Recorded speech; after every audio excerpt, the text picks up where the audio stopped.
Head on over to the YouTube channel and click that subscribe button to get notified when we go live next.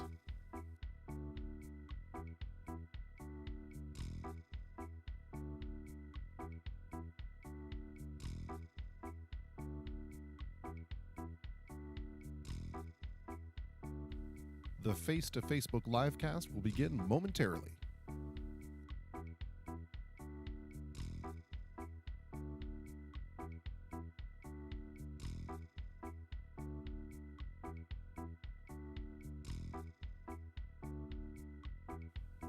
On tonight's program, The Fontaines, Josh Gaudette, and we'll see what's new on McCrindle's list with Corey McCrindle.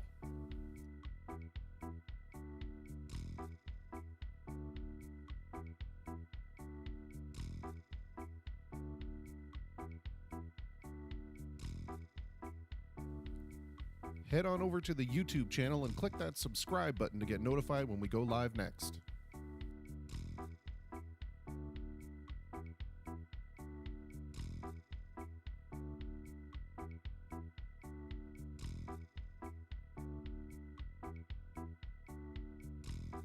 The Face to Facebook livecast will begin momentarily.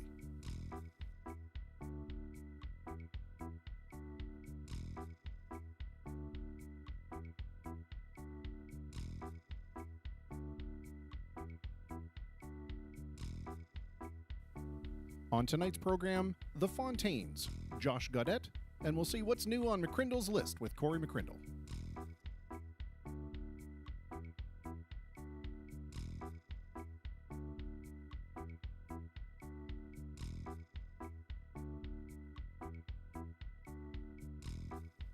Head on over to the YouTube channel and click that subscribe button to get notified when we go live next.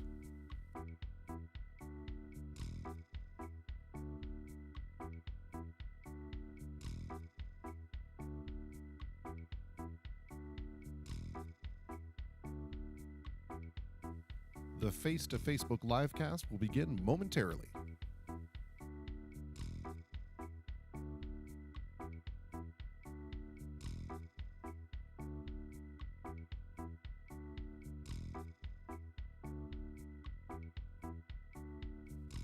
On tonight's program, The Fontaines, Josh Gaudette, and we'll see what's new on McCrindle's list with Corey McCrindle.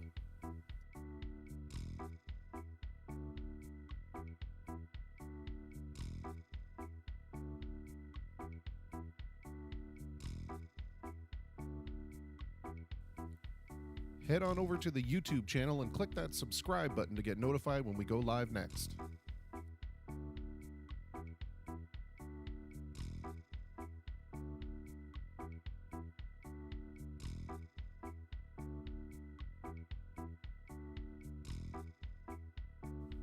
The Face to Facebook livecast will begin momentarily.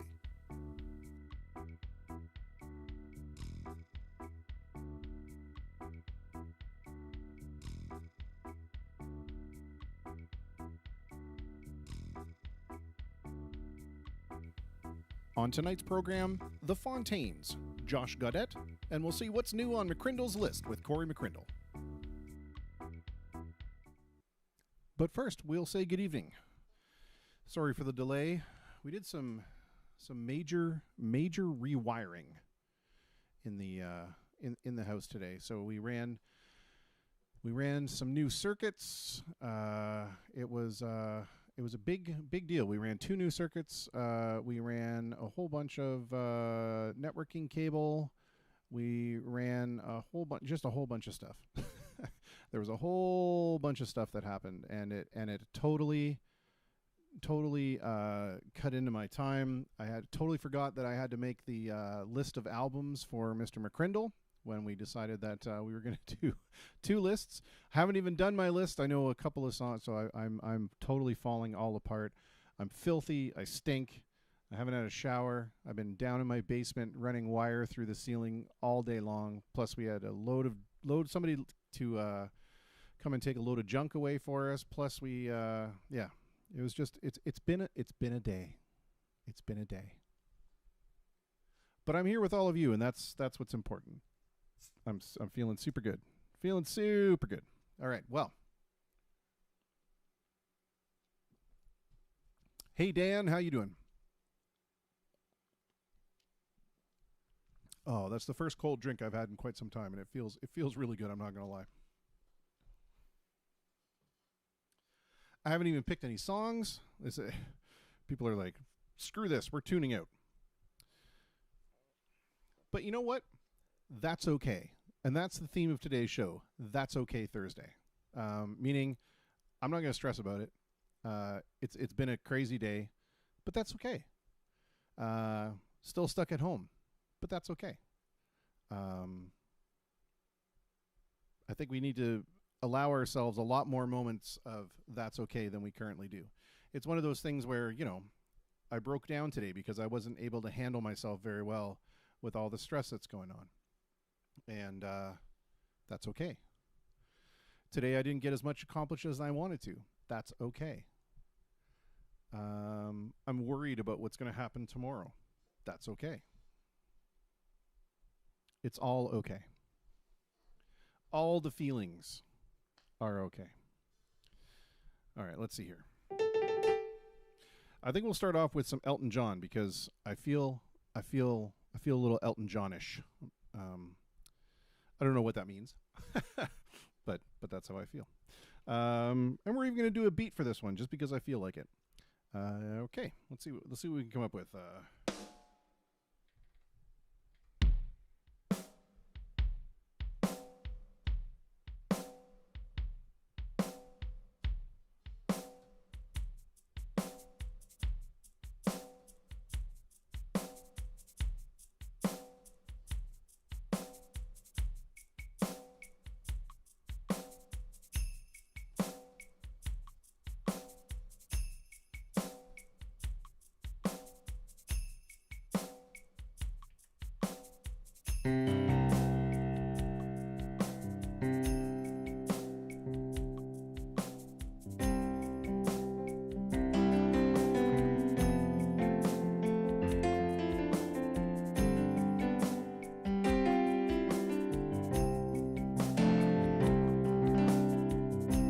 Daniel is traveling tonight on a plane. I can see the red taillights heading for Spain. Oh, well, I can see Daniel waving goodbye. God, it looks like Daniel must be the clouds in my eyes.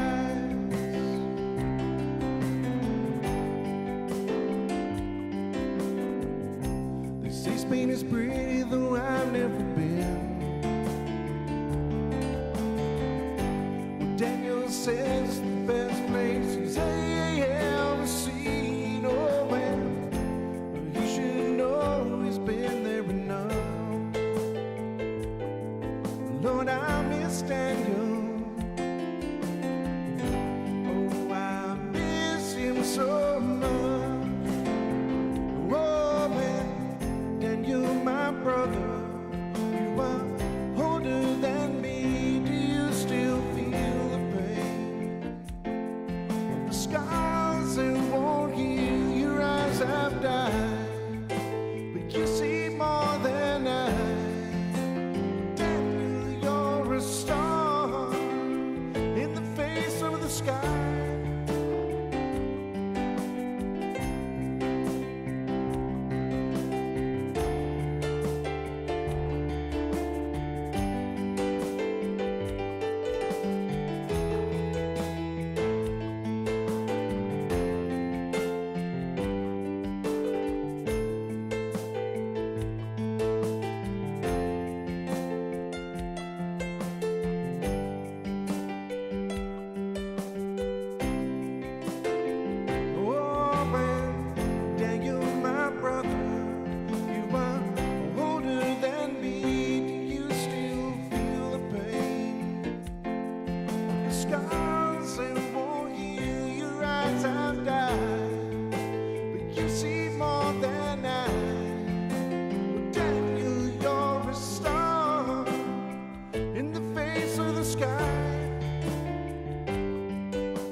Daniel is traveling tonight on a plane.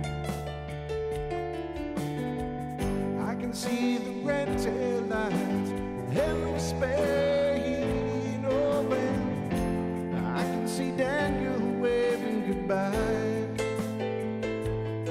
God, it looks like Daniel must be the clouds in my eyes. God, it looks like Daniel must be the clouds in my eyes.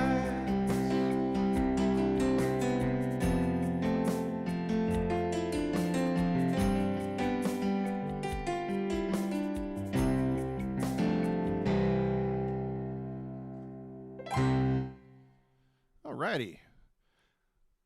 Well, Mr. Dan Blazevich, that's my favorite song, one of my favorite songs too. I love that tune. It's so good. And Athena, thank you for saying that. She says, "Hi, Christopher. Sorry you've been having a rough day. It's been a rough week for me, at least. Tomorrow will be better." That's okay. That's okay. Thursday. Well, I'm sorry it's been a rough week for you.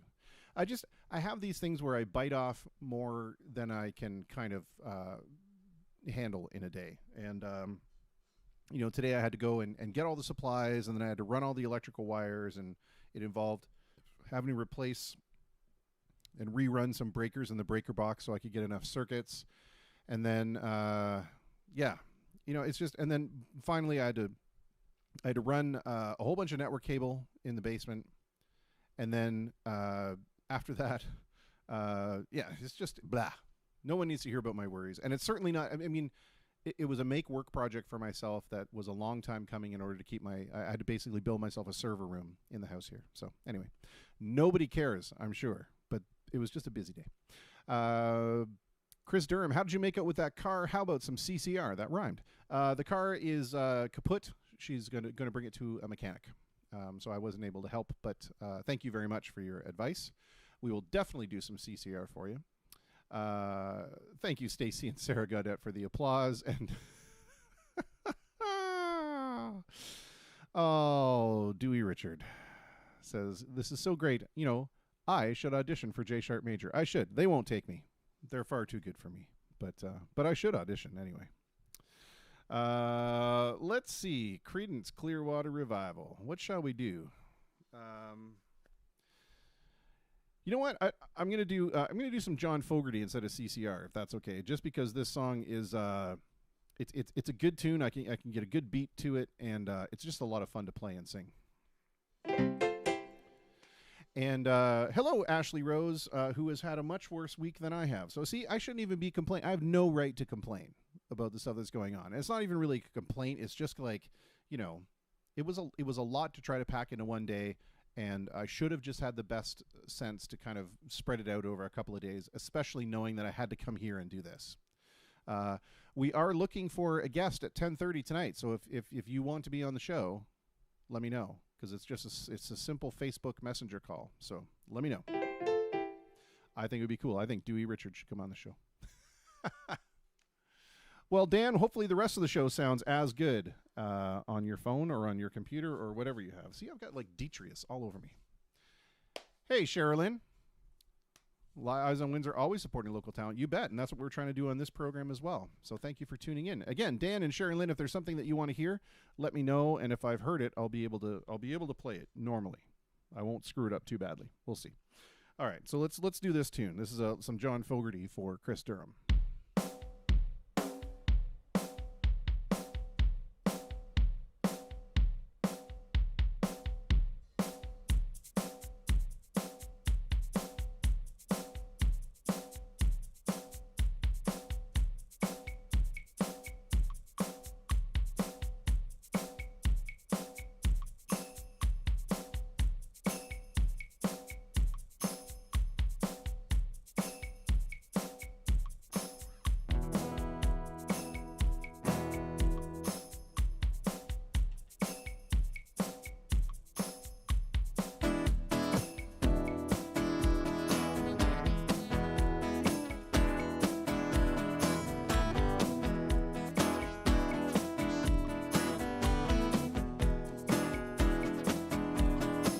He take the thunder from the mountain. He take the lightning from the sky. He bring the strong man to his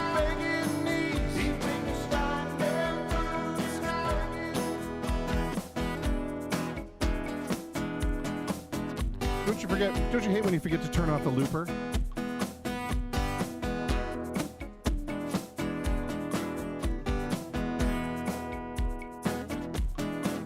He'd take the thunder from the mountain. He'd take the lightning from the sky.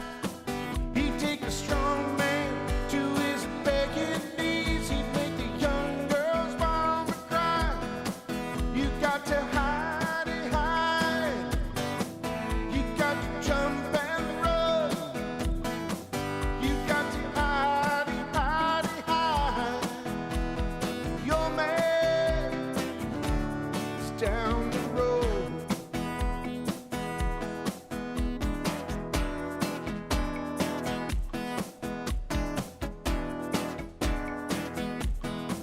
He got the voices speaking riddles. He got the eyes as dark as coal. He got a suitcase covered with a rattlesnake hide, and he stands right in the road. You got to hide it, hide. You got to jump and run. You got to hide it, hide it, hide. The old man is down the road.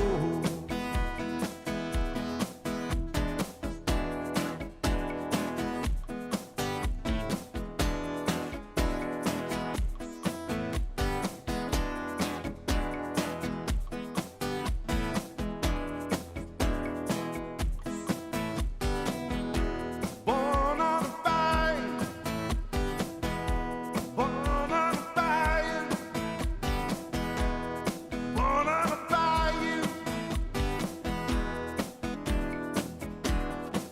He make the river call you lover. He make the barking of the town. He put a shadow across the window when the old man comes around. You got to hide it, hide. You got to jump and run away. You got to hide it, hide it, hide. Your man is down the road.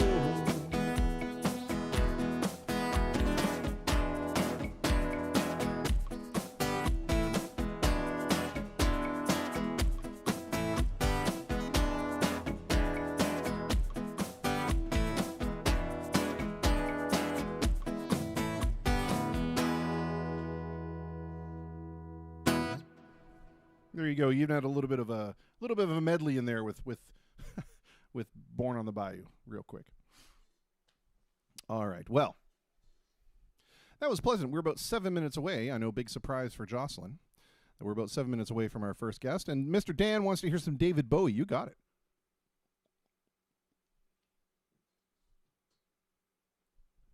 All right, let's see here. David Bowie. There's really only one David Bowie song that I can do, and I hope that's going to be okay for you.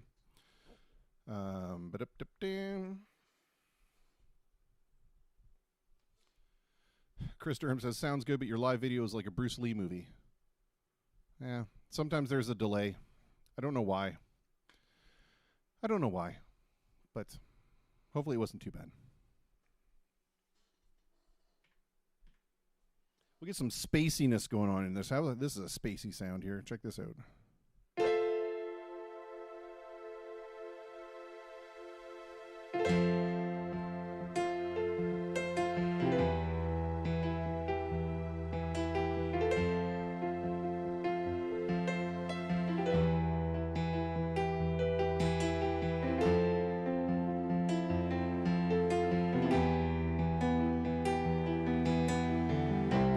Ground control to Major Tom.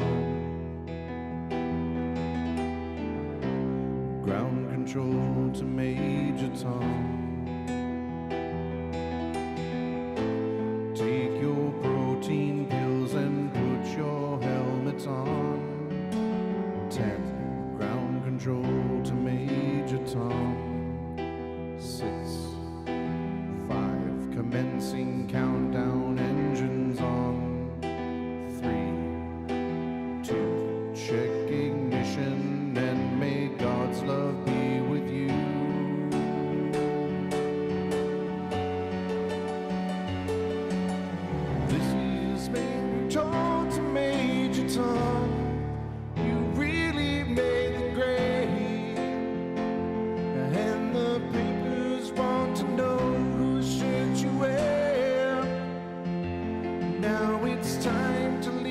capsule if you dare. This is Major Tom to ground control. I'm stepping through the door, and I'm floating in a most peculiar way, and the stars look very different today. For here am I singing in my tin can, far above the world. Planet Earth is blue, and there's nothing I can do.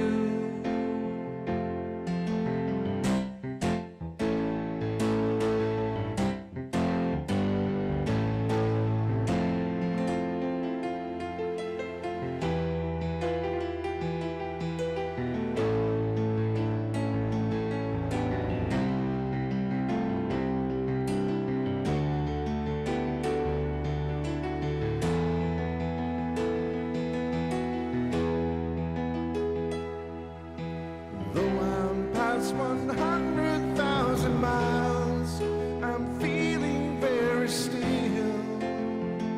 and I think my spaceship knows which way to go. I tell my wife I love her very much, she knows. Ground control to Major Tom, your circuit's dead, there's something wrong. Can you hear me, Major Tom?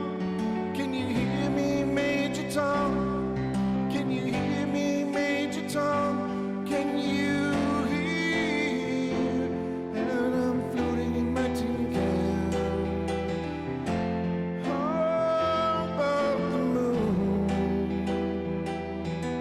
Planet Earth is blue, and there's nothing I can do.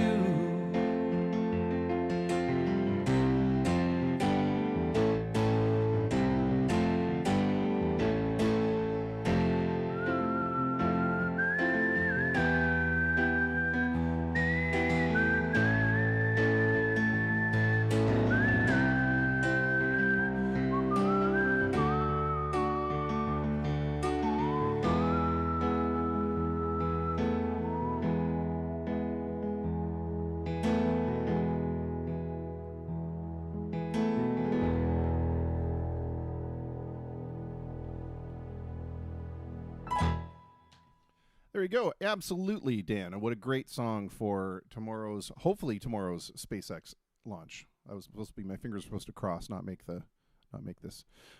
Yeah, it's going to be amazing. I cannot believe sometimes that we are in that age of exploration where we have privatized space flight. I mean, just think about that for a second, right? Like I grew up with the Jetsons. And when you look back at the Jetsons and you see things like video phones and people watching TV and movies whenever they want, and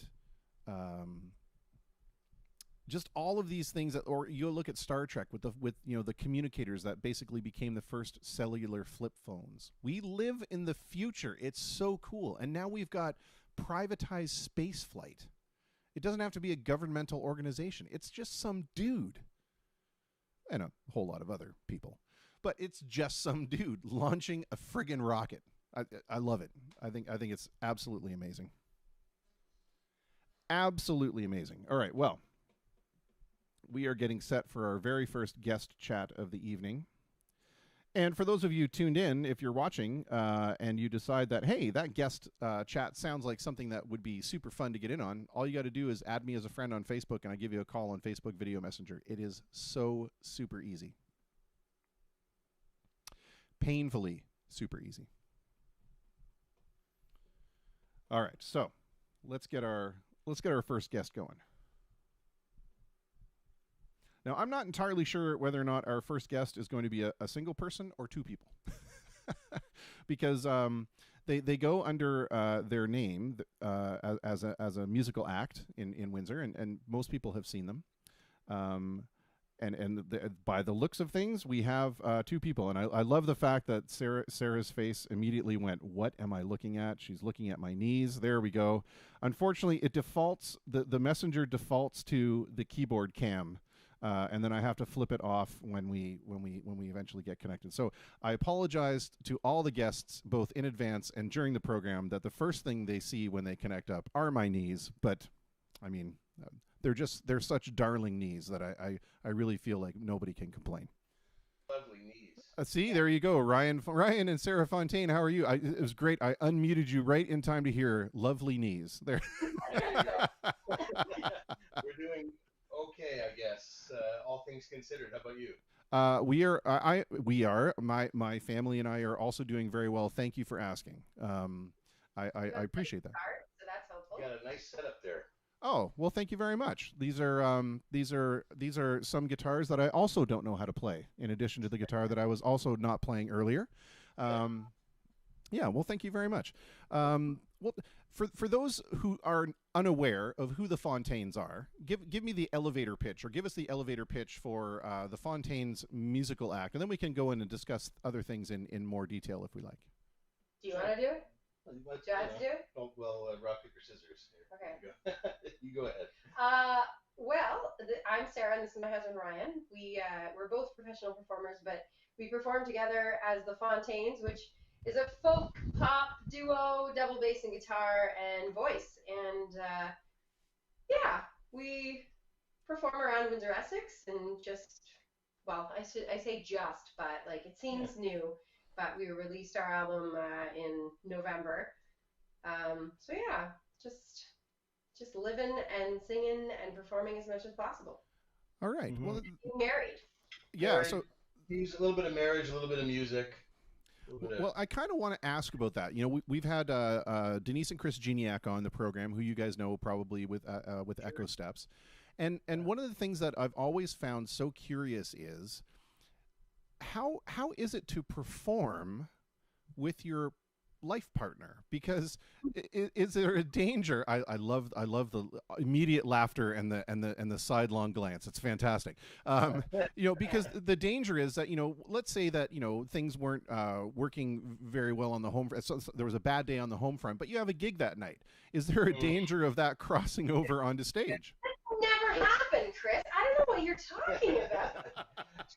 She says that completely sarcastically, because I mean, certainly that has happened, you know, where it's, you know, especially when you're dealing with the kids, you know, the stress and the craziness of the day. And then you have to you have to flip that switch and be like, okay, well, we need to perform. We have to put on, you know, a show for people and not let things like, you know, a petty marital argument come between that, you know, the performance and everything else.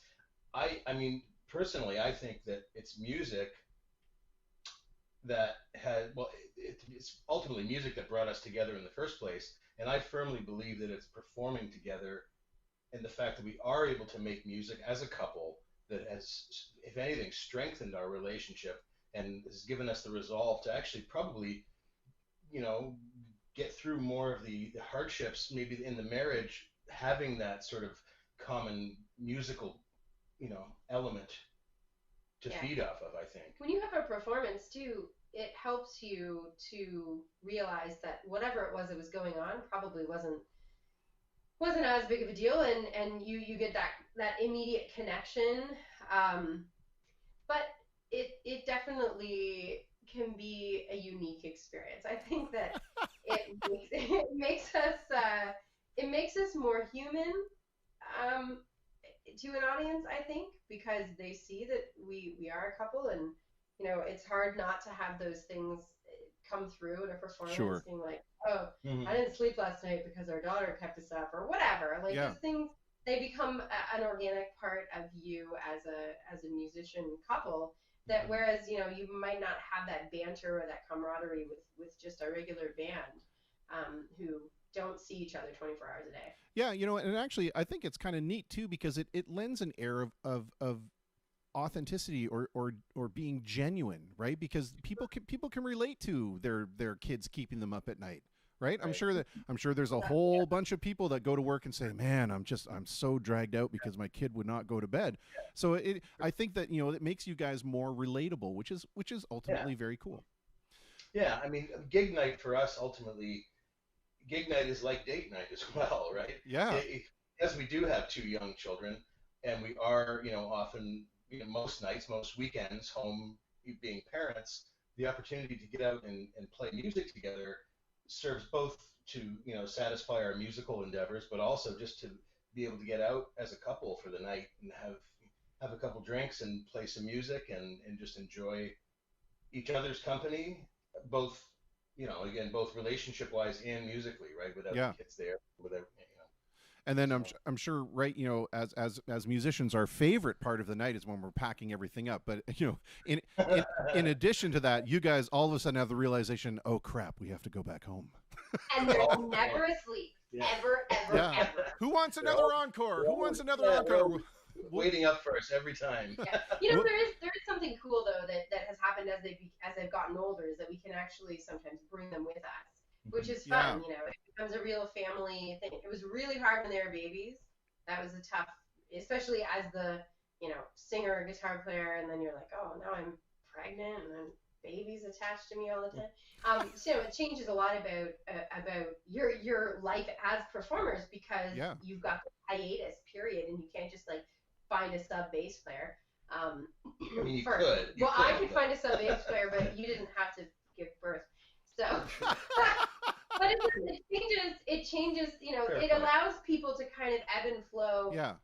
Because his life is my life, right? So, it's an interesting thing as a band to not have to find different people or replacements or whatever, and we work with each other and only with each other in that particular group. Yeah. Right? We work with lots of other musicians otherwise. But and again, interestingly enough, I mean, we have other. It's not just the Fontaines that we do as a duo. We have our jazz group, the New Standard, formerly known as Soiree, that we've been performing, for years as a couple with other musicians. Theater things that we've done for years. People, yeah. We work with each other, not just in the Fontaines, but in other groups as well. So, it's nice to be able to bring our mutual love of music to, for a variety of different performance settings. Speaking of children. Oh, I think I hear them coming now. I see it. I see them poking their head around. That's adorable. It's awesome. The other interesting thing, because now that the pandemic is here and we're at home and we don't have anyone coming in the house to watch them, we've had to maintain all of our musical things and our live streams and everything, and they've had to be involved because we didn't have a choice. Yeah. I think it's great. I think it's super. Look, she's It's peeking. been fun. Yeah, it's wonderful. I wouldn't apologize for that in any way, shape, or form. It's fun. Yeah, I mean, people get a kick out of seeing the kids sing and perform with us, and I mean, it can be, while we're trying to set up and everything else, it can be a bit of a task to have to sort of run around doing all these different things. But it's fun. It's fun to have the family together performing, and they get to sing their songs. I want to ask you a question in terms of songwriting. Did your perspective on songwriting change after having kids? Did you find that you were writing differently after that? I take care of the bulk of the songwriting. I don't think that I started writing differently. I think writing better. Probably because I didn't necessarily. That's okay. I just had a deeper understanding of what was going on. Oh, we spent the day at the beach. Ooh, nothing good has happened. She wants so much to be involved. Oh my goodness. No. Oh, okay. All right. Do you want to pick this back up later? Maybe. I don't want you to have to. Oh no, it's up to you. I just don't want you guys to feel like we're all watching you. She's okay. All right, no worries. So sorry, go ahead. So you said you didn't feel like it had changed. You just came from a different perspective. Yeah, I feel like I just had a deeper, more profound idea of how life worked essentially. So I didn't necessarily start to, um, I couldn't write about the kids. Like writing about the kids made me just bawl. And I don't think I'm removed enough from it yet to start to write about those experiences. I don't know enough as a parent yet to write about being a parent. Right. It's only been 9 years.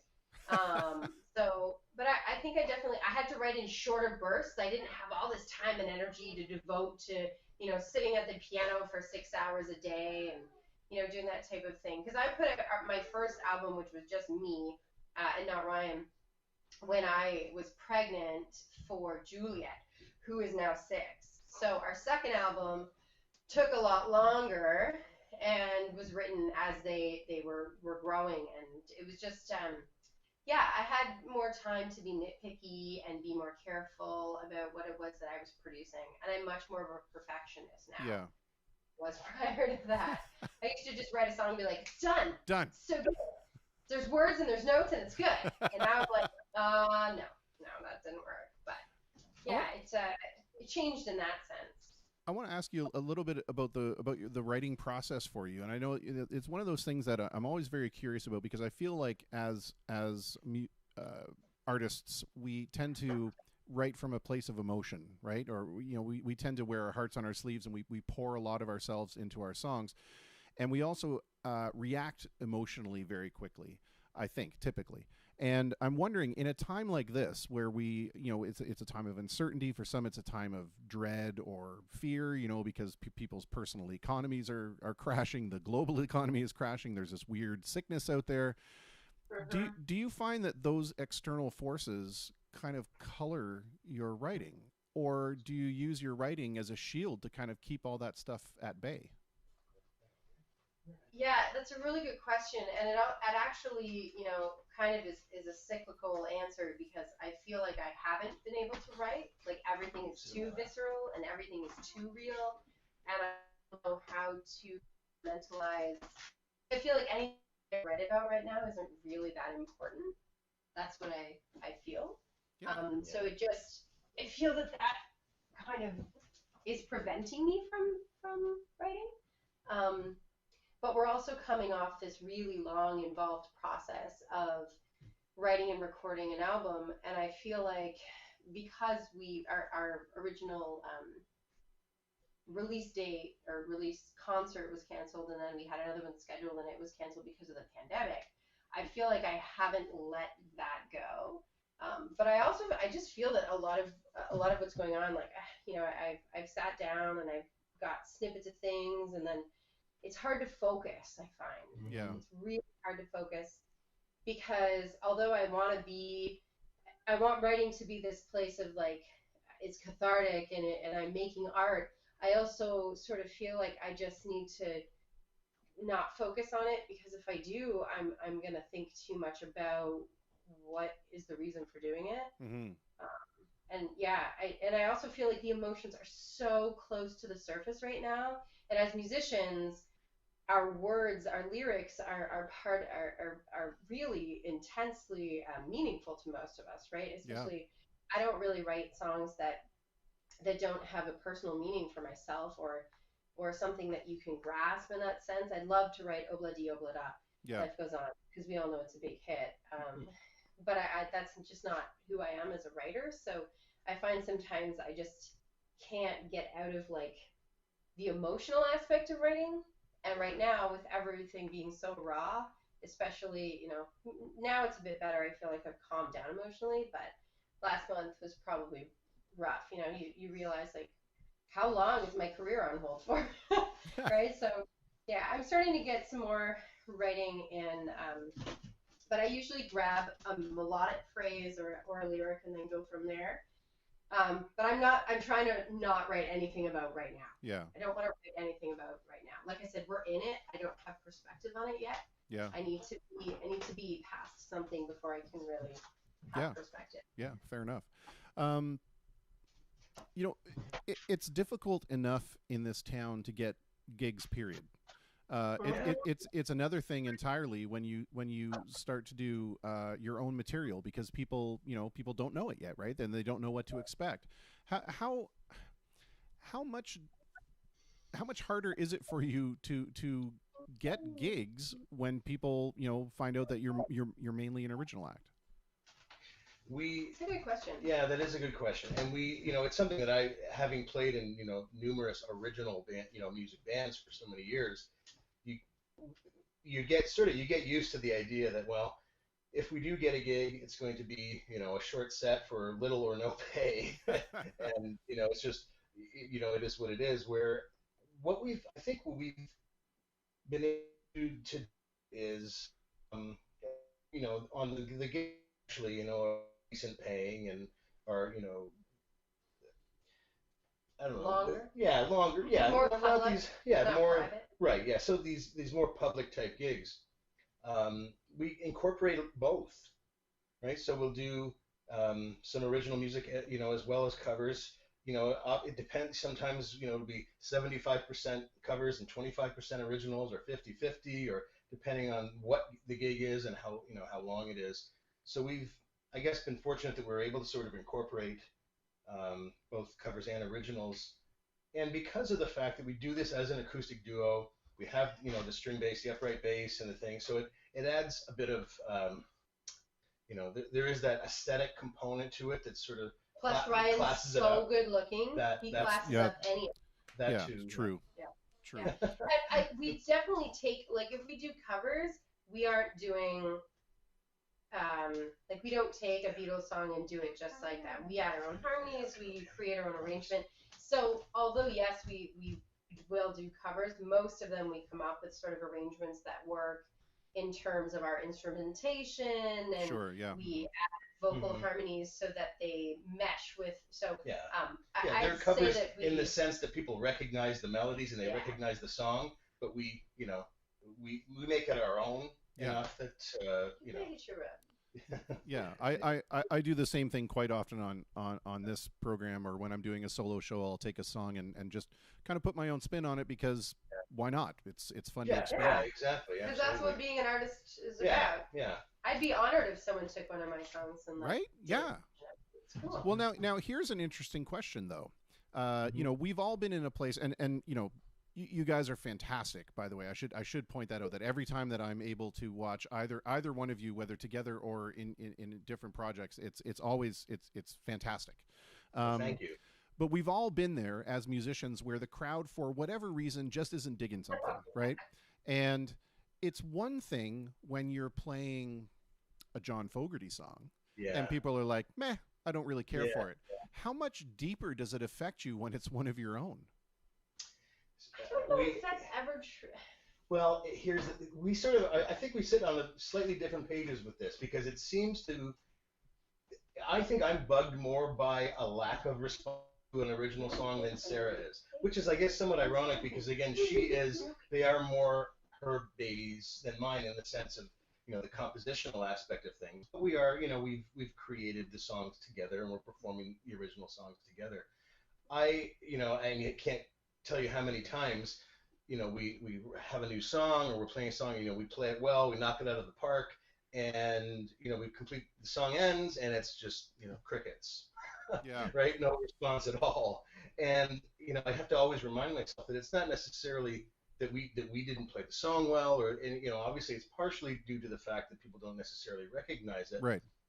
But a bigger aspect of it, I think, and that's something that I've, again, had to learn over time, is that a lot of these gigs, especially the ones that we do where they are purely original, are cafe or restaurant type gigs where people aren't there to necessarily see the entertainment, right? They're there to have a meal, they're there to visit with friends and have a coffee and everything else, and we're sort of, a bonus sort of supplementary thing going on.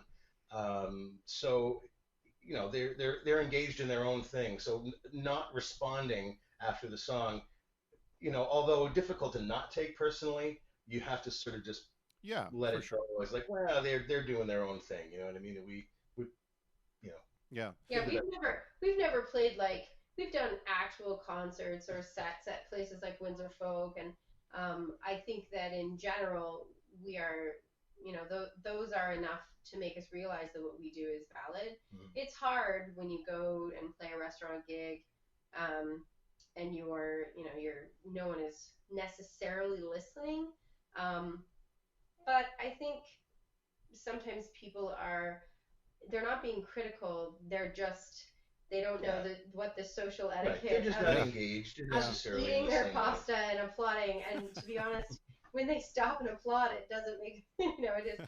So we're also, and I mean, I it's not that we're snobs in terms of gigs, but we definitely pick and choose in terms of gigs of what we do and where Sure. what we will go and sing at.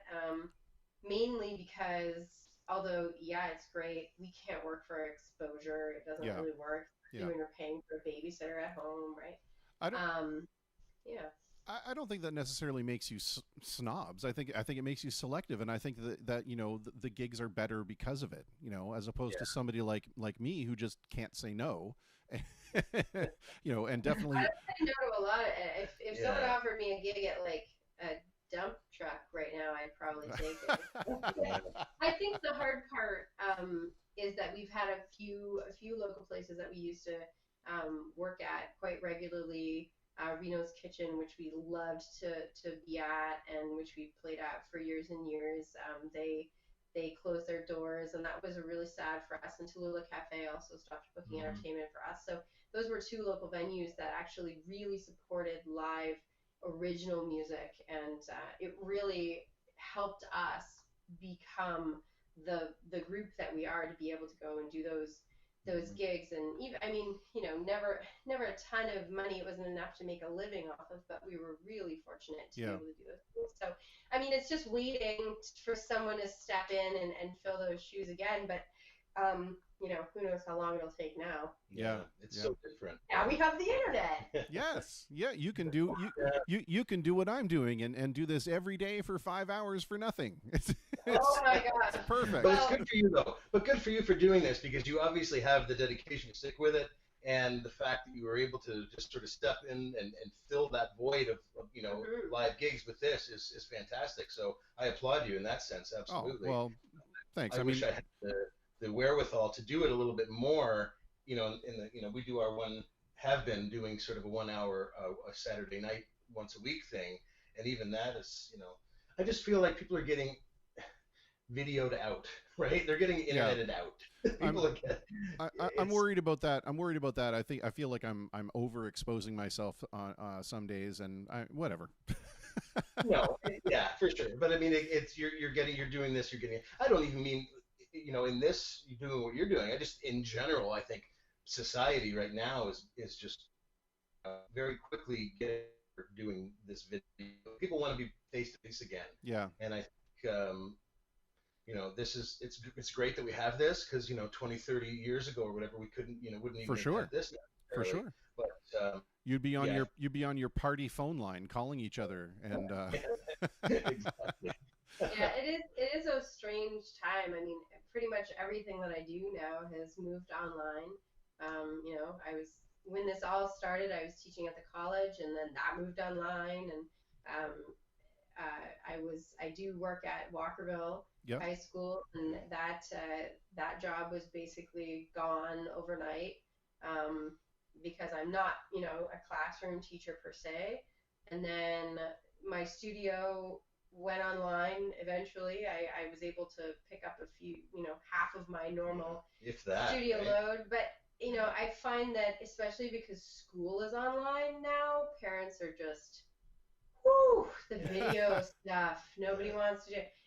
And now that it's nice outside, everyone's like, I'm going to go outside. Your show's cool because you can just put it on and listen to it when you're bopping around the house. It doesn't require watching per se, just, listening. Yeah. I'm sorry. I'm going to actually just go ahead and record that little segment where you said my show was cool, and I'm just going to keep playing it over and over to myself. There you go. Well, it is. It's nice because you're connecting with people and you're keeping yourself in the public eye, and that's why we started doing our live stream. And I actually started it right at the beginning of it. It was like the week of March break, and I said, let's do this because we can connect with my family who's all over the country. And I thought, we'll just, everyone can put in their requests and we'll do it. And then we started doing it every week. And this week we actually have our virtual album release concert via Facebook, which is supported by Windsor's Arts Council Heritage Fund. So we got a grant for that. Congratulations. So Yeah, this week thanks. will be our long. Long-awaited and long overdue album release. Again, it's just us in our Yeah. house yeah. singing But it's some songs we wrote. but it's going to be, I think, a way for us to finally be able to say, okay, this is the album. Because again, having had to effectively cancel the actual live show twice, Yeah. for various reasons, this is going to give us that opportunity to be able to say, okay, here it is. This is the album. These are the songs from it. It's out there. Engage Spotify. with it however Put you it on can. your Spotify playlist because we've made $8 so far. Is it Woo! You guys are like that much? $8. You guys are Spotify Spotify, dollionaires. that's all of I think them. that's all streaming platforms all. combined. Well, I was going to say that makes you like millionaires on Spotify. If you got $8, that's amazing. Oh, I want to ask you guys this question, and I'm going to ask it to you independently. So I don't want any sidelong glances at each other for hints or whatever. But here we go. We'll ask Sarah first. If don't worry, it's not terrible. okay. If there were two songs, okay, that you could let me rephrase. If there was a song that you could remove from the set list forever and never have to play it again, what would it be? And what's a song that you absolutely look forward to playing every single time? Okay. The original song. Are you Of our talking original, like right? cover No. It can be whatever you guys are in, whatever's in the set list. I would probably be super happy to never have to sing Hallelujah again, but people love it. Yes. And a song that I really love to sing is a song called Falling Slowly from the movie Once. I play that on this show all the time. Yeah, that's It's a great song. And yeah. Ryan, that was the first song that Ryan sang harmony on, and I was like, what? You can sing so good. Why are you not doing it? And I was really, and it was just, yeah, it was kind of an epic moment for us as a duo to start to do that song together. That was before he was singing. That was like when I was like, you should sing. I don't think so. So yeah, that would be my answer. So if I never had to sing Hallelujah again, I'd be okay with it. Yeah. And if I could sing Falling Slowly like at every gig, Yeah. except it's not a well-known song, and people are like, wow, that's really depressing. And I'm like, that's my favorite kind of song. Yeah. Oh, see? Okay, good. I'm not the only one then, because everybody, I have the unfortunate label as the moody piano guy. And Oh my God, I be- love yeah. singing sad Yeah, songs. if It's we my could favorite just thing do to sad songs and ballads, we Yeah. would probably be okay with Everyone's like, do you have anything upbeat? We're like, Not really. like 3. Well, I was gonna say we're so much on the same Hire us for page. your party. Hire us. We're really fun. We're so much on the same page. We're just gonna become a trio. I'm just letting you know right now. Yeah, I'm There gonna you go. that's good. We don't I'm have a keyboard I'm for gonna it. change my last name to Fontaine. It's gonna be perfect. Okay, now so Ryan, it's on you. The same Okay. question on you. Okay. If do we do? He's do trying we, to remember do what we- we even I was gonna say. I'm trying to think of. There's so many varieties of set lists because I don't think there's any original material that I don't like or. Oh, Good that's answer. such a great answer, Ryan. I don't think. Do we do? See, the first thing that always comes to mind because I've had to do it so many times, and I think we have done it. If I never have to do Brown Eyed Girl again, I think it's probably one of the songs that I would immediately remove from any set list that we have or any Yeah. band has. And I think our song Balance. It's one of our original songs. And it's been around for a while, but it's a song that that we could easily play on every gig that we do, and I would be satisfied doing it. It's also about Probably. him. That's Wah, wah. purely coincidental. That it happened to be the choice. The reason I like this song so much is because Of course. It's meaningful both musically and personally Yeah. to me. So I think in that sense, it's one that I would never want removed and would always want to do. Yeah. No, good. It's a good answer. I want to turn it away from music right now and talk a little bit about, if you guys are still okay time-wise. you know, talk a little bit about just kind of how we're coping, you know, because we've suddenly found ourselves with all this extra time thrust upon us, and you know, some folks know exactly what to do with it and they're having no problem at all, and some folks are having a real challenging time. And I'm wondering, you know, what are you guys doing as a family to kind of fill all this extra time? And is there anything you might be able to pass on to someone who's, you know, struggling to find a way to keep the kids entertained, or, you know, keep everybody in balance? Yeah, that's a great question too. You know, personally, I think we all are having good days and bad days, both as families and as individuals. But the good days, I think, you know, and for us, we're lucky because we are a homeschooling family, and you know, this was, you know, keeping the kids engaged in terms of academics and, you know, and things to do around the house wasn't abnormal for us because that's part of our daily normal. So in terms of that, I think we have a unique advantage compared to parents who have young children, and all of a sudden the kids are there all the time when they would normally be in school and everything Yeah, else. So you know, we have, you know, Sarah's again does the lion's share of you know, academic stuff and preparation, because normally it would be a situation where I'm at work during the day and she's at home with the kids. right. But you know, since we've all been home together, it's, you know, it's finding that balance between, you know, letting the kids have some fun and maybe have more screen time than they normally would, Sure. um, but you know, allowing, you know, still getting the work that they need to get done. And you know, for me personally, again, the days that I can get out of the house and be outside. I don't mean going anywhere necessarily, because I certainly haven't gone many places, but just getting outside and, you know, being in the fresh air and getting some yard work done, or just those days I find, you know, within the last 10 plus weeks or whatever that I've been home and off laid off work, um, are, you know, is a marked difference in my mental health anyway, the Yeah. days that I can get fresh air and be outside. And I think, you know, if I had advice for people, it would be to try to get outside with the family or individually, and just in your own yard, find some fun things to do, and just, even if it's taking a walk around the block with the kids or whatever, it's, for me anyway, it makes a big difference. So Yeah, I think the biggest thing for most families is this new approach to learning. Yeah. And as homeschoolers, that's not homeschool, right? Like being online and trying to implement a curriculum that somebody else has given your kid for an hour Yeah. is not homeschooling. Yeah. That's damage control schooling. So, although, you know, better than letting kids not have that connection with their classmates and their teachers and things like that, you know, the ability to just keep going with our normal routine. Oh, our cat's here too. now Yeah, Yeah. Look at that. That's wonderful. he's old and wants to be fed. Um, Don't no, but talk about Ryan like that. Come on. She's that's not a good wrong. one. She's not We, wrong. I immediately bought like everything I could for them to play outside, rollerblades and scooters and bubbles and chalk and like anything I could think of. Yeah.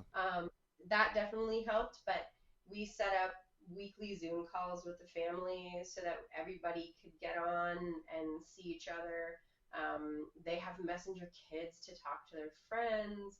It's just, it's not normal to be at home all the time. Even as Right. homeschool family, they had activities every day to go to. Swimming and gymnastics and dance and Mhm. going to the library multiple times a week. All those are normal, right? Yeah. Homeschooling isn't home isolation, so it is very different. And I think it's about give and take. Like, yeah, sure, we're not going to totally let them just eat ice cream for breakfast, but we also had to realize that that was Ryan eating ice cream. Had to lay down the law on that one. But it's about understanding that their mental health and well-being. This is a completely different change for them as well as us. Sure. But it's hard. It's not easy, and I've maintained a little bit of my studio, so that was good for me because I had a purpose. And you know, I've been writing grants and doing videos for people and keeping in touch with my students and keeping my studio going and doing things for our group as well. So I can't imagine what I would do if I didn't have art right now, though. Yeah. Like if I didn't have music, if I didn't have some sort of individual drive to do that. Because whether or not you monetize what you do as musicians, we just want to create things. For sure. And in a way, we're so fortunate because although after 10 weeks, it might be nice if you just got to go out with your friends or go to work. We are very lucky because we just get to be together and we can make music together. We don't have to do anything virtually. We don't have to edit any videos together. This is our band. We're here. Yeah. We can perform just like we normally do. So I think that's I think it would be pretty cool though if you guys did a social distancing video where one person's in the bedroom and the other person's in the family room. I'm so tired of the editing. Yeah. It's all of these. If I see one more of these poor people who have to edit all these videos, oh my goodness. Yeah. It's wonderful that people are doing it, but the interesting thing about everything being online is you doing what you're doing are the same as Elton John. Yes. Is the same as Gaga, is the same as the other dude in Sault Ste. Marie doing what you do. Like it's become it's the great mind-boggling. It's become the great equalizer in the arts community. The arts community. Yeah, we talked about that when the iHeartRadio thing came, when that first came out. I went on the air. I did the show the next day, and I said, you know what, Sir Elton John and I are the same right now. We are the same person. That's a good point. And there you go. Did you pull your baby grand out onto your basketball court? Well, listen, Sarah, when I say we're the same, I don't mean we're exactly the same. It did not sound good. You sound so much better on this than I was like, it's true. Sounds bad. That's the other thing is like we all deal with the same technical things. Yeah. Everybody is their own sound guy. Everybody like I've had to learn more about editing and mixing and what mic sounds best when I how do I deal with Zoom record everything that I need to I more about that in the last 6 weeks than I ever knew. And the learning curve was like whew, and everybody had to do it immediately. Yeah. And it's crazy. It is, but it's also it's outstanding when you think about what the accessibility of technology today has allowed us to do. Right? Can you imagine if we would have been in this situation in the 70s or the 80s? No, it's true. We couldn't. I mean, people. We all have way worse hair. This is very true, and I mean, we'd all just have way worse hair just. Regardless of the social situation, the hair would just be terrible. Yeah, I would have those crazy cut-off finger gloves, and my leg warmers all the time. I think that music wouldn't have translated very well online anyway. You need very many synthesizers and unique sounds. It doesn't really translate well to acousticness. But it is true. I thought of that too. Just the fact that we have all this. But I do wish that I had bought stock in like Zoom prior to this. Oh yeah. Oh my god. Don't we? No one was thinking. I want to ask this question, and if it's not a good time to answer it, we can just quickly move on. But because it's a weird time, it's an unusual time, and the adults can process it pretty quickly and pretty easily. We understand what's going on. Kids not so much.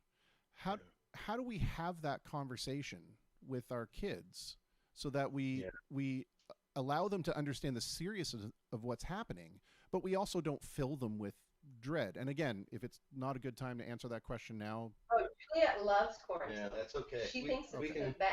Yeah, she's a little bit tired because we were fortunate to go to a private beach today. Ooh. And we went swimming, and we just were able to go spend some time on a beach. So we're a little bit exhausted. For the first time. So she's ready for sleep at this point. But that's a really good question. Again, of course, as parents, there are many of us that are dealing with those exact questions and those exact problems, right? I mean, it's my fear, and I was saying this to Sarah earlier, was we want them to be cautious, right? When we're out, if we are around other people, we want them to be doing the right things and let them know that it's for their protection and everyone else's to do that. But it's also the fear of teaching them to be afraid. Exactly. I don't want them to be afraid of people. Like, we went to drop something off at my mom's house, and they're making sure they stay back, and I'm thinking, I don't want them to be scared of people. Right. But at the same point, I want them to be aware of the fact that we need to be doing what is asked of us right now by the health professionals and by those that you know are in the know that this is what we should be doing, right? So Juliet is our younger daughter, and again, she's has maybe enjoying us being around more, right? The Sure. family Yeah. being together more.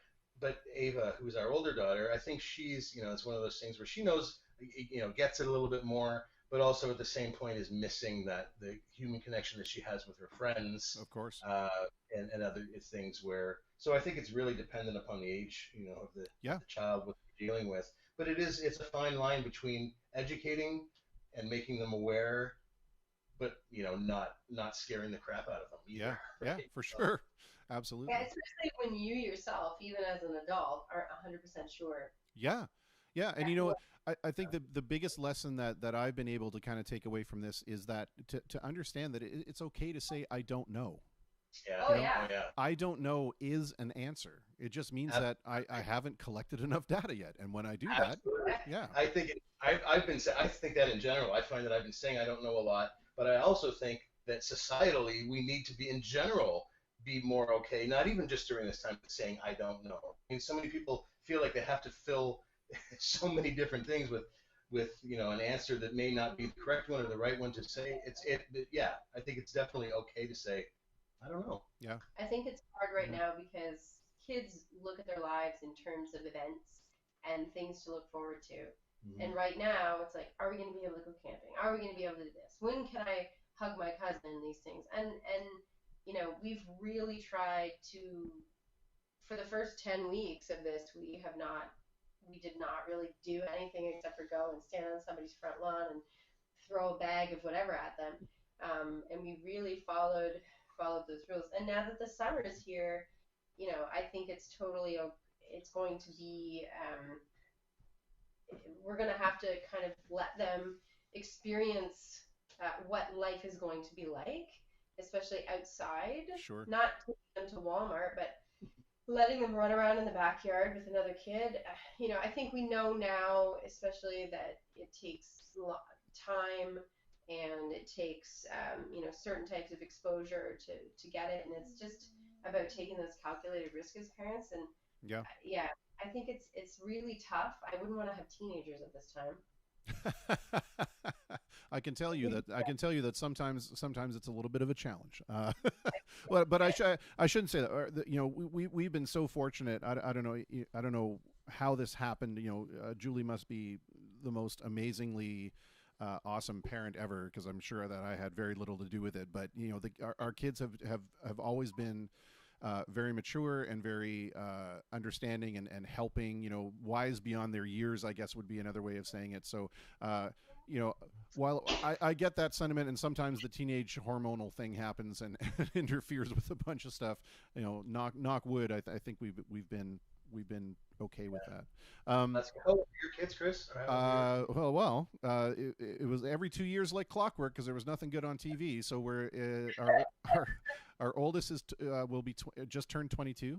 So Okay. 22, 20, 18, and 16. Oh, okay. Well, Yeah. okay. So.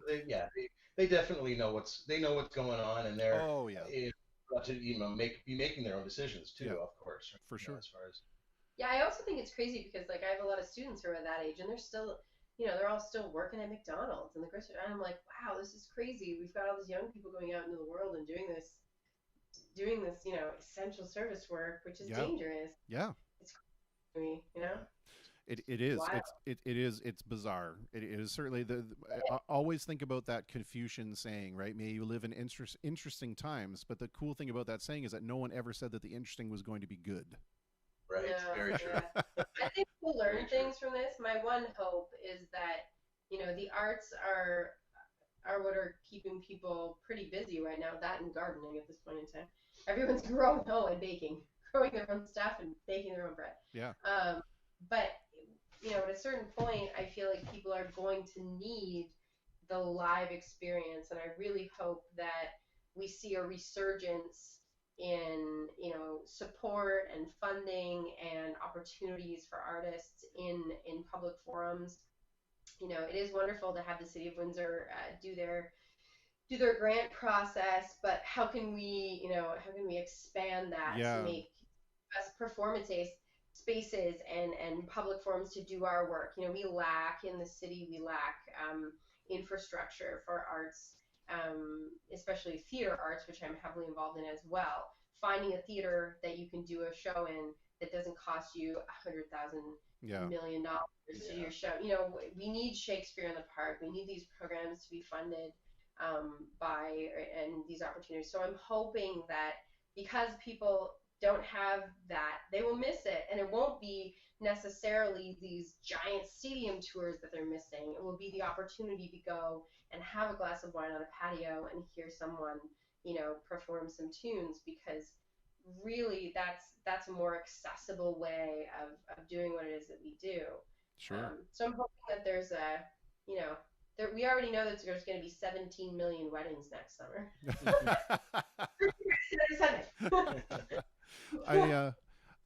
I want to thank you both so much for agreeing to do this and taking time away from your busy family schedule, to be able to join in the conversation.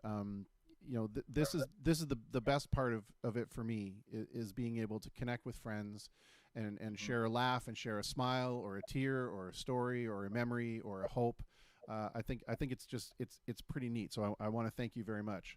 Thank you for having us so much. Oh, of course. I want to leave you with this one question, and both of you can answer or however you want to deal with it.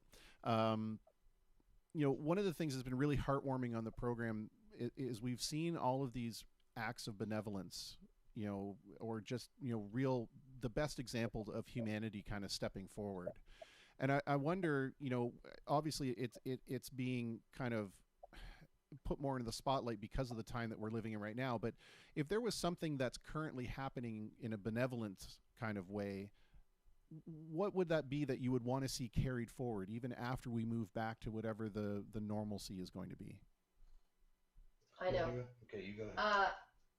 I know it's kind of a silly thing, but I'm part of a neighborhood Facebook group. We live in South Walkerville, and there is a Facebook group that people are being so supportive and saying, oh, I'm going to Costco today. Does anybody need anything? Or they're saying, I dug up some hostas and I put them near the road. This is my address. You can come and pick them up. Just that sense of community and the idea that we need to band together more. I mean, I know that this is done in sort of a virtual way, because it's being done by Facebook, but just the ability to help the elderly and people who might not have access to the things that they need right now.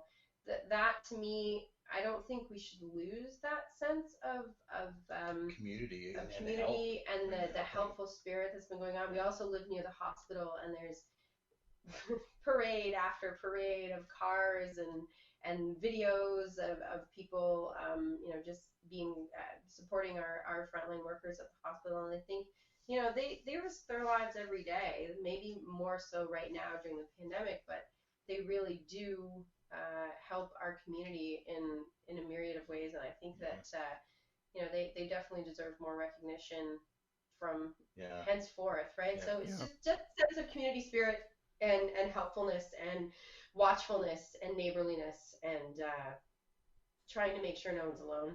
Yeah. It's a fantastic answer, Ryan. Do you want to tag on to that, or you want to just?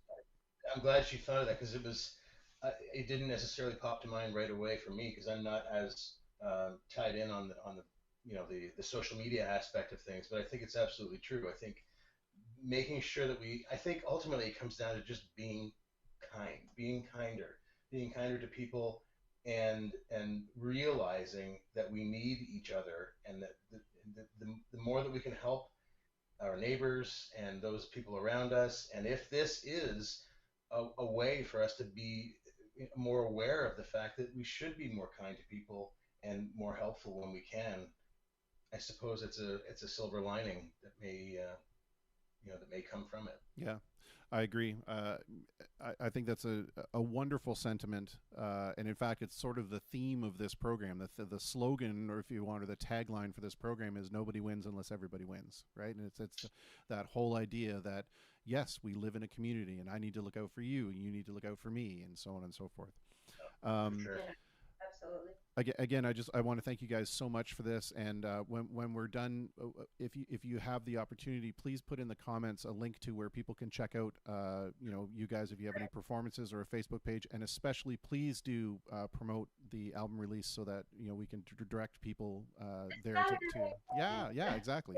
Awesome. And I do want to take a moment and apologize because my day kind of ran away from me. I had a project that kind of went horribly awry.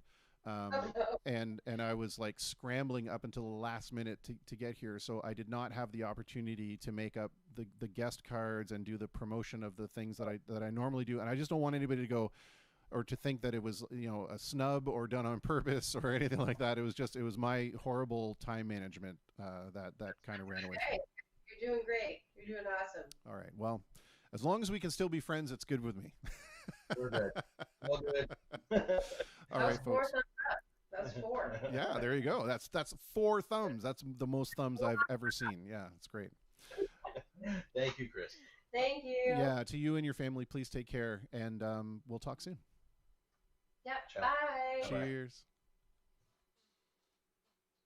Absolutely lovely people, inside and out, just absolutely glorious. And I loved the fact that their daughter came to join it. I think that's so neat. I just love to see that kind of thing. It's a family. It's family time. It's fun. Well, they mentioned the Falling Slowly song, and I pulled it up because now I have to play it. I mean, I love this song, but for somebody else to say that they love it and they enjoy playing it, now I feel like I have to play it. So if you don't like moody piano ballads, here's your opportunity to tune out.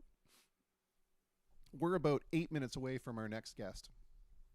And this is not a song that will fill that 8 minutes, so we'll have to come up with something else. So please, if there's something else that you'd like to hear, mention it in the comments, and I will do my best to pitter-patter, and let's get at her.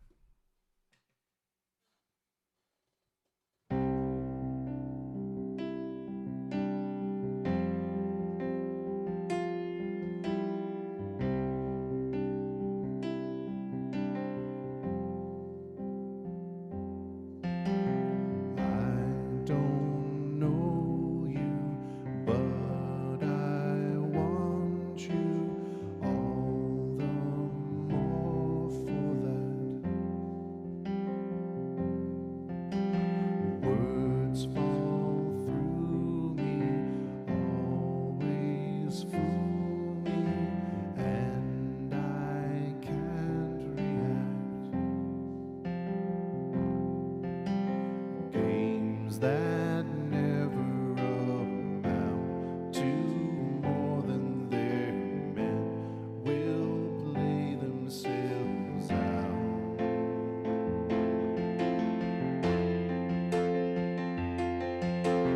Take this sinking boat and point it home. We've still got time.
sinking boat and point it home, 'cause we've still got time. Raise your hopeful voice. You had the choice. You've made it now. Falling slowly, sing your melody. I'll sing along.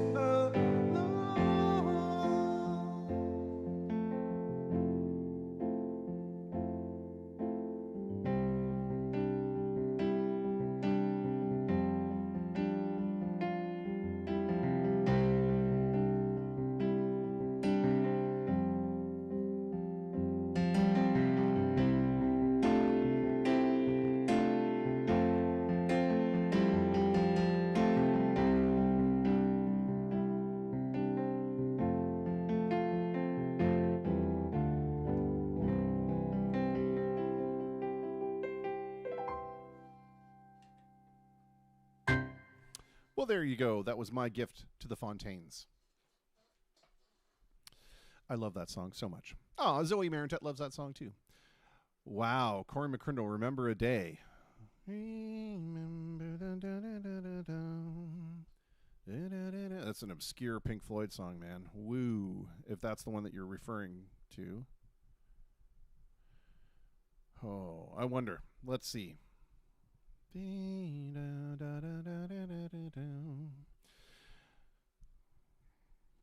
feel like that's one that we would have to get some organ sound on as well. Let's see. It's got that same feel of like Grantchester Meadows with the chorus, like that same melody feel. It's interesting. All right, let's see if my tablet will behave.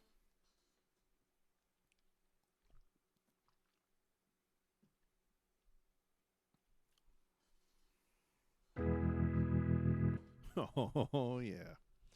All right, let's turn the organ part down a little bit.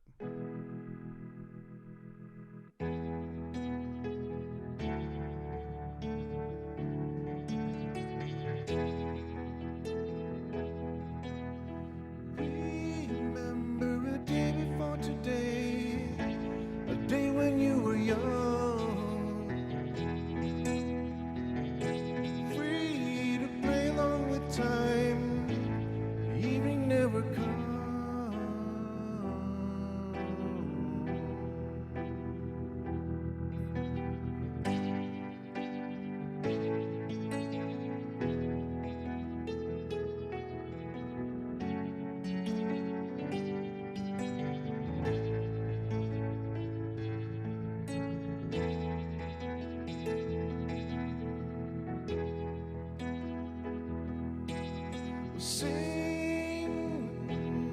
Sing a song that can't be sung without the morning's kiss. Queen you should be if you wish. Look for your king.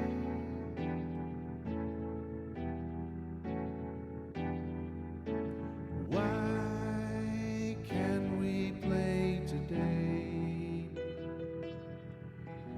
Why can't we stay that way?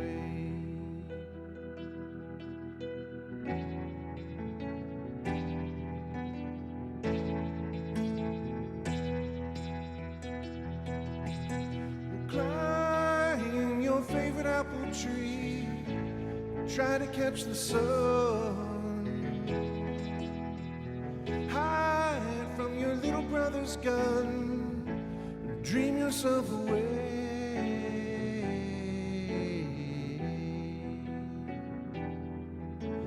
Why can't we reach the sun? Why can't we blow these away?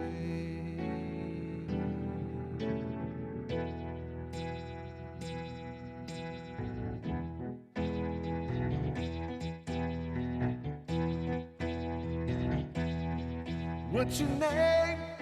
Who's your daddy? Is he rich like me? Has he taken any time to show you what need to live? Take it to me slowly, while I really want to know it's the time of the season for love. Sorry, I had to throw that thing in at the end. Oh, too much fun. Too much fun. Mr. Corey McCrindle, I hope that was kind of what you were looking for. It's the first time I've ever tried that song, so I hope it wasn't too terrible. Well, we have gone into a little bit. We're about a minute into the time for our next guest. I hope he's not going to be too upset with me. But I will heartily apologize if he is. All right, let's see if we can raise him on the good old Jetsons Vidya phone here.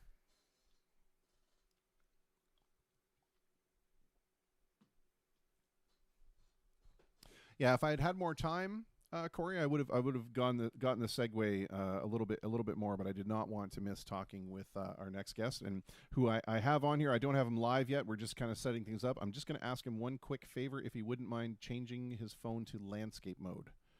That would be fantastic. And it's getting there slowly. Oh, no. There we go. Perfect. And I'm going to take away my knee view there. I wish it didn't default to that. I wish I could say for Facebook Messenger, please use this camera and this camera alone, because nobody needs to see the keyboard. Anyway, my next guest is a young man. I had the pleasure of attending school with his mom, and he lives in Aylmer, and is part of a band called the Moore Avenue Underground. Absolutely very cool punk stuff, pop punk. I'll let him explain it because he'll do a much better job than I'm doing right now. But please welcome to the program, Mr. Josh Cadet. Hello, sir. Hi, Chris. How's it going, man? It's going very well. How are you, sir? I'm not doing too bad. A little tired, but not doing too bad. Well, I share that sentiment with you. And before we before we go any further with the interview, I want to ask, you and the people around you, everybody happy and healthy and okay? Yeah, everyone's doing good. A little exhausted just because we're all still working for the most part, but everyone's happy and healthy and still kicking. Okay, very good.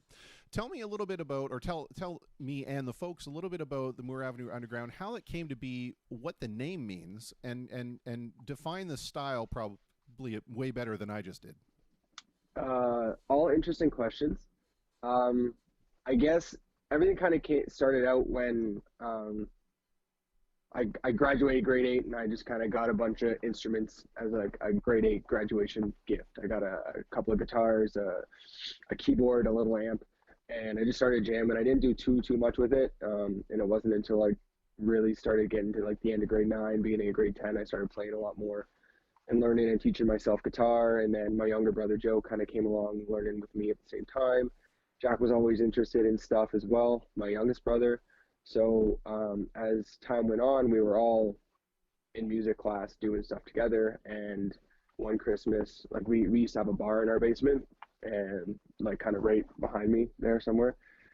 We had knocked it down and opened up the space, and one Christmas there was a drum kit and bass and a little PA system and stuff like that under the tree. Nice. So we had like a whole bunch of stuff to just start jamming. Yeah. Just having a good time. So, and that's what we did. We would just jam, and we had this mini talent show. It was like 4 times a year at our high school called Coffee House. It was just a night, or maybe it was more than that, I don't remember. But it was just a night where you'd audition for it, and if you got in, you got to go play a couple tunes for anybody that showed up. And we would do that all the time. We would do the odd talent show when they let us in, just stuff like that, and then stuff around the community, just covers mostly. That's kind of how we started out. Well, define a little bit of the sound. Like, how would you classify what it is that you guys do? I labeled it kind of as a pop punk thing, but I don't know if that's correct. So maybe you could kind of talk a little bit about the influences that led you along your musical path to what the Moore Avenue Underground sound is. That's a harder question because we don't like to really, I wouldn't say pigeonhole, but maybe pigeonhole, I guess. I don't want to be negative with that word though. we just kind of like to have the listeners and our fans and the people at our shows, like, it's not for us to decide, it's for everyone else to decide. Like, do you like it? Cool. Did it fit within a genre for you? Cool. For us, we're just playing stuff because we like to play it. Most of the songs kind of came out of like a folky City and Color type deal I was trying to fart around with at the beginning of playing, and they came from that, just me and an acoustic guitar, to full band arrangements with, you know, distortion, effects pedals, crazy drums, fun bass lines, harmonies. Yeah. So we've had a lot of different influences among the band because everyone listens to everything. We're all over the place in our musical styles that we like. So that you can feel, I think you can feel a little bit of that in everything that you listen to. Like, you can feel it when you're listening to songs. You can feel the different inspirations. We've had a few people say that we sound a lot like early 80s or like late 80s, early 90s Epitaph Record style bands. A couple of people said we could be on like a like Tony Hawk Pro Skater soundtrack. So that would lead you more towards like the pop punks, punk rock kind of stuff, which is rad. I mean, I love it. But again, like I said, we don't like to Sure. to throw ourselves into a hole. We just like to play. Definitely getting into the pop punk scene has been a lot more welcoming for us. Not that anywhere else we played in the past was unwelcoming or like, I don't know the word there. No, it's fair. Fair Yeah, enough. but so like the pop punk scene has done very well for us. I wouldn't say we're 100% in that genre, but it's been doing very good. Like, Yeah. we met a lot of people, had a lot of really good shows, new fans and stuff like that. Yeah. You know, one of the things that's very cool about being in a band is that you develop these relationships and this kind of it's almost a spiritual connection with those other folks that are in the Mhm. band, where you begin to kind of function together as one thing rather than a bunch of guys, or a bunch of guys and girls getting together. But how much did that add to it when you started playing with people that you kind of were around your entire life? Was that dynamic easier to kind of develop because you already had that dynamic of being together all the time? Mhm. I think it was easier to develop that dynamic because it was already there, realistically, right? Yeah, people talk about like brother or sibling telepathy, where you can kind of know what your brothers or your sisters are thinking. And I mean, I don't 100% think that that's a real thing, but just the idea that your sibling inside and out, to the point where if they're feeling a certain way, you know how to make them feel better or worse. You know how to pick those strings, right? To play that instrument, I guess you could say. So that really affected the fact that we were able to kind of grow that relationship faster. A lot of the time it affects us negatively, because instead of moving towards we know how to make each other feel better, we always move towards we know how to make each other feel worse when Yeah. things are full attention. But that's just because we still all live together, right? So we're still on top of each other all the time. We don't have that time apart, I think, to go, man, like, I miss that guy. I haven't seen him in forever. Like, I haven't stopped seeing him for 25 years. So Well, I was going to ask about that in the sense that, sometimes the sibling rivalry thing is hard enough when you have to deal with it in a family sense, but obviously that does sometimes bleed over into the band as well, and I imagine that's really kind of difficult to have to deal with, because at the end of the day, when the band is done rehearsing, you still have to see them. exactly. I think the one is the hardest for is our drummer, because he's just been like, he's like a brother, but he's not blood related, so he doesn't have to like go to sleep in the same house at the end of the night. He can just go home and get pissed off and do whatever he's got to do, like, outside of here, but then we still have to resolve whatever we have to resolve, or move forward and bury our emotions and whatever we have to do within the same building, which sucks. But at the end of the day, it also kind of is a blessing, because the biggest thing I think a lot of musicians face is the music industry is full of flaky people. No. And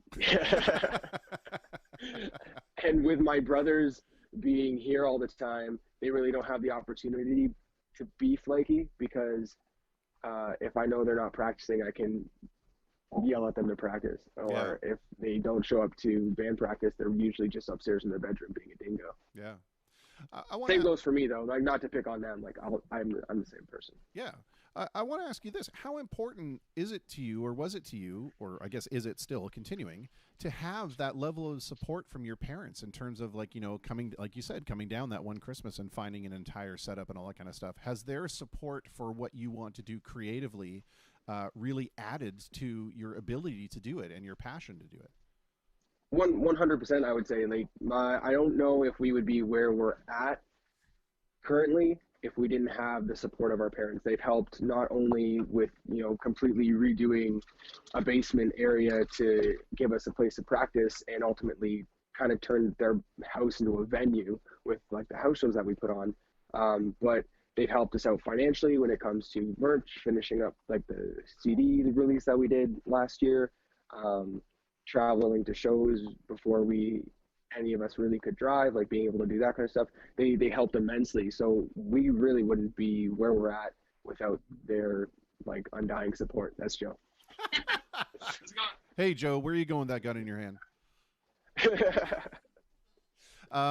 You know, one of the things that we find too with parents, especially, you know, parents who used to maybe you know, be into music or be into something artistic when they were younger, they kind of, you know, now live vicariously through their kids pursuing the same pursuits. But oftentimes we find that it has the potential to be something that's very controlling, in the sense that, like, you know, parents are like, well, if I were you, I would play these songs because these songs are important, and so on and so forth. Do you find that they give you a lot of freedom in that respect, or do you think that you get some kind of, you know, jive from them in terms of what you should be doing?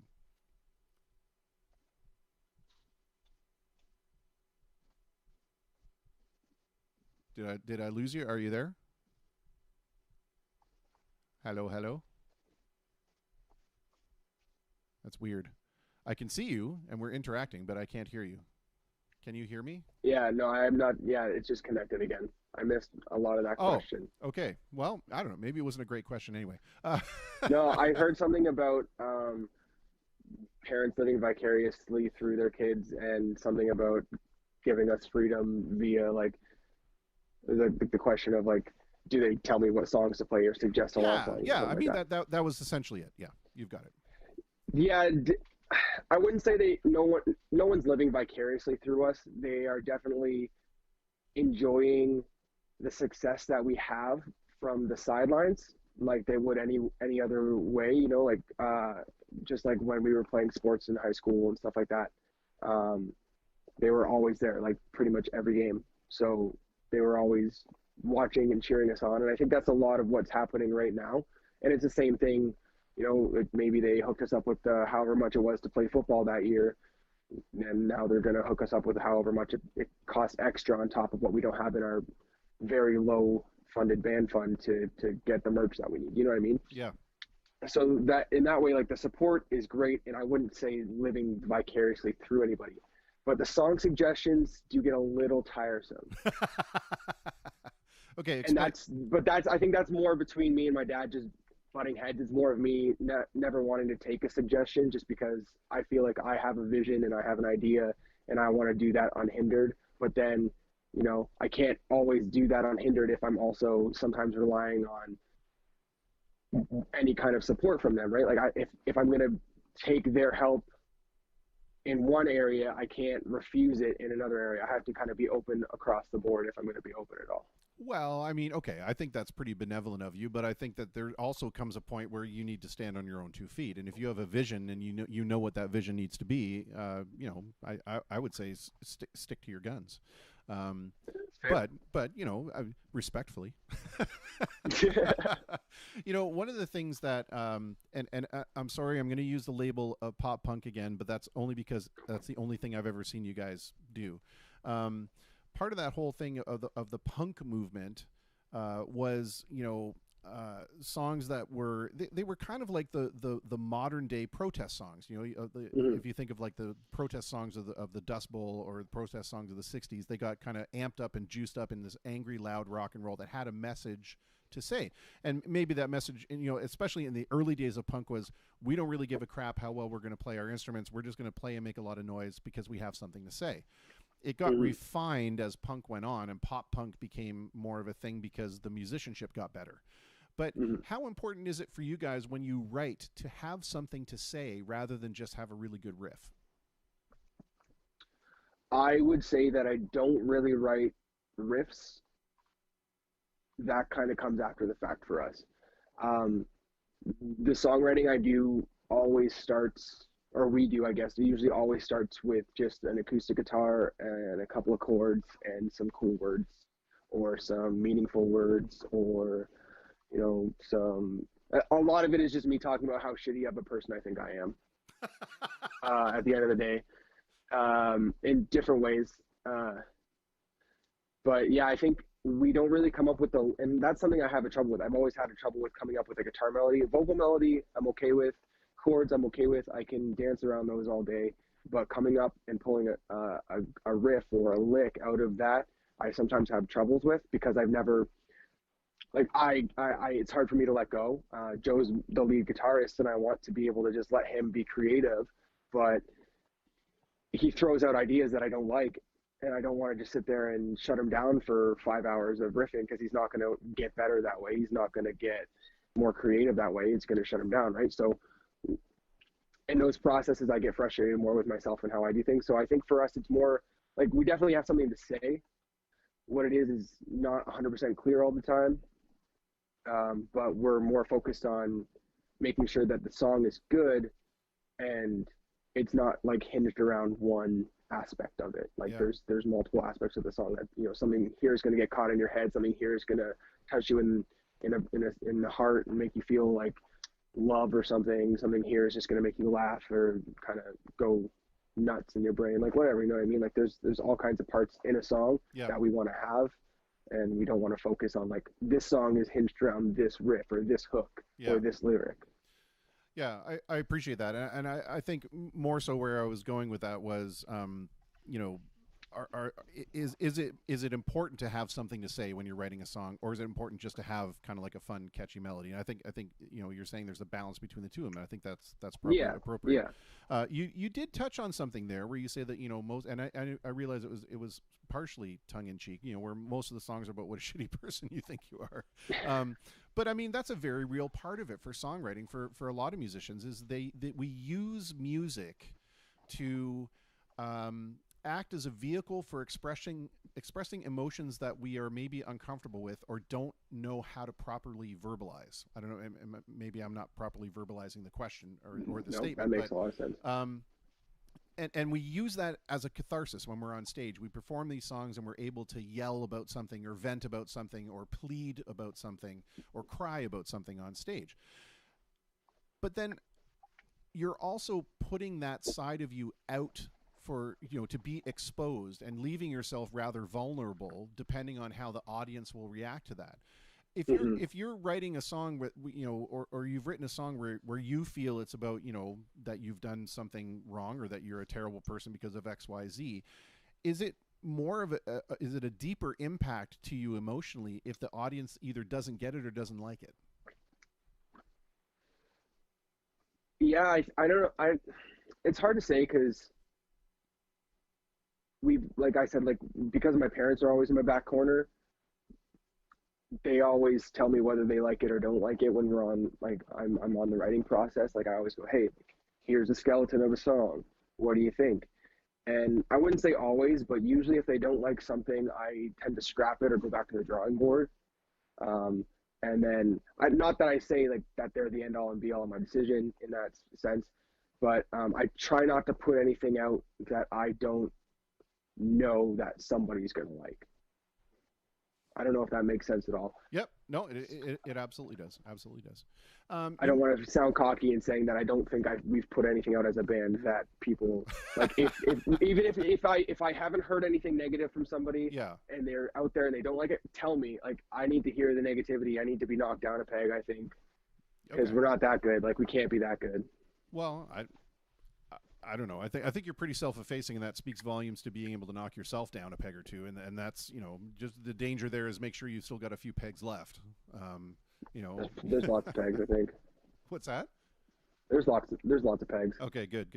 You mentioned really early on that, you know, there are a bunch of different styles, that people play in a bunch of different styles. How hard does that make it to come together as a band? In the sense that, you know, you also said that it's difficult for you to let go and let Joe, you know, do the things that he wants to do. If we have this group of people with very disparate tastes and very eclectic styles, is it hard to make sure that everyone kind of feels included at the end when the band decides to put out a song that maybe, you know, maybe Joe doesn't get to do the thing that he wants to do, or maybe someone else doesn't get to do the thing that they want to do because the style that they are kind of used to doesn't fit what the band is doing at the time? Yes, I think that that is very difficult, and it's more so difficult now than ever because with the studio time that we've had working with Siegfried Meyer at Big Beach Road, he's kind of really pushed us to be a lot more creative in those nitpicky ways, like the riffs, the little lines here or there that are really gonna help push that song over and fill it out. So we're sitting down when we write more so now than we ever have and trying to figure that out. And when Joe sits down and tries to write a song or comes up with a riff or a hook or something, you can tell that he pretty much just listens to Iron Maiden, Foo Fighters, and Megadeth and Metallica. Like, you can tell that's where his head's at. And I don't want a song to come out sounding like that. I would like a song to come out sounding like Moab Underground. But it's hard to do that when we're still not necessarily sitting here defining who we are, what we are, what we sound like, right? You kind of just have to go, yeah, like that works, or yeah, that doesn't work. Sure. And I feel like a lot of the time I'm shutting Joe down and kind of crushing his creativity because I'm like, I don't know, man. Like, I don't know if it's just not tight right now or if the riff just kind of isn't fitting with my brain, but like, I just don't feel that. So what I've been trying to do is take his riffs and pull the structure out of them and like kind of rework them a little bit so that we can sit down and work with something that is still his idea but maybe fits a little bit more. Because I mean, Joe likes some of the bands that would be similar to the style that we're kind of put under, but he's not learning a lot of those songs. He's learning other songs that he really wants to learn that are a lot more technical, and Yeah. we're not necessarily a crazy technical band. I mean, I think rhythmically we can be, but not necessarily in like the way that he's learning. Yeah. But I mean, maybe. So I think that's the hardest challenge because like Jack and our drummer Sean, like they're pretty easy to they just jump into it because I think they're all not single-minded, but similar-minded to me, and like where the feel is. And Joe's kind of like the black swan that's chilling on the edge, wanting to paint his eyes dark and his face white and scream at everyone, which is okay. Yeah. Yeah. It is a difficult thing, I think, when you have especially people who are creative. Sometimes, you know, sometimes in bands, people are just players, right? They just show up and they're like, let me know what the song is. I'll add my flavor to it, or you tell me what I need to do. But oftentimes when you deal with multiple people who are creative, you know, you can get at those loggerheads really easy. And I think it's really frustrating. Yeah. So, yeah. And especially when you're younger and tempers tend to flare a little, a little faster than. And you're related and you're on top of each other 24/7. That's right. Exactly. Yeah. Yeah. I do not envy you that position. Let's talk a little bit about Aylmer, because I'm not sure that a lot of people know it apart from the police training town. You know, what's the local music scene there like? Do you find that you guys get a lot of support in terms of being able to play places, or do you have to kind of move or travel outside there if you want to try to play? I was going to say the word Elmer and local music scene don't really coincide together. When we were in high school, there was a small hardcore scene that kind of started because there was a local hardcore band that did house shows, and there was a promoter that would put on shows at the local Knights of Columbus a couple times a year. But for the most part, there wasn't really anything else outside. Like, you'd have to travel to Woodstock, sometimes Tillsonburg, or London was the big one, right? London still is a big one. And right now, it's hard because, especially with the growing popularity of this like country pop, whatever they want to call it, like that's what everyone wants to hear all the time, right? That, or even like the trap or the mumble rap stuff, like that's what everyone's going for.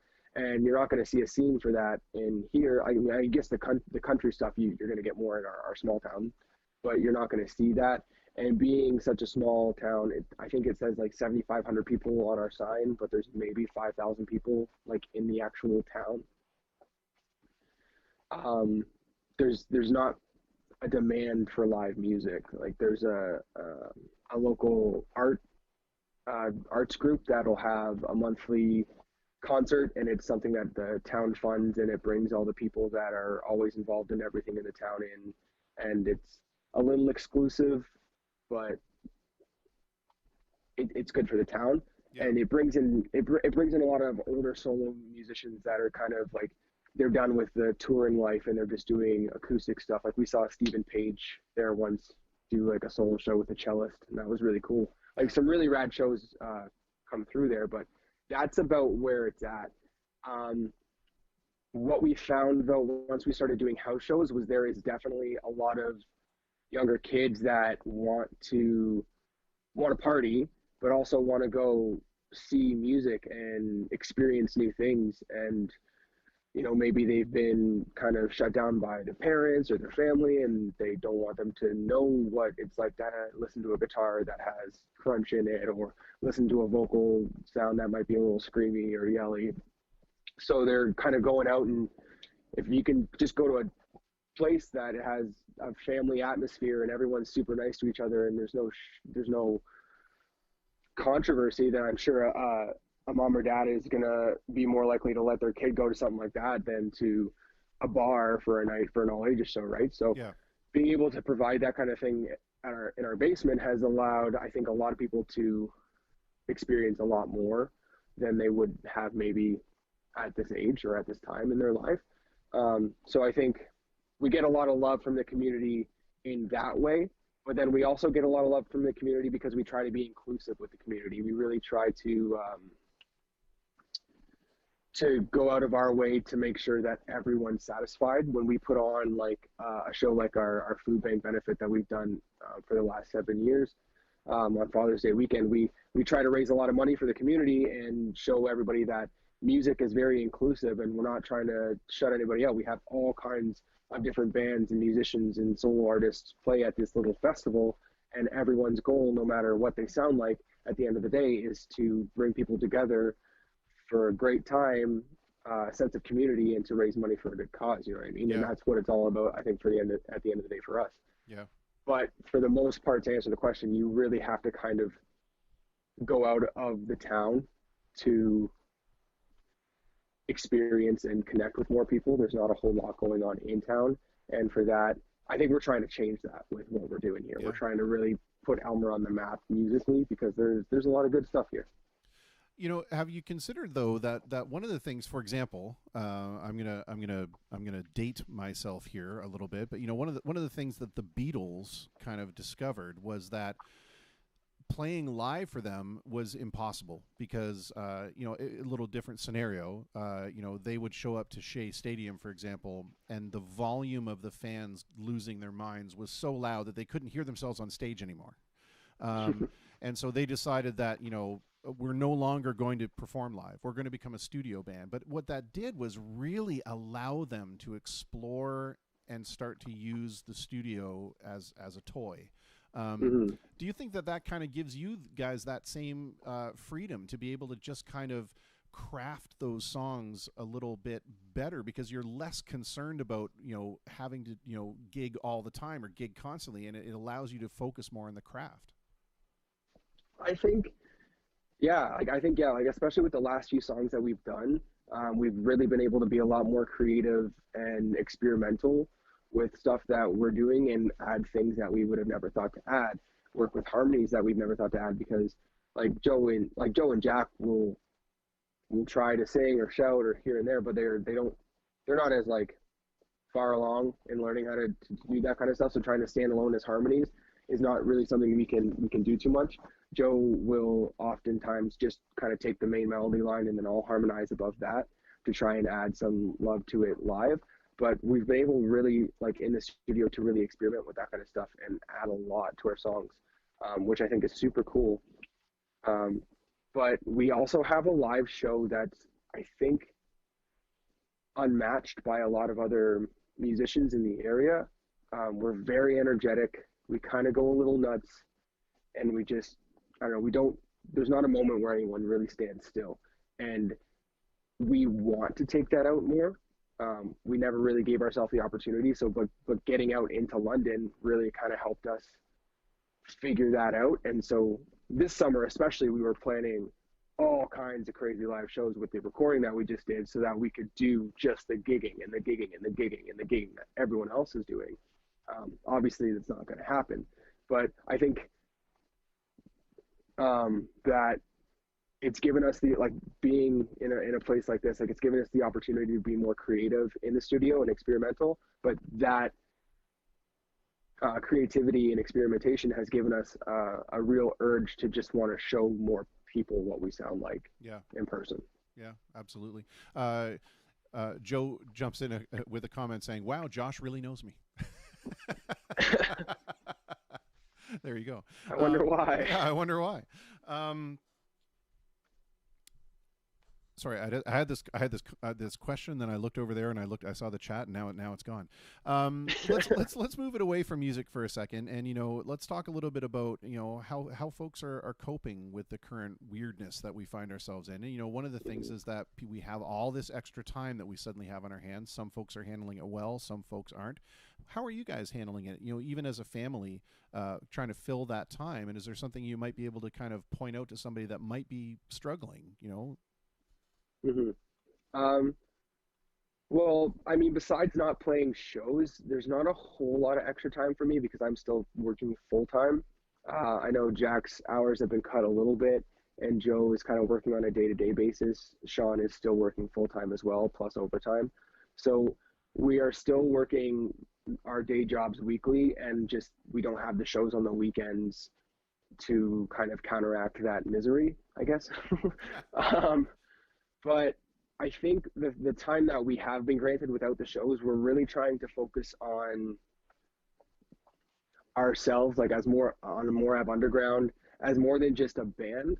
Because I feel like there's a lot of facets to what we are, who we are, what we want to do with like the name, with our passions, and there's more we can be doing. We're kind of realizing that now, and there's a lot to this social media game when it comes to a band that I don't think that we have 100% figured out yet. So what we're trying to do with the time that we do have is figure a lot of that stuff out. Like, do we want to just be a band, or do we want to maybe look into a record label of sorts, or a business venture on the side that maybe has the same name? My girlfriend does all of our screen printing for us. I've often thought about creating a small screen printing business with her, where maybe that's something we do and we become like an apparel company or something. You know what I mean? Like, Sure. Nothing that is crazy, but just ideas that we could try, things that we could experiment with and see where they go. We recently started a Facebook page up and a website called Underground Comics and Collectibles. We have a pretty rad private comic collection, and all of us collect something random. So we're taking the time, mainly my dad, but we're taking the time to put that up into the ether and see what we can do with it. Can we turn this into something where we can get like a brick and mortar building and have like a rad spot for people to come hang out and read comics, buy stuff, play Magic, like Sure, just that yeah. kind of stuff? Like, can we grow that? Who knows? I think we're taking a lot of time to experiment with those ideas. And then also to write, because we used to play every single night before Sean got a job. Now Sean's job and Joe's job put them on afternoons, and we hardly play as often. We found last year we were doing a lot of practices right before we left for a show, just running through the set really quick, Yeah. because no one had time. And so when we were playing all the time, we were writing all the time, and we were always coming up with new stuff. Now things are a little stagnant, or have been a little stagnant. Our set has been the same for about a year or so, same couple of covers, same original tunes. So with that, we're trying to write more, play more tunes, figure more stuff out, change things up, and just be a little different. That way, when we come out of this, we'll have a really rad new set that's super tight with some new tunes and a sick tour plan that we can just hit up and go. You know what I mean? Because Yeah. everyone will be itching to get out. So Yeah, I agree. I want to ask you this because it's coming from the perspective of someone who's considerably younger than I am. But we've seen a lot of examples of the very best elements of humanity showing themselves during this time, right? Folks doing things like asking their elderly neighbors if they need anything from the store, or cutting their lawn, or there's a myriad of different things. What's something that you've seen in terms of people reaching out and helping each other that you would want to see continue after we've kind of bypassed all this silliness? There's a couple of different things that I think are really cool. One of the things recently that everyone's kind of been obsessed with are these like wine ninja groups or whatever they are, where basically everyone's joining a group and you are joining it to receive a really cool free gift basket of stuff that could give you a fun night or a fun weekend, but then you're also going to join it so that you could bless somebody with the same kind of a gift, and they just wake up one morning and there's a really rad gift basket of stuff and chocolate and maybe a couple of drinks and whatever, just chilling on their porch, right? Like that kind of stuff is super cool. The random acts of kindness in general, I think it's just good to see. Because you never really saw that a lot before all this. I mean, you see it, but now it's more common because people aren't focused about their daily lives as much because there's not much going on in their daily lives. So now they're focusing on what can they do for other people. So I think just the idea of doing more for each other is going to help create that as a more common out, like as a commonality, where now and you're going to go, hey, like I'm back to work full time, but remember when I used to have time to do this? Well, now you're not going to remember when. You're going to make time to do all those nice things. Because you enjoyed it. That's why you kept doing it. It wasn't just a time filler. It was something you enjoyed to do, well, like you enjoyed doing. So hopefully that kind of carries on, where more people are going to be creative in the ways that they can just make somebody smile for an afternoon. Yeah, absolutely. Great answer. I want to know what's the one piece of advice that you would give to people during this time, in terms of, and you can take that question any way that you like and apply it to anything. But just I'm curious about how people would like to see other people carry themselves or whatever. Mm-hmm. You don't have to be productive. This is pretty crazy, appalling, and awkward time for everyone. And I think a lot of people are stressing themselves out because they feel like they have to be productive, myself including.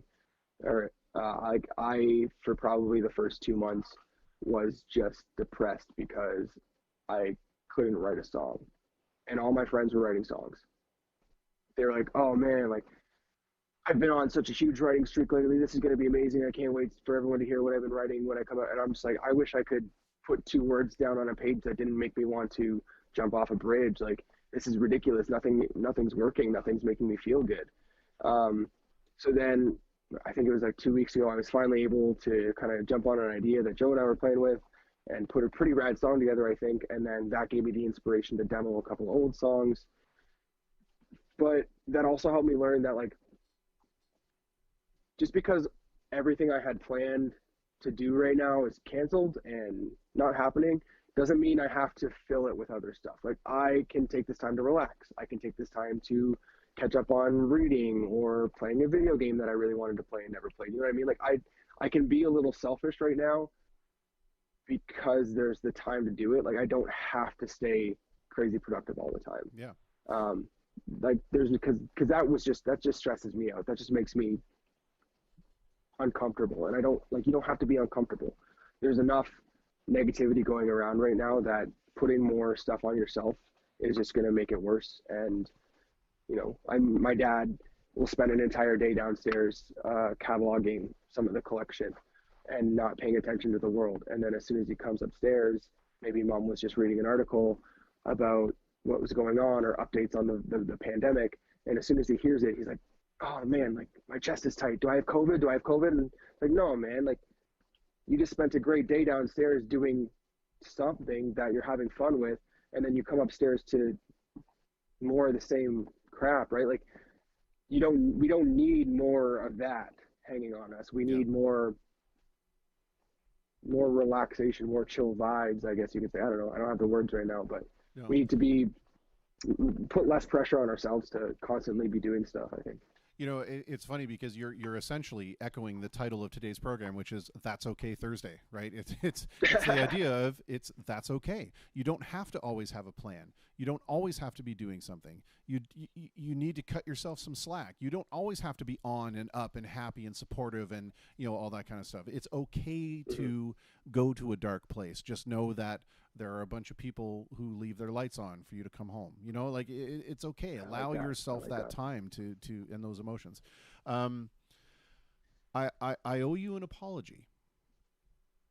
And it's an apology because I had my day kind of run away with me today. I had a project that ended up going a little bit horribly awry.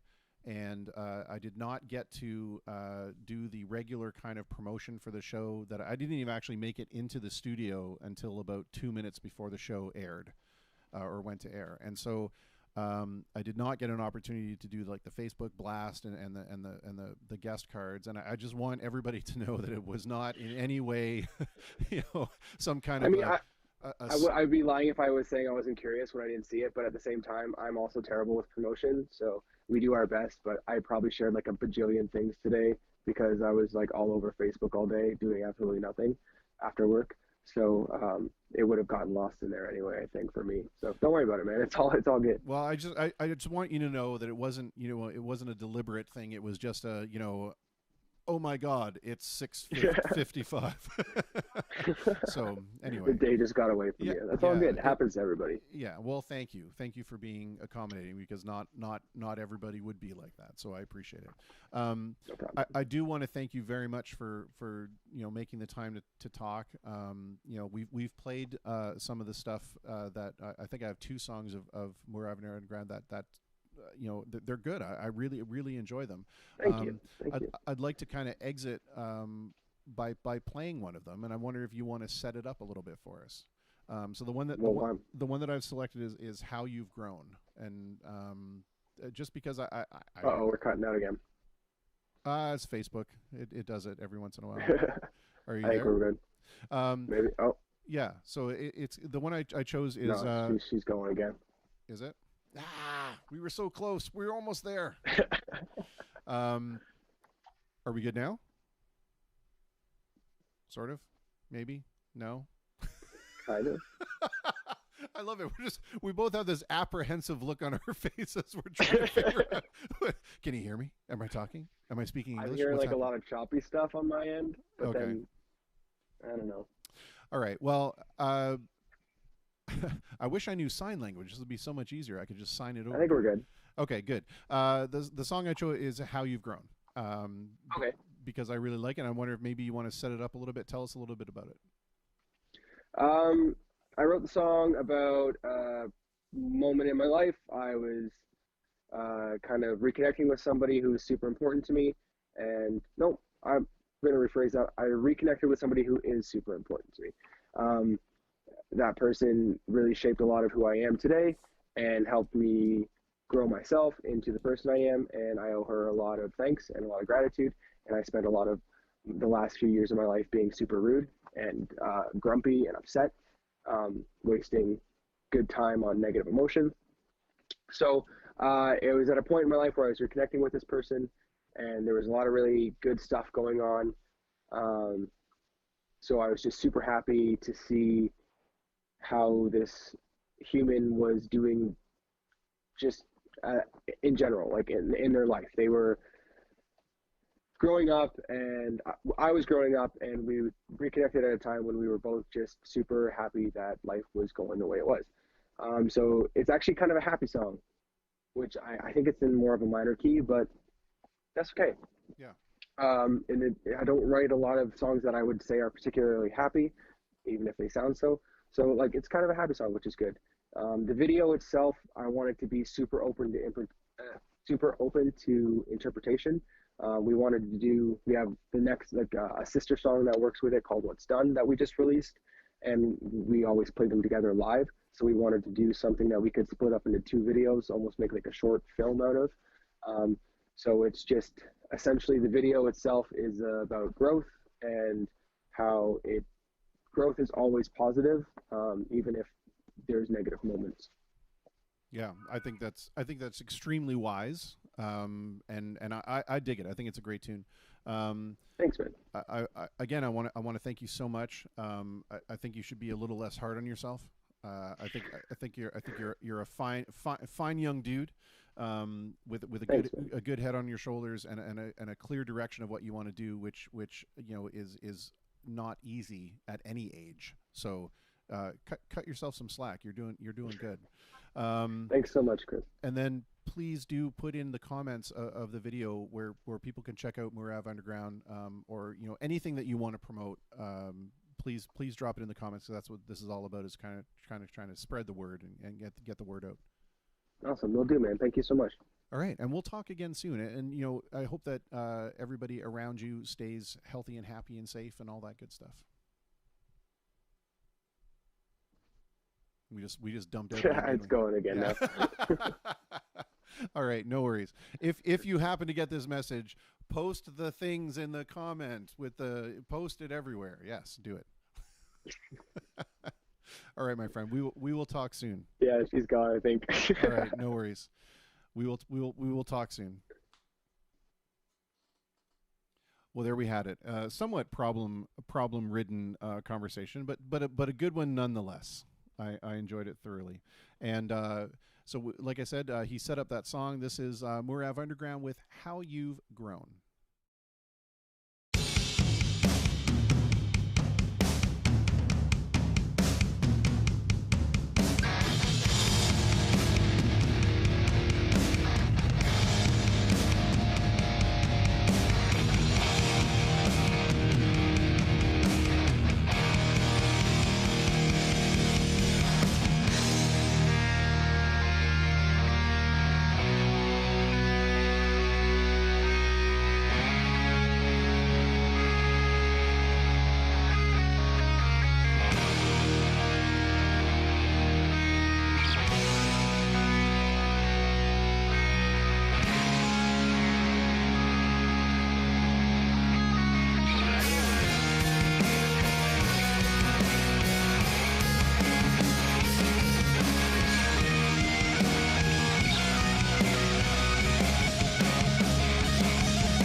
We're still learning how we feel,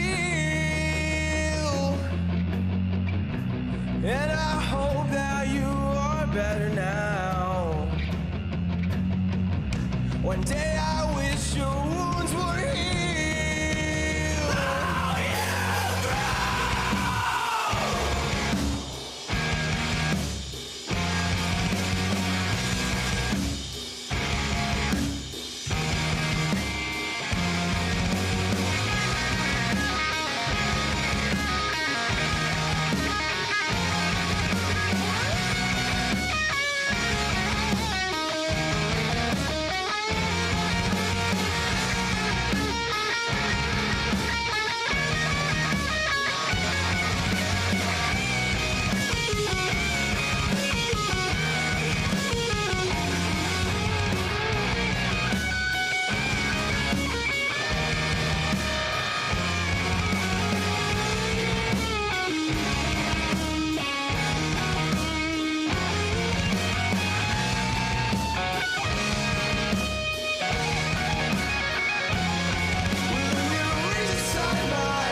Rockstar Music Hall is Windsor's premier event and concert hall. Turnkey productions for concerts, theater productions, trade shows, fundraisers, and home of the Rockstar Wedding. The Platinum Room Banquet Hall is a wedding and event venue featuring in-house services for everything such as catering, decorations, DJ, officiant, i.e. you can get married there, and much more. They do it all and make it easy for you, located directly above Rockstar Music Hall. Partners with and located at Platinum Ruin Rockstar Music Hall, Windsor Weddings provide wedding and event services such as live entertainment, DJ, photography, photo booths, decorating, and efficient services. The Border City Dance Company provides education in dance and performing arts under the direction of Melissa Williams.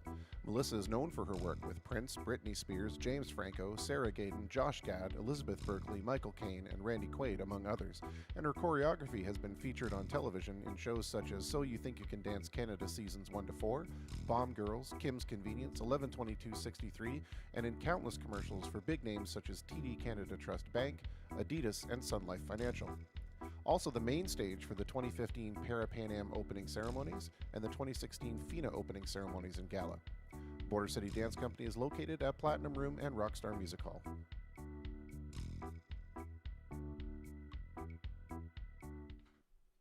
And we are back.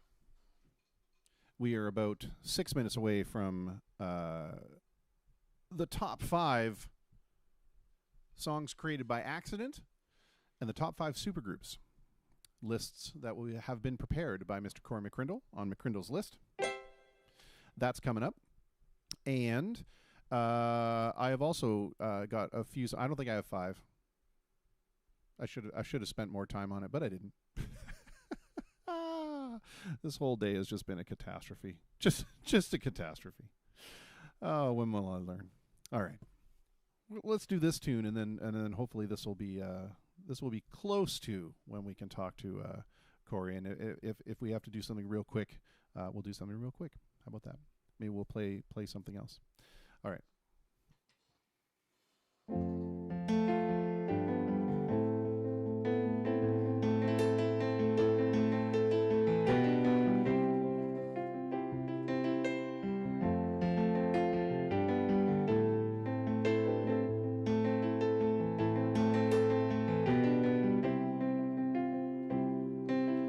Honey, when you doubt my love for you,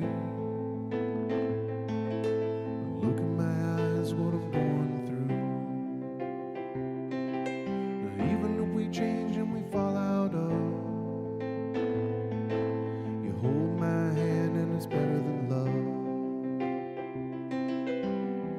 You saved me from myself. You got my back when I need help. There's no one else in the world. You'll always be my girl. You will always be. You will always be. You will always be my girl.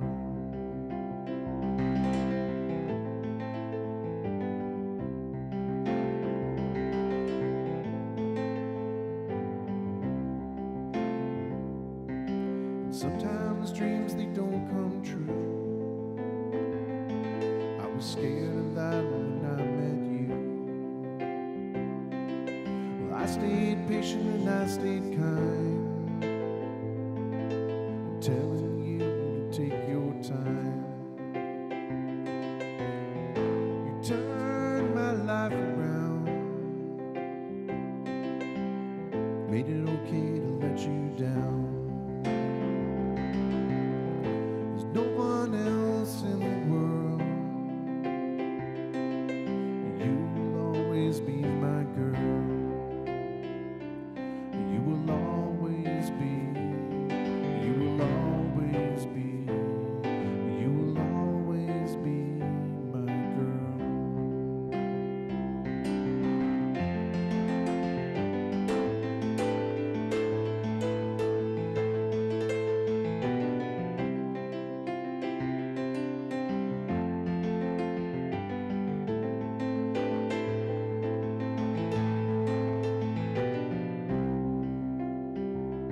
So when I'm walking down the road and I'm feeling mad, I can't understand the things you do, and nothing turns out the way we planned. I'm still your baby, I'm still your man. You saved me from myself. You got my back when I need help. There's no one else in the world, and you'll always be my girl. You will always be. You will always be. You will always be my girl. You will always be. You will always be. You will always be my girl.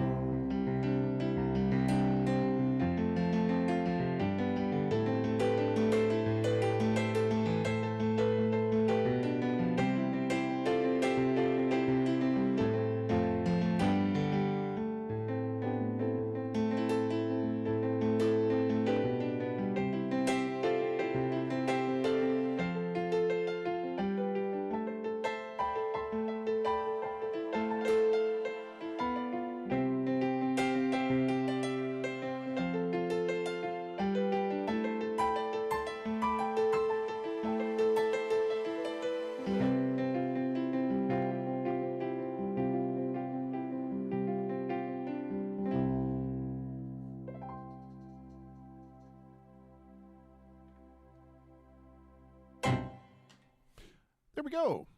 We made it within a little less than a minute to Mr. Corey McCrindle. So let's just go ahead and get him on the line, because this is a list. This is a list I've been looking forward to. I want to know songs that happen by accident. I'm very excited about it. Let me look him up. Hopefully, I will not have caught him in the middle of getting ready.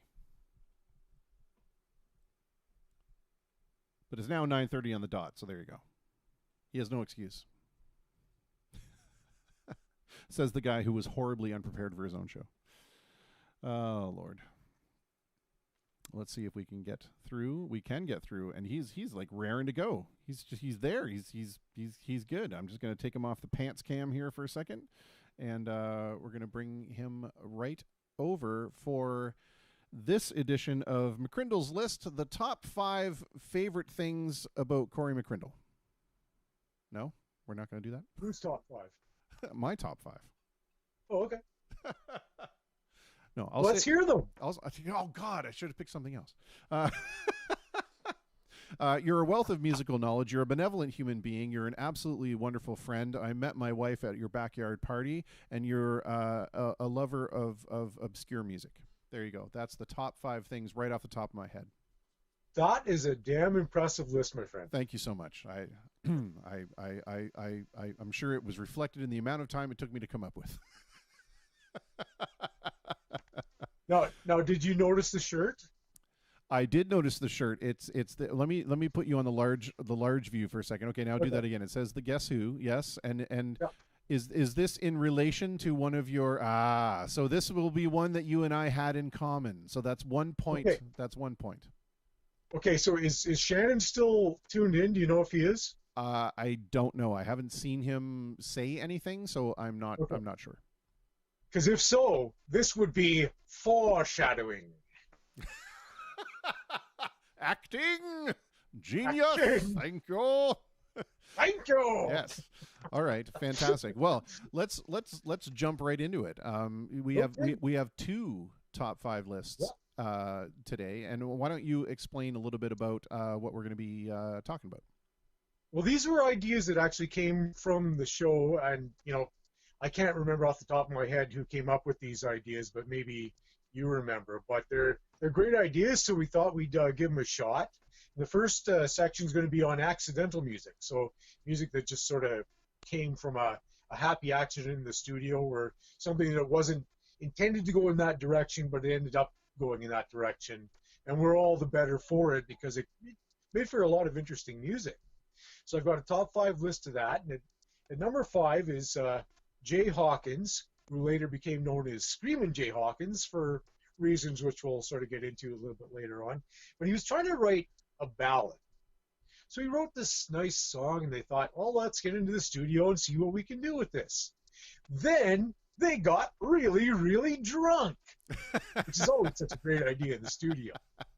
So they get in there, they make this song, I Put a Spell on You, and I don't know if you're too familiar with it, or if people that are listening or watching know it, but it's a bizarre song, and it gets a lot of play around Halloween for reasons, because it's just so, it's almost otherworldly when you listen to it, but it's because Screamin' Jay Hawkins was drunk off his ass while he put it together.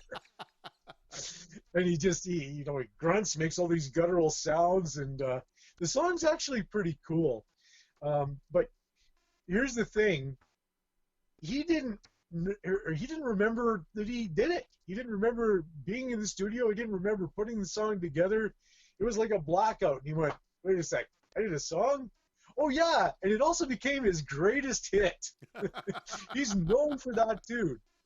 But some of the bizarre things that happened around that song were there's a guy, a DJ, a very famous DJ by the name of Alan Freed, who actually apparently coined the term rock and roll. And he wanted Screamin' Jay Hawkins to appear on stage in a coffin and come out of the coffin and sing this song. And he was going to pay him $300 to do this. Wow. And Screamin' Jay Hawkins thought, no way, I have integrity. This sounds like exploitation. Wait a sec, $300? Yeah, okay, I'll do it. So he did this, and this sort of became his stage persona.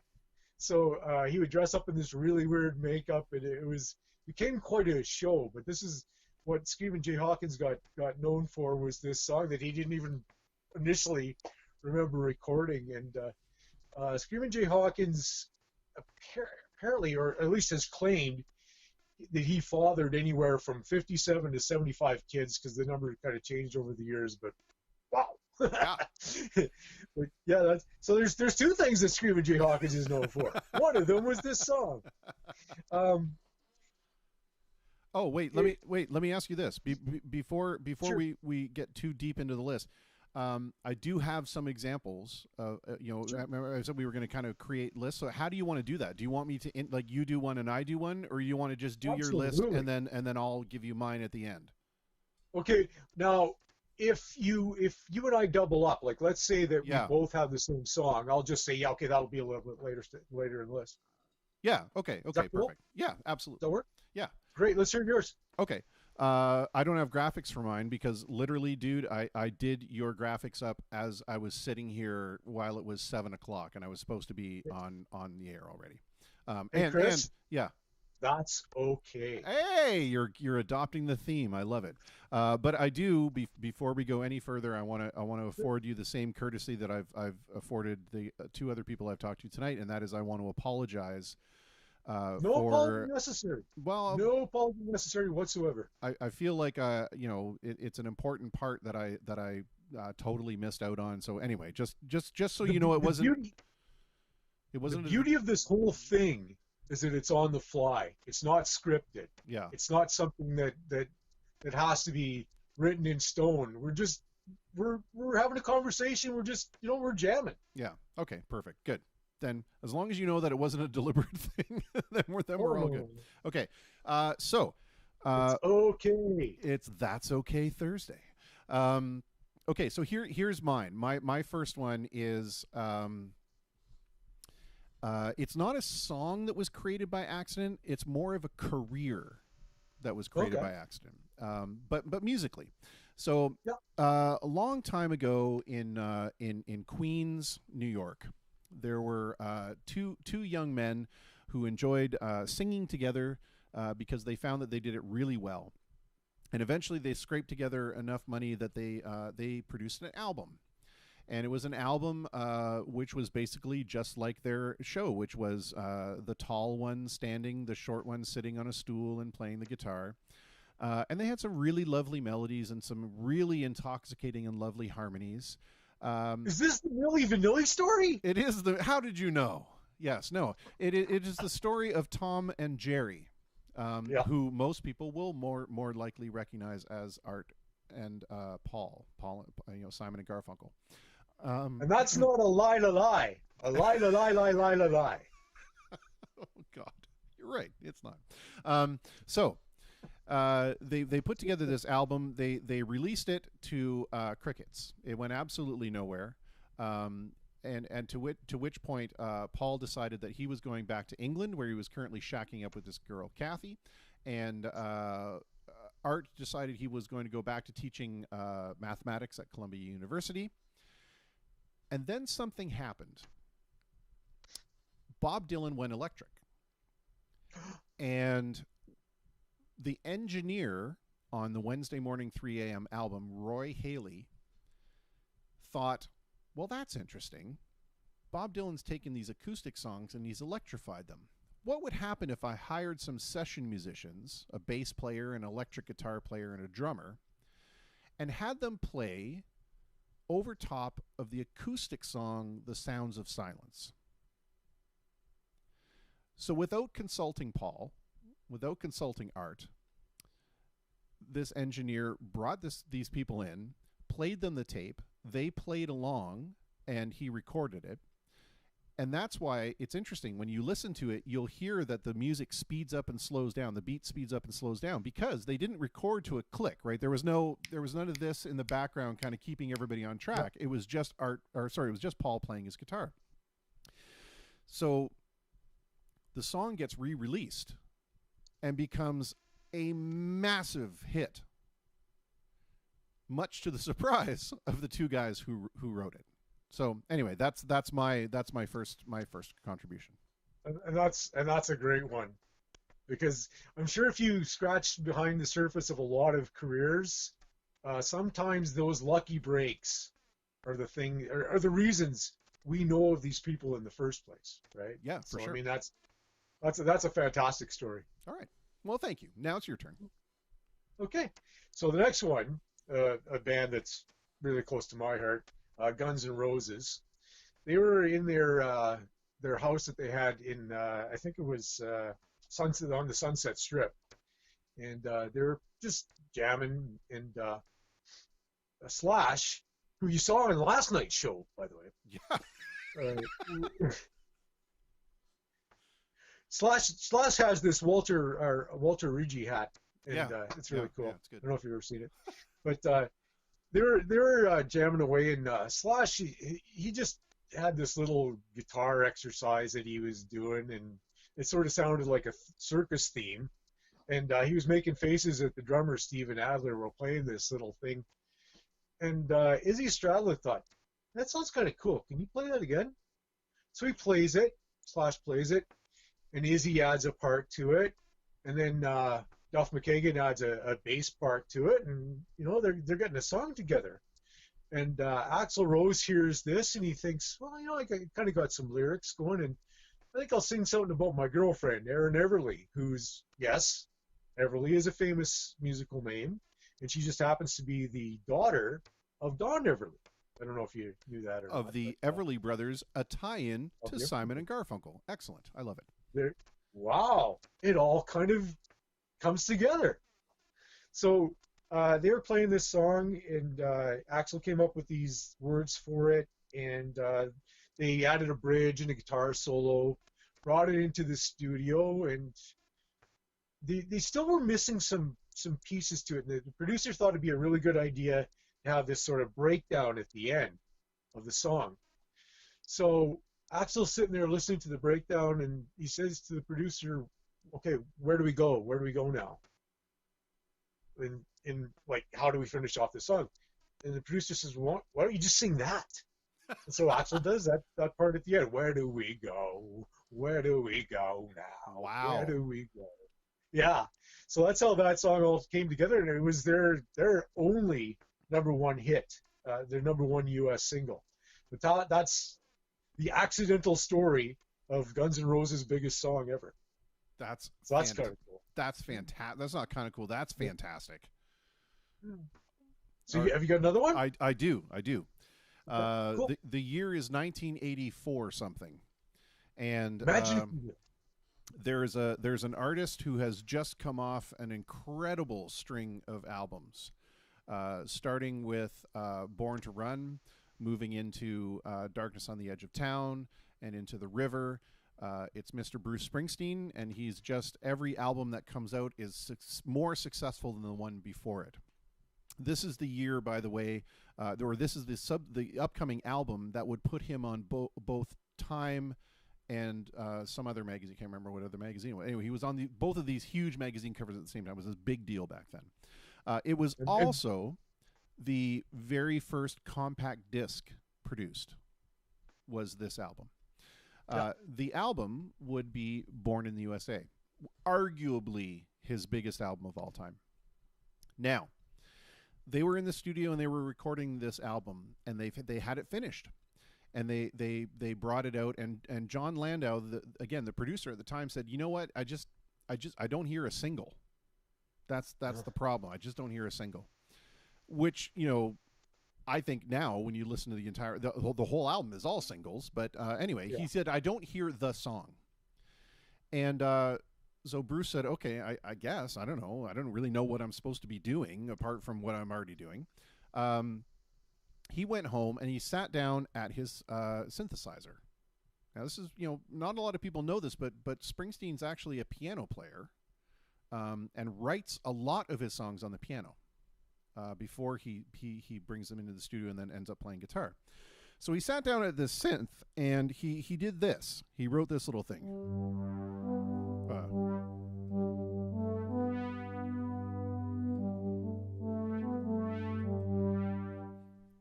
Just that little riff.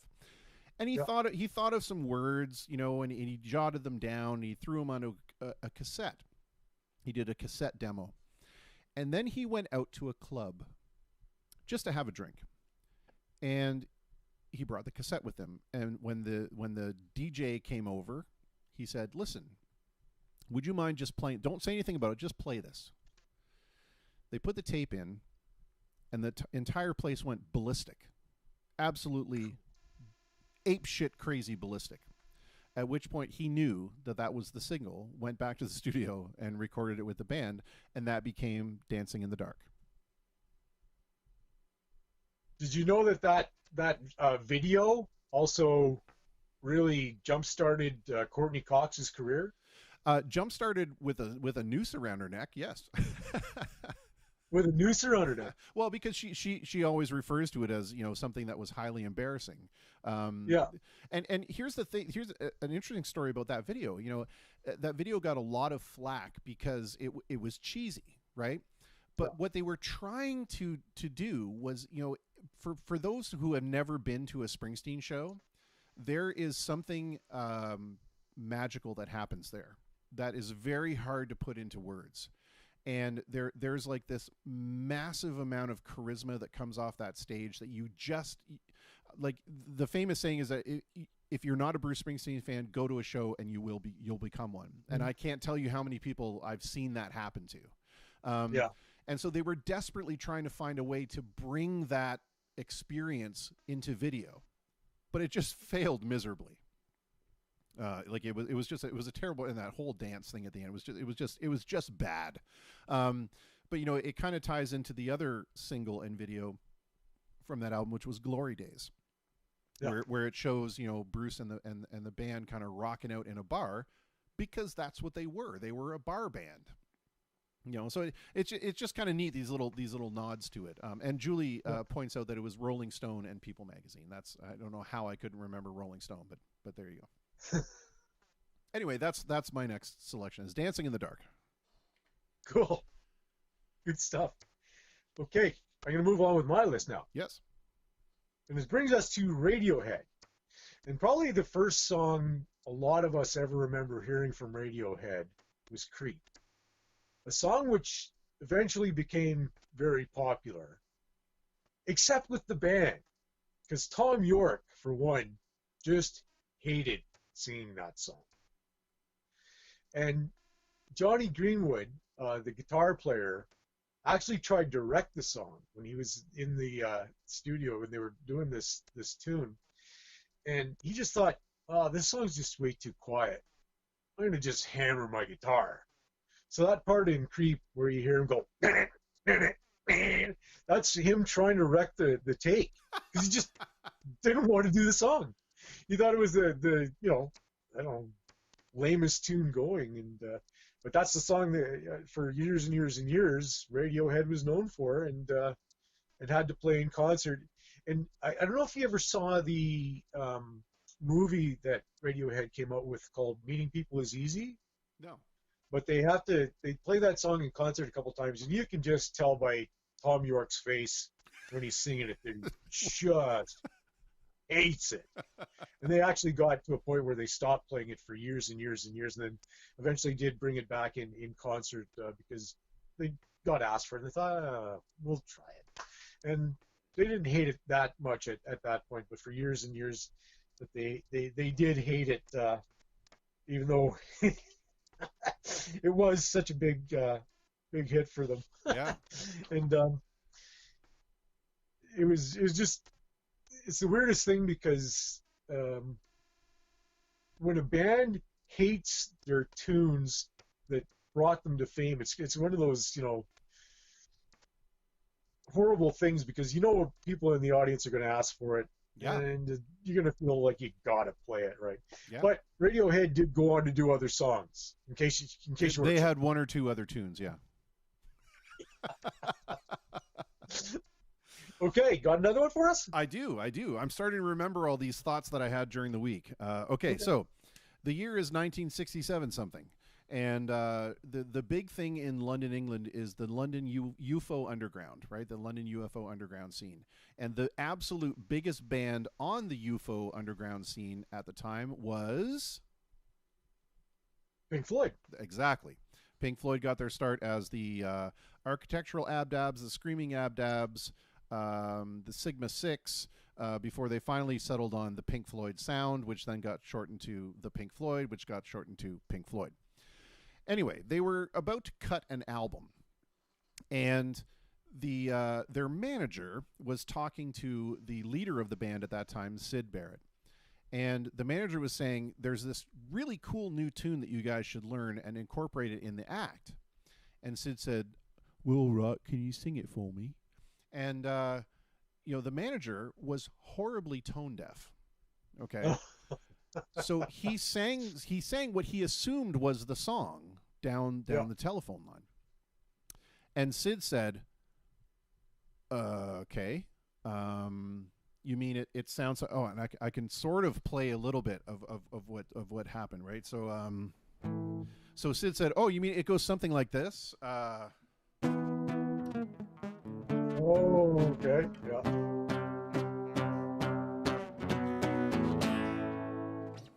And the manager went, no, but that's cool too. Yeah. So the song was Interstellar Overdrive, or became Interstellar Overdrive, and was one of the things that catapulted them to the top of that particular scene, along with other things that they brought to it, like the liquid light display. But Interstellar Overdrive, which was pretty much their first big international hit because it got them, play in the States, was created because their manager was tone deaf and couldn't sing a melody. And I think that comes, if I'm not mistaken, there's a movie that was made, I think it's called Tonight Let's All Make Love in London. Yes. And I think Interstellar Overdrive appears in that like 3 different times in 3 different lengths or configurations. But it's quite a fascinating look at the 67 London scene if you ever watch that movie. And yes, it is freaky deaky. Both freaky and deaky. And deaky. Awesome. Freaky avec la deaky. For those of you in the French community, send your hate mail to Corey McCrindle. Send it to me. All right, your turn. Droitzer. Your turn. I hope Mark's not watching, because he's going to kill me. if you didn't hate me enough by now, Mark. Yeah. Okay, so we're going to move on to another British band, but they came a little bit later than Pink Floyd got their start. I'm talking about the Police, which in the 70s or 70s and early 80s, I guess, was a hit-making machine. Well, one of their big songs, probably the song that a lot of us first remember them for, is Roxanne. And if your brain immediately goes, you don't have to turn on the red light, you're like everybody else, which is why I feel sorry for women named Roxanne in that era, because I'm sure they got told, you don't have to turn on the red punch many a time. So they had this song, and they didn't have representation at this time. They didn't have a contract. They didn't weren't in with a label or anything like that. But they were coming up with a bunch of songs, and Roxanne was one of the songs that they did. And it became a track on their first album, Outlandish Demure. But prior to that, Stuart Copeland, who's the drummer for the Police, has a brother by the name of Miles Copeland III. And he was a real punk guy. He really just loved the punk music. And he heard this one song that they did called Roxanne, and he thought, oh, you know what? You guys might be on to something with this one. So he actually became their manager and got them the deal with A&M Records on the strength of this song, Roxanne. But the neat thing that happens in the song Roxanne, and I'm sure everybody who's heard it remembers it, during the first part of the song Roxanne, you hear this really weird sound just sort of come out of nowhere. And it's actually the sound of Sting accidentally sitting on or leaning on keyboards, and he makes this boom kind of sound, and then you hear Sting laugh.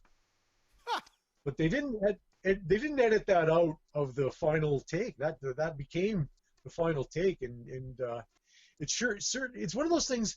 I think if you can make something sound distinctive for whatever reason, you get the attention, and that can lead you in a lot of great directions.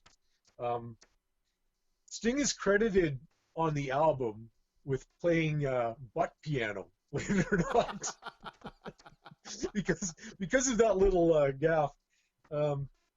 It's in the liner notes that says that. But that's how an accident that's maybe not something that most bands would want to have on their song became a big thing for the Police. And they came out with 5 albums in the course of I don't know how many years, but then they were done. That was it. Police are done. But yeah, Roxanne was the tune that sort of helped get them onto the radio Yeah. and sort of get them into our hearts and minds. That's amazing. That's Yeah. amazing. How about you? Got another one? I do, but I know that it's one that you have in your list too, and I don't want to take away from what you've done to it. So or what I've you've only prepared. got one more on my list, and I can't remember exactly what song that is. Yes, and that's the thing, is that's the one that I also was going to pick. So Okay. let's just say that both of us picked American Woman by the Guess Who, but please tell the story. Well, the Guess Who were coming off of a tour. I think it was about 1969, and they had done a lot of dates in the United States, and now they're back home into Canada. And they were at a curling club somewhere in southern Ontario. And the reason I say somewhere in southern Ontario is because Randy Bachman remembers it as being in Kitchener, whereas Burton Cummings remembers it as being in Scarborough. So I went to the source that I sort of trust the most, and that's this book called American Woman, believe it or not, about the Guess Who. And as you can see down here, it's actually autographed by Burton Cummings. Also autographed by John Einerson, who wrote the book. So I'm going to trust this as my musical source on this particular song. It's probably a decently sourced source. Yes, I will capitulate that. So what John writes in his book is that they were playing this concert in somewhere in southern Ontario, and again up in the air. But Randy broke a D string on his Les Paul. So while he was changing strings and tuning up, the rest of the band took off the stage. They were doing what they were doing. Burton was apparently backstage trying to buy some records off one of these people that had come to the concert. And so Randy tunes up a little bit. He starts playing this guitar riff. It's really sort of heavy, almost like a Led Zeppelin-y type heavy guitar riff. And he goes, oh man, this sounds pretty cool. I want to remember this. This is cool. So he just keeps on playing it. So a couple of the guys, Jim Cale and Gary Peterson, come back onto the stage and they start jamming a bit with him while he keeps playing this riff. This so that keeps going on. So Burton hears this and he says, well, I'm going to come back on the stage too. And Randy just, I don't know, he signals to him, sing something, do something with this. And so kind of on the spot, Burton starts singing these songs, or these lyrics, American Woman, and just sort of carries it on and adds to the song, and it kind of builds and builds and builds. Now, that's great. It was a total jam on stage.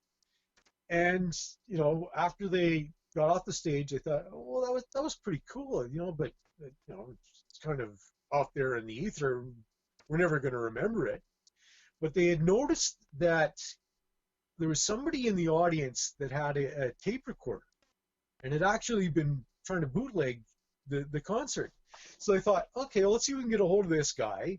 We'll grab the tape from him and basically learn our song. So they took it into the studio, worked on it, and that became American Woman, and it fit into their 1970 album titled, yes, American Woman. Yeah. And it became a huge hit for them. As a matter of fact, I think it was their only #1 Billboard song. And all 4 members of the band actually got a writing credit on it because it came from a jam. And to me, the weirdest thing is, well, there's a couple of weird things. First of all, it was seen as a really anti-American song. But Burton Cummings says, no, it wasn't anti-American. It was pro-Canadian. It's like, it's not American Woman, I hate you or whatever. It's like Canadian Woman, I appreciate you more, or Sure. I prefer you. That was his take on it. But they were also supposed to do a gig at the White House, believe it or not. And guess which song they were told, maybe they shouldn't do? Yes, American Woman. So 30 years after that, just about 30 years to the day, Lenny Kravitz came out with his version of American Woman. and that gave the band a lot of royalties and sort of helped revitalize that song. But was there anything in that telling of that I missed that you wanted to add? Well, I don't necessarily think that it's something that you missed. I just heard the story slightly differently. So I heard it that that it was there was a point where the band was not on stage. Burton was being interviewed by someone, and then the band went back on stage and was kind of noodling around, and he kind of freaked out and went, "Oh my God, I got to get back on stage," and then just started improvising the lyrics. So, I will 100% concede to your source because it's probably 100% correct. And the other thing that I heard about that was that it was actually the kid with the tape recorder that approached the band backstage and said, "I don't know this song that you guys wrote. What is it?" And they went, "Oh, wow, that's pretty cool." So again, I will 100% concede to the written word authority on the subject. Yeah. Okay, so this is from John's book directly. It says, Burton, backstage chatting with a fan, heard the other three launch into a jam and rushed on stage. Grabbing the microphone, he began to sing whatever came into his head. I looked out all over these fresh-looking Canadian girls and sang, "American Woman, stay away from me." There was a kid in the audience with a cassette recorder. They were just new. He came backstage afterward and played the song back to us, and we thought, maybe there's something there. If the kid hadn't brought the tape recorder backstage, the song would have just been another jam that would have been forgotten.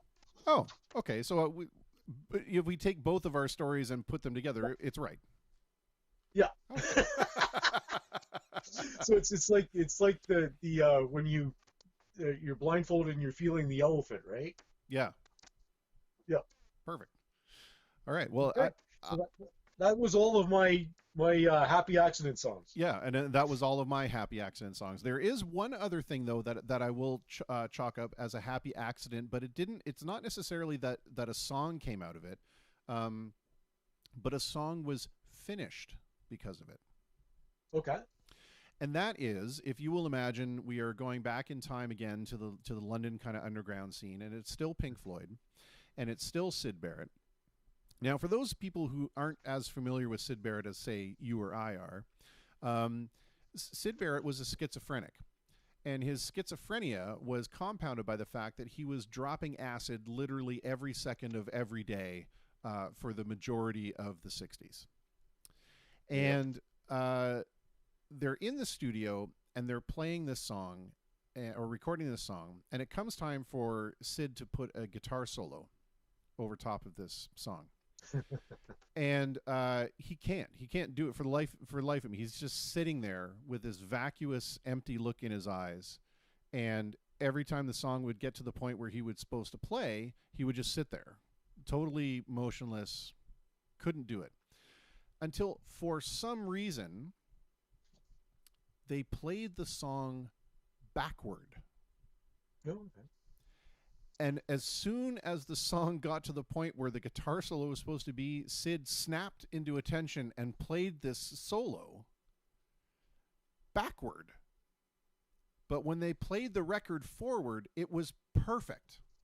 Oh, wow. Yeah. So that's the happy accident part that's the last. So which song? I don't remember. Oh, yeah, okay. Yeah, sorry. The story would have had a lot more gravitas if I would have remembered the actual song title. But yeah, I mean, there was so many whacked out things Syd did back then that it's really hard to narrow it down to just one. And that, children, is why you should all do acid every day. That's right. There's a story that people were afraid to drink tap water in his apartment because they were convinced that he actually had LSD being put into his apartment's tap water. Yeah, crazy. Oh my god. Yeah. All right. Oh my god. Well, this means we're moving on to the next top 5 list, right? It's a bird. It's a plane. It's supergroups. Wait, hang on. Sorry. It's a bird. It's a plane. It's supergroups. I just had to do it with the echo. There, that's very nice. I don't have the echo here. Well, we are a professional organization over here, Corey. Julie pipes in from the corner here and says it was Dominoes. That was the song, Dominoes. Was it? Okay. Apparently. Cool. Yeah. Thanks for looking that up. I can neither confirm nor deny. Oh, that's excellent. Okay. So here's my first supergroup. Did you make a list of supergroups? Or No, did you just sort of no. have I some- was only going to do the I was Okay. only going to do the accidental ones. Okay. Yeah. Yeah. So here's my list of supergroups. So I'm going to start it off with one that's kind of relatively new, except has a long, long history in its formation, and that's the Hollywood Vampires. And if you've never heard of the Hollywood Vampires, they're Alice Cooper, Joe Perry, and also for some reason Johnny Depp, plus a bunch of other people that sit in with them and have been in the band. But the original Hollywood Vampires were Alice Cooper and a bunch of guys that he used to drink very heavily with, and they would include from time to time Harry Nilsson, Ringo Starr, John Lennon, Keith Moon, and also Mickey Dolenz from the Monkees. Wow. And these guys would all sit around in the bars and just drink their faces off. And the idea was to drink until you couldn't stand up anymore. And apparently this happened quite frequently. So Okay. John Lennon's Lost Weekend, which happened to him, I think in the very early 70s, or maybe mid 70s. I forget when it was, but yeah, he would drink a lot with Harry Nilsson, and they would just be a mess. But that's how the Hollywood Vampires originally started. And then fast forward to 2015, the Hollywood Vampires become this band that Alice Cooper had with these other guys. And they've had a lot of guys sit in with them, including Matt Sorum and Duff McKagan from Guns N' Roses, Tom Morello, Geezer Butler, Marilyn Manson, Arthur Brown, and even Zach Starkey, the son of Ringo Starr. So there's a lot of history with that, that group, that lineup. And they used to play in L.A. at the Roxy and elsewhere. And elsewhere. Oh, you beat me to it. I know. Um, sorry, I just want to they- I want to jump in here real quick and just say that for some reason the graphic that I had for this album is not loading. I don't know why, but it's not. Oh, well. C'est la vie. Life happens. Indeed. They That's okay. played That's okay. They played the Grammy Awards as a tribute to Lemmy in 2016. They came out with another album in 2019. And here's a few of the people that played on the first Hollywood Vampires album. Robbie Krieger from The Doors, Slash, Joe Walsh, who had his share of drinking over the years, Dave Grohl, because Dave Grohl has to play in every band, Brian Johnson from AC/DC, even Paul McCartney. The album contains a lot of covers, tunes by Jim Morrison and The Doors, John Lennon, Harry Nilsson, and Jimi Hendrix. And among the tunes on this first album was an original. It's called My Dead Drunk Friends, fittingly enough. And Bob Ezrin got a co-writing credit for that one. And here's a couple lines from that one. I'm raising my glass and tossing it back, but I can't remember why. So let's have another for all my brothers who drank until they died. My dead drunk friends. Woohoo! Nice. I love it. What So what that's is super. what is with Mickey Dolenz? Because I don't know if you know. I don't know. I just sure. As I was about to say, I don't know if you know this, and then realized who I was talking to. But Yeah. Frank Zappa, who is known for having the Yeah. creme de la creme of musicianship in his groups, Yeah. wanted Mickey Dolenz as the drummer in the Mothers of Invention. Why? Mickey Dolenz is kind of like Forrest Gump. He just kind of shows up everywhere, right? Yeah. If you ever watch the Monterey Pop Festival footage, he's right there, center, in the audience, center stage, looking at all these cool people, and it's like, dude, you're in the Monkees. Yeah. And that's all that should be said. Oh, There's a whole bunch of cool. There's a whole bunch of cool people here. Also, Mickey Dolenz. That's right. Support act, Mickey Dolenz. But I will say that his getting onto the Monkees Yeah. is my favorite story of television casting of all time. Okay. Do you know this story? I know he was in a sort of a kid's. He was a Circus child boy. actor. Yeah, Circus Boy. Circus Boy, right. So he did have some acting chops, and I think that's part of the reason he was brought in. But, the Monkees, of course, were the prefab four. Yes. They were going it was like, hey, the Beatles are really cool. Let's put a band together on television who we're going to sort of make look a little bit like the Beatles, but they're not really the Beatles, and we'll get all the kids to love them. And all the kids did. Yeah.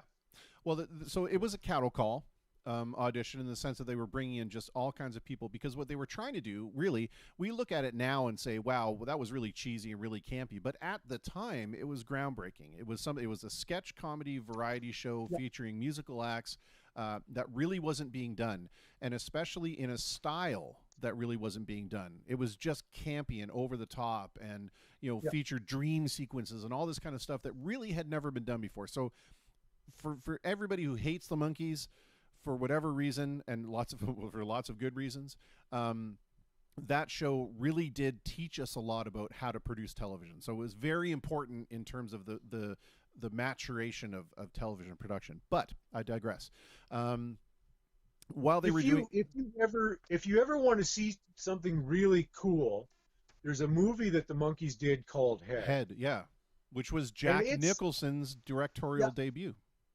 Yeah, and it's fantastic, and the music in it is not bad, but it's great because Frank Zappa's in it. But there's a lot of things in that really tear apart the Monkees personas, tear apart the myth of the Monkees, show you what they're really like, and I thought it was really well done. It's a movie that I will definitely sit down and watch just because it is a lot of fun. Well, I mean, Corey, who doesn't like a little head? So moving right along into the story of the casting call. So they had all these people coming in and trying to read for these parts, and they didn't really know, because they were looking for that kind of offbeat, off the cuff, comedy, and the ability to kind of just go with it, right? Anyway, so you have to picture it's been a long day, and they bring in Mickey Dolenz, who, like you said, they knew from Circus Boy and knew that he had some acting chops and had some credibility. Well, he walks in, and the casting office is a mess. There's on the table, there's just coffee cups all over the place because they've been drinking coffee nonstop all day. Mickey Dolenz doesn't say a word. Walks immediately, like, you have to understand, he walks through the door, looks at the table, walks over, picks up a coffee mug from one spot, puts it over someplace else, looks at them and says, "Checkmate." He got the job immediately. That was exactly what they were looking for. Anyway, so that's my little Mickey Dolenz story. And do you know do you know why they brought in Peter Tork? I want to say it's because he was one of the really only real musicians between him and Mike Nesmith. It was Peter Tork and Mike who were really the only guys that could play. Yeah, that's part of it, but also because they were looking for a guy like Stephen Stills. That's right. I do remember hearing that. Yeah. Yeah. And he was very still. I think they wanted Stephen Stills, but Stephen Stills had some things going on. So they went. Stephen Stills, I think, was the one that said, "Well, I got this guy that I know that might be a good fit for this." By the name of Peter, I think it was Peter Torkelson or whatever the long name is. They just shortened it to Peter Tork. And he kind of looks a bit like Stills, but he also can play. So yeah, I think that's how Peter Tork got the gig. That's super cool. Yeah. We should have done like an entire segment on just the Monkees. We can do that monkeying around anytime you want. Yeah, we can do it. Like, okay, so here's the first suggestion for next week: is the top 5 cool things about the television show or band The Monkees. So the top 5 cool things about the show, about the show or the band. Just the top 5 okay. top 5 cool things about the Monkees. Okay. Yeah. We can make that happen. Okay, moving on. Okay. So now we're on to Asia, which is a group originally had some of the best of the prog rock era. So you're talking guys like John Wetton, who had been in not only King Crimson, which is an amazing prog rock band, but UK. Carl Palmer was with Emerson, Lake and Palmer. He was the drummer, of course. Jeffrey Downs came from the Buggles. Remember that Video Killed the Radio Star? That was his band. And Steve Howe from a band called Yes, who you may be familiar with. No. But these guys, these guys came out with an album in 1982, self-titled, Asia, and it became a massive massive hit. It was like number one both in I think Canada and the U.S., which is saying something for a band that doesn't really have a connection to Canada or the U.S. It's a British band. So I thought that was a pretty cool thing. And they give us songs like Heat of the Moment, Soul Survivor, and Only Time Will Tell. Those were the singles from that album. And they also, I don't know if you know this, they have come out with another dozen studio albums after the fact. Can you name me one more Asia album? I couldn't even tell you that the first Asia album was called Asia. Okay. There you go. Weirdly enough, the first 6 Asia albums all started with the letter A. There was Alpha, Astra. There was a bunch of them, but chances are the vast majority of people only have that one album in their collection. Right. And the lineup has changed over the years. There's still 2 guys. Of course, Carl Palmer is the only one besides Jeffrey Downs that's still in that. John Wetton died, and Steve Howe, he's just retired. He's not playing music anymore. But they had a number of different players over the years. But Asia, original lineup Asia, is one I would consider a supergroup. Nice. We're going to move on now. All right. To my first co-entry. There's a couple co-entries coming up here, but the first one is Cream, and they were started. They were probably the band that most people would think of when they think of the term supergroup originally. I think they may have been the first one. But Jack Bruce, Ginger Baker, and Eric Clapton, they came together out of different bands. Bruce had been in Blues Incorporated and the Graham Bond organization, as had Ginger Baker. And then Jack went on to John Mayall and the Blues Breakers. And in John Mayall and the Blues Breakers, one of the guitarists was Eric Clapton. So that's how he sort of met Clapton. And Clapton had been a member of the Yardbirds as well, but he didn't like the musical direction that the Yardbirds were going in. He wanted something more bluesy. And when he got to Cream, when he left the Blues Breakers, he certainly got that. There was a band that was very much into the not only blues vibe, but also a psychedelic vibe. And I think they did both really, really well. They only had 4 albums in their career, but probably one of the most influential bands to come out of England at that time. Cream did a 4-night reunion gig at the Royal Albert Hall in 2005, which was where they played their last gigs as Cream originally. So they still had, of course, the 3 members at that time. And it's quite an amazing gig to see it. But the one thing that was really kind of stood out as neat about that set of concerts is the first time they ever played the song Badge live. And that song was co-written by George Harrison. And if you see the video for the Albert Hall 2005 concerts, there's a really neat part in the stage where they do the breakdown leading up to what was the George Harrison solo, which is the part that George added to the song. And Eric puts down his guitar, walks up on stage where there's another guitar just sort of mounted there so he can play it, and he does the George Harrison part. And this, of course, was after George had died, so it's just one of the most spine-chilling moments I can remember in music history, and I don't think I'm overselling it when I say that. Yeah. So the next thing that happened after Cream sort of disintegrated, because Ginger Baker was just a difficult person to deal with, but Jack Bruce was probably, 1A and 1B. They were both really hard on each other, so much so that Clapton says that's the reason he got into heroin, is because he just couldn't handle all the fights in the band. So Clapton started another band called Blind Faith, and Ginger Baker was a part of Blind Faith, as was Steve Winwood, and of course Rick Gretsch. You know who Rick Gretsch is, don't you? Inventor of the Gretsch guitar. Do you really? No. No, I have no idea, and I'm assuming that was the bait and switch, is that I'm not supposed to know who he is. No, no, that's what I was going to say. Is Rick Gretsch has never heard of you either, but they formed this band, um, and you might know Winwood from Traffic, and they only came out with one album. The album is called Blind Faith, and they had some really real cool tunes on it. One was a remake of a Buddy Holly song called Well All Right. Another one was this wonderful freeform jam called what's the name of it? Do What You Like.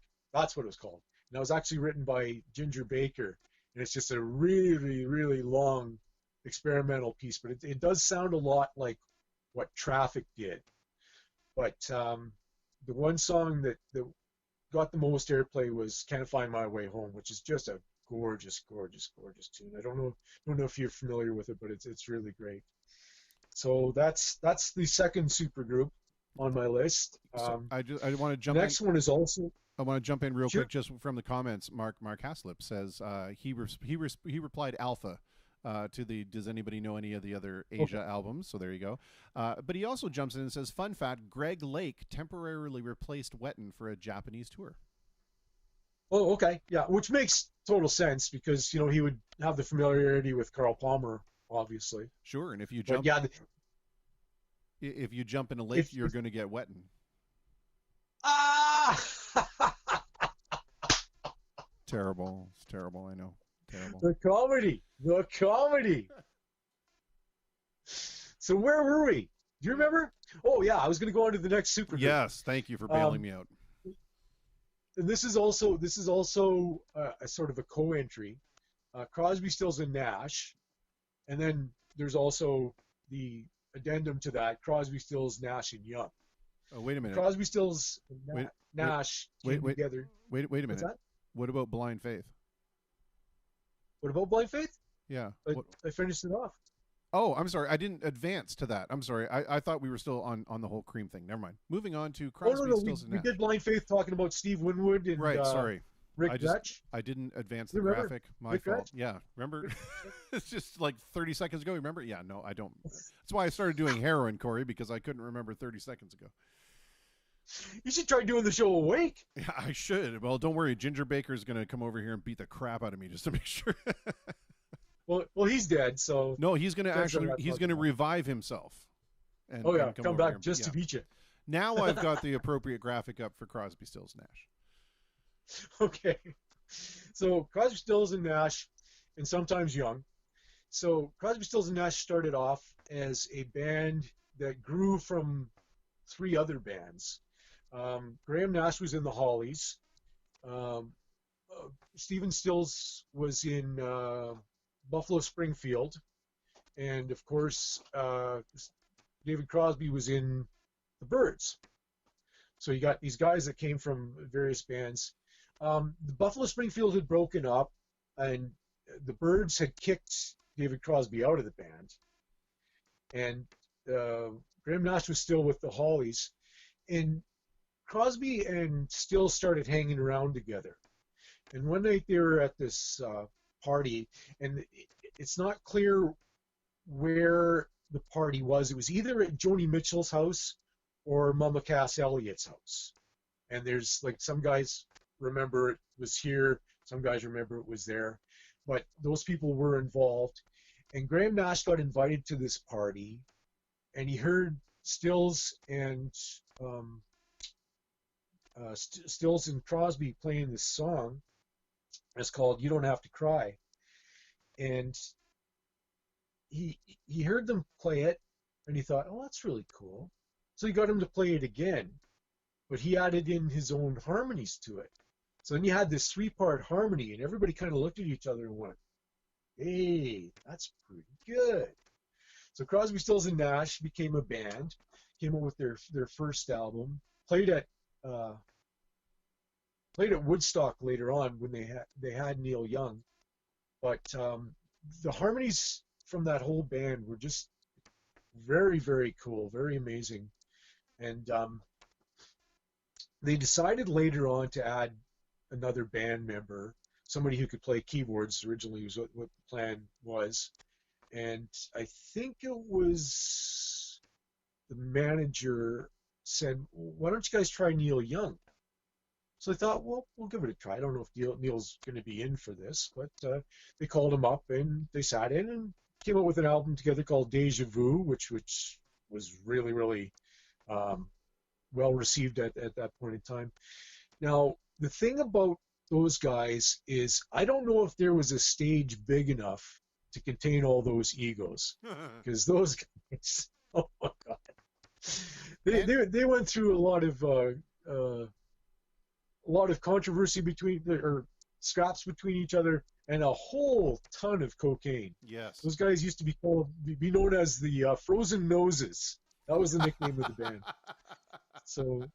Okay, wait. I got to go back to the first album there for a second, because I have a little cool piece Sure. of trivia about that first album. If you look closely, you'll see it's the three of them sitting on a couch in front of a house. But if you look closely, there's somebody sitting in the window. Yep. On that album cover, and that was the drummer. Yep. Yep. And they were very they didn't know how they felt about it, because he was just sort of this phantom figure in the background that never really got acknowledged. Anyway, that's my little story about the album. And if you look on the cover of Deja Vu, it's the same drummer, and also I think Greg Reeves is the guy's name, who is the bass player. Yeah. And they're on that album with Crosby, Stills, Nash and Young. But they're actually on that cover. They're on the cover, and their names are on it as well. Yeah. They the names aren't on the front, right? Well, the image that I have says Crosby, Stills, Nash and Young, and then underneath in much smaller text, the two names there, and then Deja Vu. I think it's Taylor and Reeves. Yeah, I think that's the name of the guys. Yep. But if you want to hear a really good album from the four guys, like Crosby, Stills, Nash and Young, together on stage, Four-Way Street to me is the way to go. Yep. Great album. Yeah. And everybody gets their turn at it, and each one of those turns are fantastic. And later on, they would they came up with a song called Change Partners, and that's what they would do basically through the history of Crosby, Stills, Nash and Young. Is they would go with, there's the Stills Young band at one point in time, and Nash and Crosby would get together and do albums. So they just kind of did this whole thing throughout their career. But when they did get together, the moments were pretty magical. So, yeah, I have two things that I can comment on there, if you would allow me. Absolutely. And that is, they said that one of the real difficulties and the fact that why there wasn't more of Crosby, Stills, Nash and Young was that Young would just spontaneously decide, even in the middle of a tour, to just go, "Yeah, I'm done here. I'm going home now. I'm going to do my own thing. You guys carry on." I don't know what the quote was exactly, but I think he was supposed to do a concert with them, and he left a note backstage for Stills which said, "It's funny how some things that begin spontaneously end that way too." Yeah. So good. And he was gone. Yeah. On to the next thing. And not many people will have picked up on this, but David Gilmour of Pink Floyd released several solo albums, but his latest solo album was called On an Island, and it's this very, very, very cool progressive jazz. Yeah. A lot of really insane chords with insane harmonies, and his backup singers on that record and on that tour were Graham Nash and David Crosby. That is very cool. Yeah. I mean, how awesome is it that you can just be in a position like, well, I'll need a couple of backup blokes. Call Crosby. Like, how insane is that? That the people who are recognized as harmonic geniuses are your backup singers. Hello, David. Yeah. It's David calling. Would you like to come on my album? I was wondering if you'd like to sing some harmonies. You can even sing them quite toppy if you like. This is a little bit toppy, is it? I was lucky enough to see Crosby, Stills, and Nash at the Fox Theater, and I think that was in 1997. Put on a fantastic show, and I had to go up as close as I could to the stage, just so I said, could say that I did it. Yeah. And it was worth it. I went up there I think I was up there for the last two songs, but I got, right to the stage with those guys, and awesome. And the other thing I wanted to mention was in 2002, I went to the most expensive concert I ever went to in my life, and that was Crosby, Stills, Nash and Young at the Palace of Auburn Hills. and I was 7 rows from the stage, and it was the most unreal thing. I spent a lot of the time watching Neil Young play guitar, and he's one of my absolute heroes. And as we were walking away from from our seats and walking up the stairs, because you had to walk up the stairs to get out, I looked back at the stage, and all you could see was cases and cases and cases of guitars that those guys, the roadies had brought. It was just, it's like, wow. Yeah. What a treasure chest that must have been, just to be in those guitars, and with those guitars. So I'm going to move on to my next one. Yeah, okay. Yeah, I have one more left, and that's the Traveling Wilburys. When you think about the Traveling Wilburys, this is basically the supergroup's supergroup, right? Because you got Bob Dylan, one of the most influential artists of all time. You got Roy Orbison, he of the operatic voice, one of the greatest voices of all time. You got an ex-Beatle, George Harrison, and you got one of American rock's premier players, Tom Petty. You also got some other guy. Okay, so the other guy is Jeff Lynne from ELO. Yeah, let's not sell him short. Come on. I will. But I've never been a Jeff Lynne fan or an ELO fan. I've got a lot of reasons for that. But anyway, well, no, I digress. I have news for you, Corey. I was talking to Jeff Lynne on the phone just the other day, and he doesn't like you either. So there you go. Oh, well. Feelings mutual, brother. So they came together in 1988, and George Harrison needed a B-side for one of the singles he was doing. And so he decided he was going to do it. I think they were in LA at the time, and he was having dinner with Roy Orbison and Jeff Lynne, because Jeff was producing the album that George was working on at the time. Cloud 9 is the name of the album. And so they're out having dinner, and they said, Roy, you want to come join us? We're going to try to put something together, and we got this studio that's going to be able to do it for us. It's in Bob Dylan's garage, so we're going to go do it over there. So they got together, and Bob was there, of course. So that was the 4 of them. But George, I think George wanted this one particular guitar that he had loaned to Tom Petty.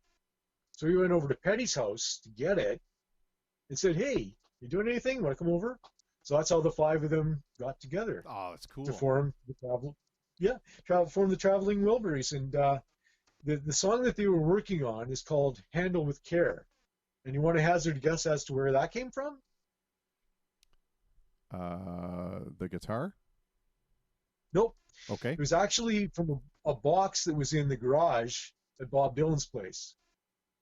So maybe they're lucky their first single wasn't called "This Side Up." Yeah. Right? Or Christmas ornaments.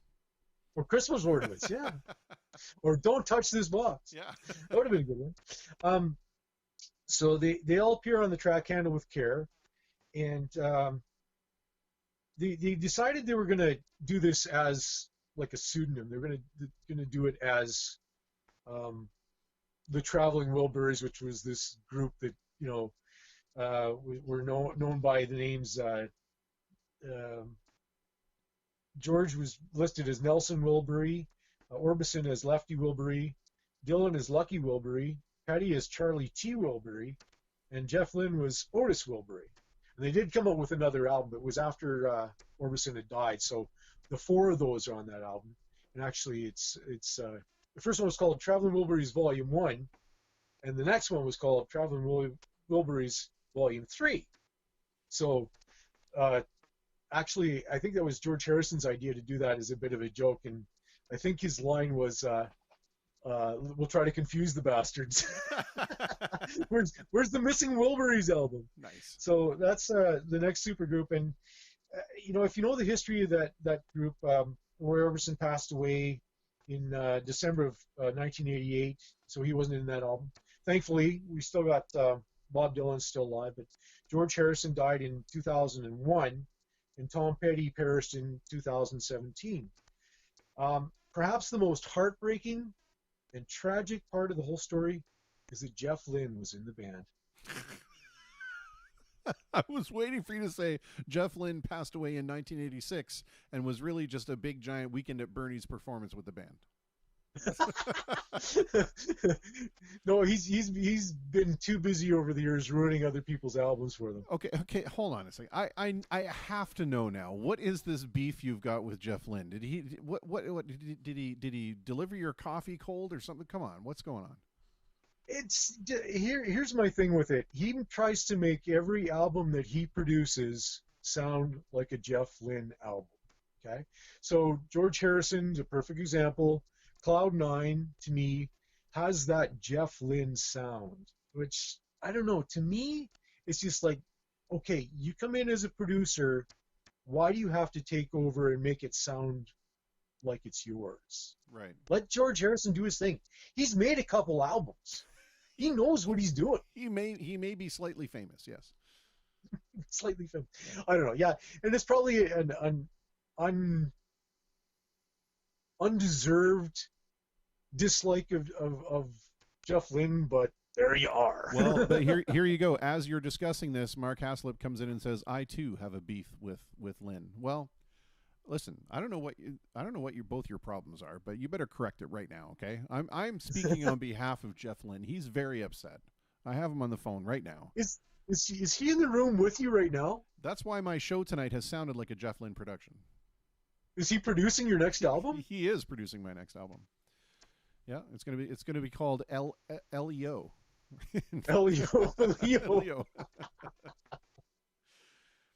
Oh, okay, man. so that's my super groups. Yeah, that was great.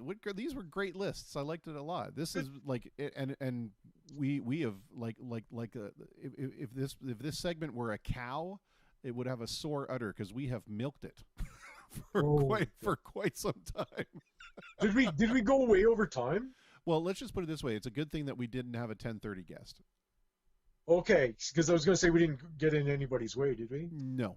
Luckily, we had nobody booked for 10:30. That's why I kind of wanted to like jump in a little more than I would have and kind of extend the stories out a little bit because I knew we had time to spare.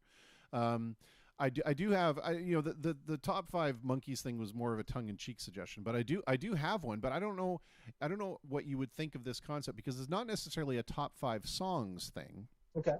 But what if we were to do a list top 5 most outrageous stage performances? Oh, baby, I love that. Okay, mark that one down then. I can contribute to that as well. That'll be the one. Okay. That'll be the one that I kind of like come up with a few examples of my own as well, and then Okay. We'll just select another one that you can do because I like this 2 list thing. I like it a lot. Yeah, that seems to work, eh? Yeah, I think it's wonderful. Good. Well, I want to leave on a light note. So Okay, yeah, absolutely. We still got time? We got all the time in the world, my friend. Right on. Then you got time for 3 more of my jokes. Fantastic. Do I get to Okay, so here's the pick first numbers? Oh no, you're just going to read them off. That's fine. Do your thing. Yeah. Okay. So if you're a hostage taker, and the first thing on your list of demands to the police is hostages because you don't have any, it just shows you aren't very good at planning. Touche. Yeah. Here's another one. Laughter is the best medicine, but when I ask for it at the pharmacy, now they just call the cops. I would have gone a different direction. Laughter is the best medicine, except of course if you're sick. Yeah. Yeah. Moving on. But penicillin's good too. Yeah, but penicillin ain't nothing to shake a stick at. Okay, so I'll leave you with this final thought. Okay. 1,428 Asian cobras are a lot of deadly snakes, especially in an apartment this size. See, I wish I had known that. I would have had these little snake graphics ready to go. You don't have to have a visual for everything. Yeah, well, don't worry. I didn't even have enough visuals for tonight, so there you go. Corey, a pleasure as always. These conversations to me are great for a number of reasons. One, it's just such a great musical education, and 2, it's just great to talk with you because you're such a good friend. So I've missed you terribly. So this is wonderful. Oh, and I really look forward to this every week just because I get to hang out with my buddy. Is he behind you there, or? He's Jeff Lynne, actually. Have you not met him? Comes full circle. There we go. That's the wrap up. Perfect. And scene. And oh, Corey, I look forward to next week, my friend. You betcha. Take care, man. All right, you know what we should do? Yes. We should ask people for their ideas for lists as well. All right. For those who are listening in, Corey, drop your email in the comments again. With a little reason why, not just say, "Hey, here's my email address." But yeah, if you can think of if you can think of a top 5 list that we should address on this segment, then yeah, pop it in there. Cool. All right, my friend. Take care, man. We will talk to you next Thursday. You betcha. Cheers. Bye. That segment just keeps getting better and better and better, like a fine wine or Jeff Lynne. It just gets better and better and better. We're going to play some music for you now on the program, and we are going to play a song that we've already played before, but they just did such a great job of it. It's a cover of a cover.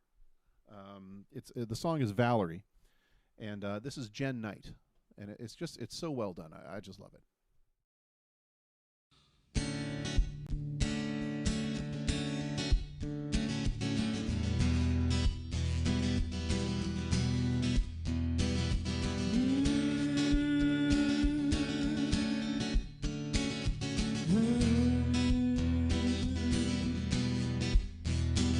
Sometimes I go out by myself and look across the water,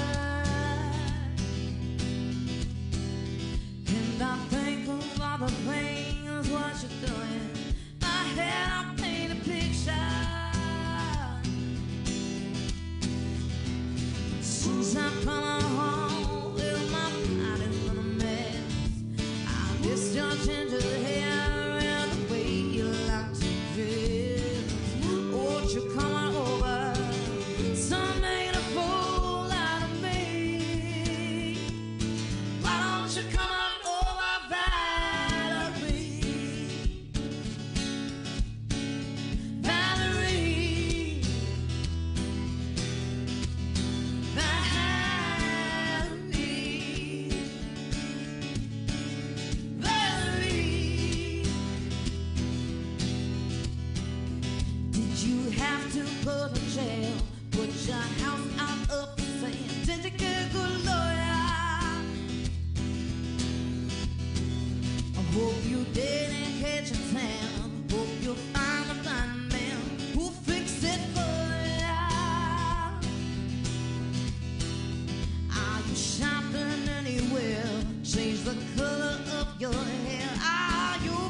Come on over, Valerie.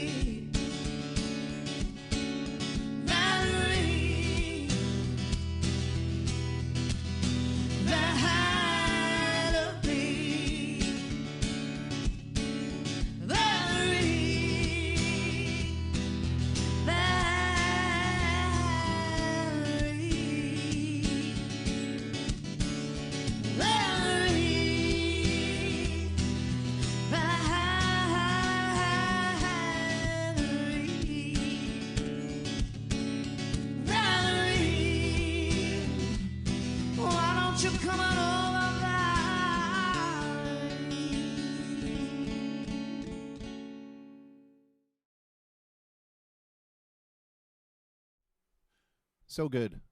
I love it. It's fantastic. All right. I want to do this song for you, and we're probably going to end up calling it a little bit early because I got to go in and finish this job that I started that I didn't even finish. You can't even see these fingers. Look at these fingers. Hang on a second. Let me get closer to the camera.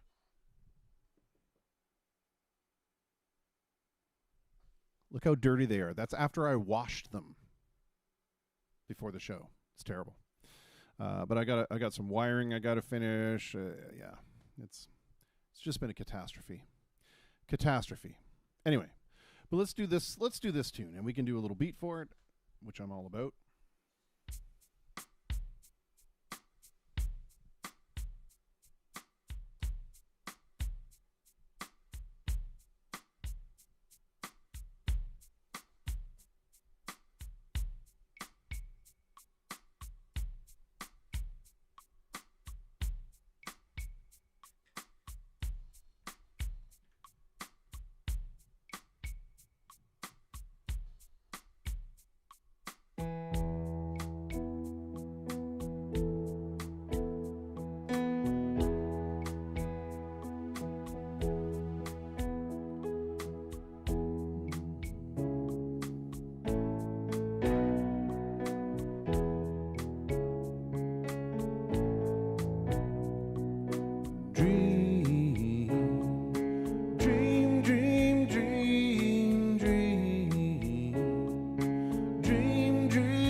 Lovely song by the Everly Brothers that ended up influencing quite heavily Paul Simon and Art Garfunkel.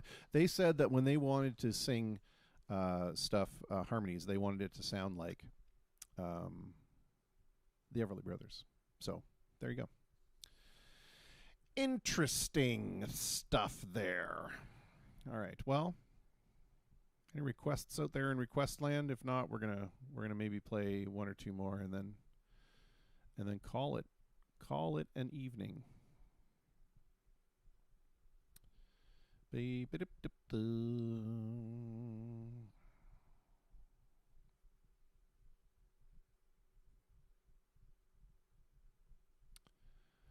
Sorry, just searching through the list because I'm horribly unprepared today. But that's how it goes.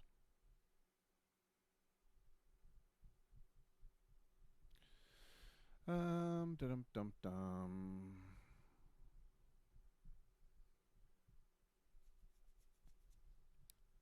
Well, you know what? Let's do this one. Oh, My Girl. Sure. Yeah. Let's do that. My girl, my girl, my girl, talking about somebody else's girl, their girl. Yeah, let's try it. I mean, it's a harmony song, but that's okay. So was the Everly Brothers, and we did it anyway. All right, let's try it. Probably could have kept that same beat, to be honest with you. But we'll make up a new one.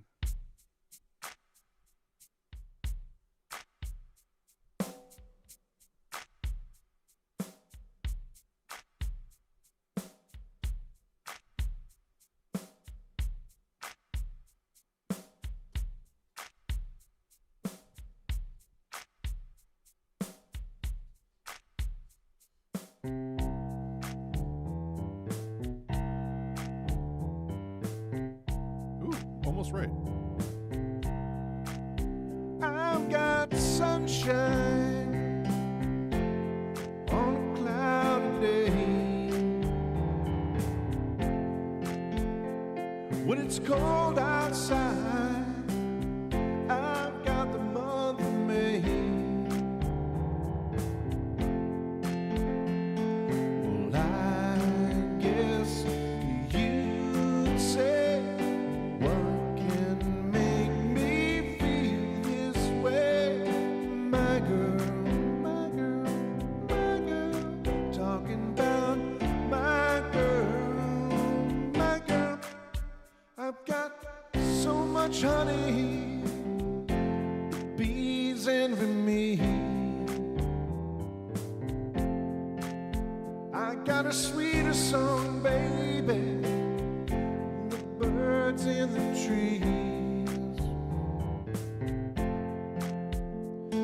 Well, I guess you'd say, what can make me feel this way? It's my girl.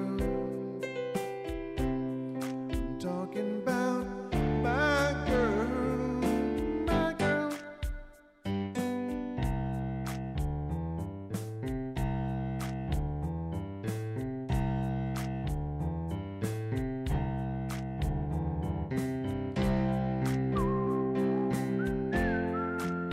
Hey, hey, hey. Hey, hey, hey.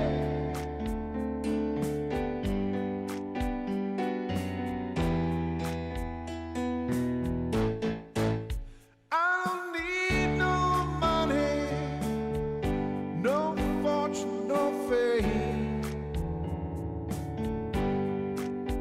I got all the riches, baby, that one man can claim. Well, I guess you'd say, what can make me feel this way? It's my girl. I'm talking about my girl, my girl. I got sunshine on a cloudy day with my girl. I've even got the month of May with my girl. I'm talking about my girl. Talking about, talking.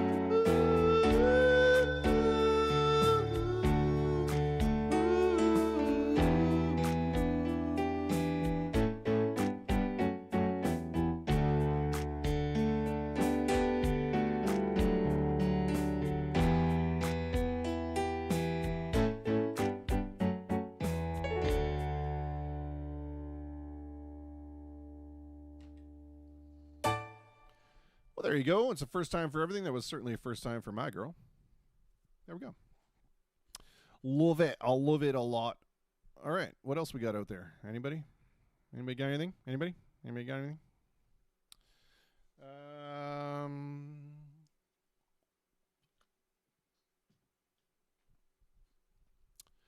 Beep-a-deep-a-doo, beep-a-deep-a-doo.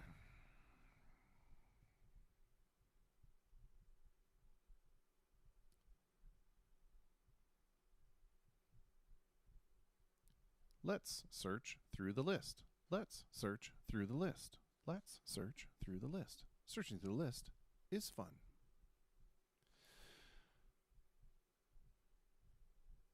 Yeah, let's do this one. We won't even do it with a beat. We're just going to do it as a my thing. Oh, Ashley says one of yours. Sure, we can do that too. Let's start with this one.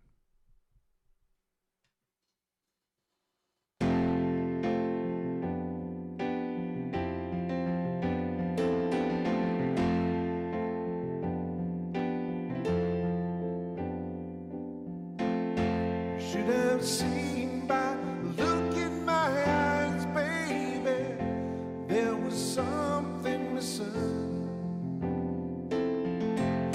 Should have known by the tone of my voice, maybe, but you didn't listen. You played dead, but you never bled. Instead you laid still in the grass, all caught up in his sin. Though I know all about those men, still I don't remember. It was us, babe, way before them, and we're still together. And I meant every word I said when I said that I love you. I meant that I love you forever. And I'm gonna keep on loving you, because it's the only thing I wanna do. I don't wanna sleep, I just wanna keep on loving you.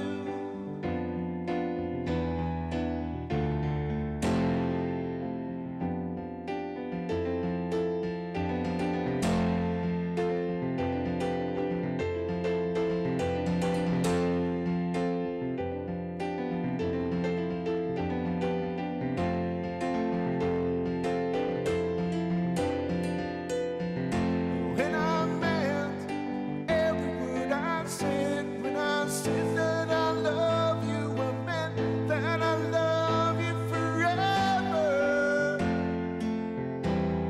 And I'm gonna keep on loving you, because it's the only thing I wanna do. I don't wanna sleep, I just wanna keep on loving you. I'm gonna keep on loving you, because it's the only thing I wanna do. I don't wanna sleep, I just wanna keep on loving you.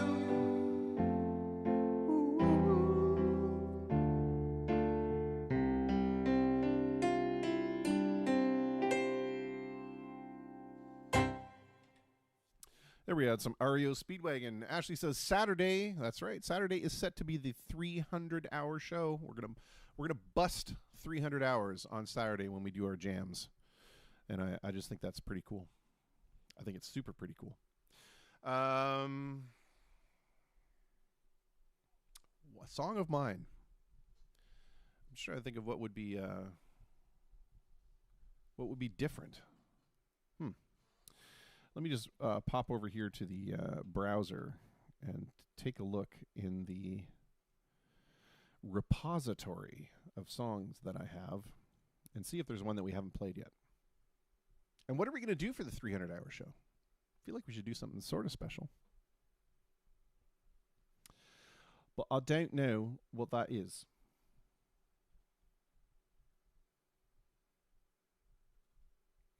All right, let's see if this computer will respond to me, even though it's in the middle of trying to do all these other things.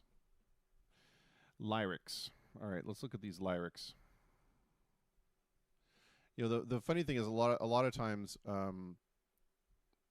my issue that I have with performing is that I don't remember the words, and it's so silly when it's your own stuff. You know. Come on, open already.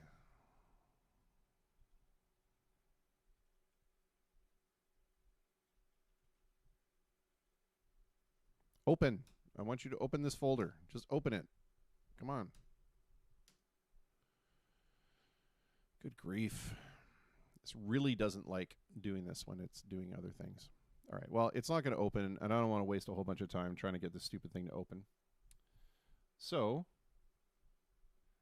I'm just going to I'm just going to play one that we always play, I guess. This one we haven't done in a little while, so let's try that one. This is going to have a beat. It's going to be a cool 6/8 kind of beat, which is kind of neat.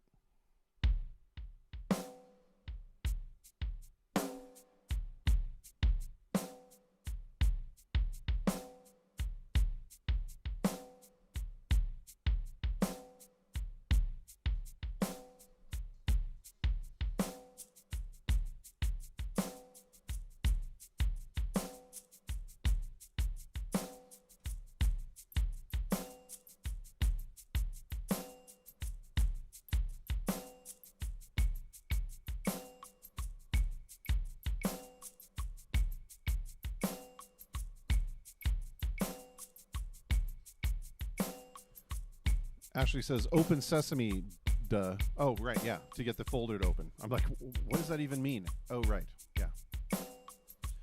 Now, the difference here is I'm going to try to do this on the piano instead. Normally I do this on guitar.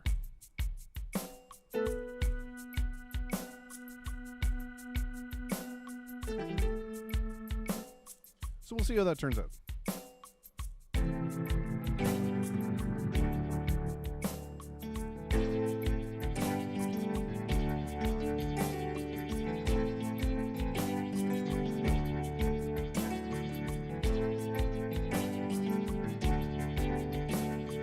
Taking time with the wind in the trees and the falling of leaves leave behind the thick-headed fools unaware of their woes. I'm leaving,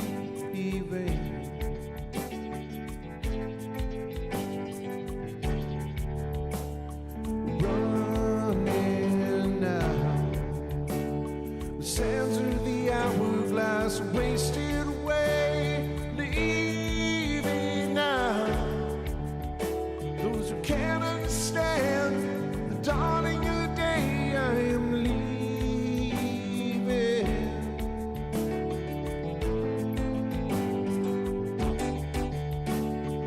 Over the fields I'll come running to you, and over the sea my galleon aground.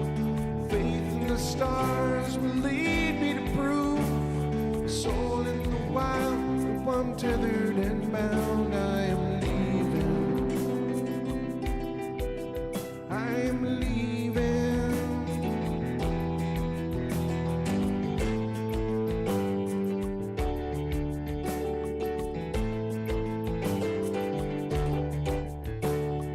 Running now. The sands of the hourglass are wasted away, leaving now.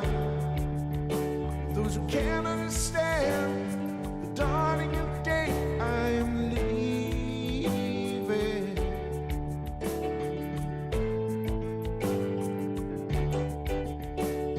If I return, would you welcome me in with a loving embrace?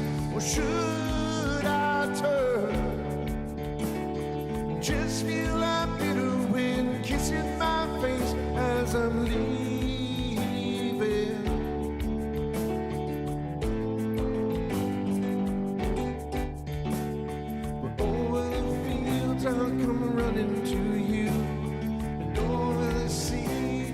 galleon aground. Faith in the stars will lead me to prove. Soul in the wild, though I'm tethered and bound, I am leaving. I am leaving. I am leaving. I am leaving. Leaving today.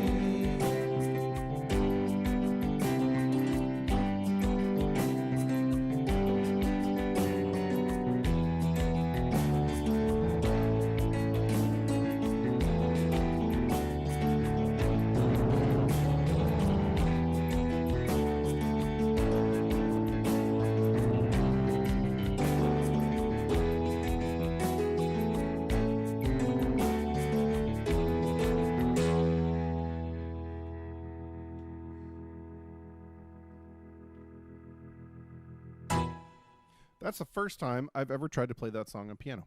Interesting. Right? I think it's interesting. Well, there you go. There was one of mine.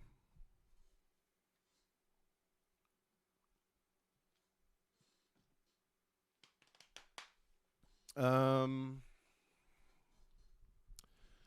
wonder if there is another one that I could do.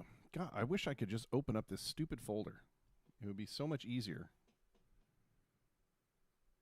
The problem is the computer gets quite bogged down doing all of the streaming and compositing and bringing in all the cameras and stuff. It's a little on the ridiculous side, I guess, but maybe I can get to it through this way. Let me see here.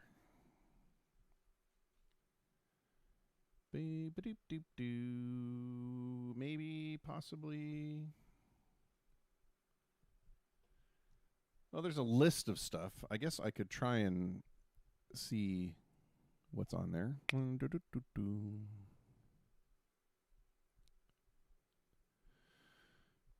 Oh, I wonder if I could actually play this one. Yikes. Let me give me a second to kind of go over this. I know there's really not anybody online anymore, but that's okay. Give me a second anyway.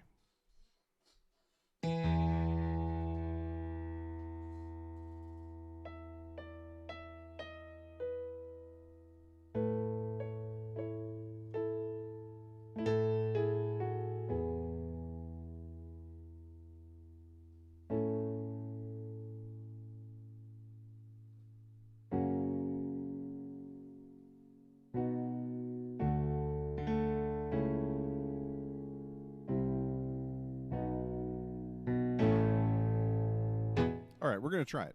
We're going to try it. It's a beautiful song, if I can play it right.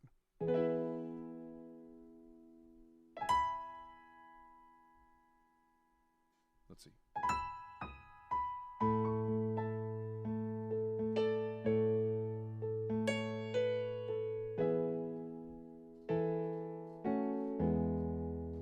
We were out walking,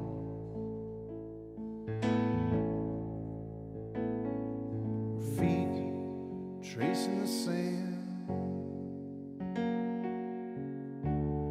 and the promise of whispers we held in our hands. The moon was my offering, and yours was the sea.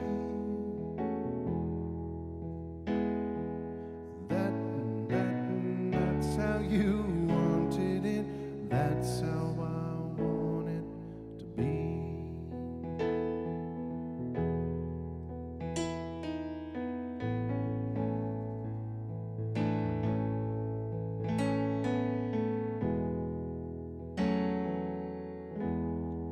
The rain falling as we rose, speaking softly on the leaves, and the fire that had threatened the evening washed out with the sea. I was your nothing man, you were my dream. That's how you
Man, it was almost so perfect if I wouldn't have screwed up that one verse.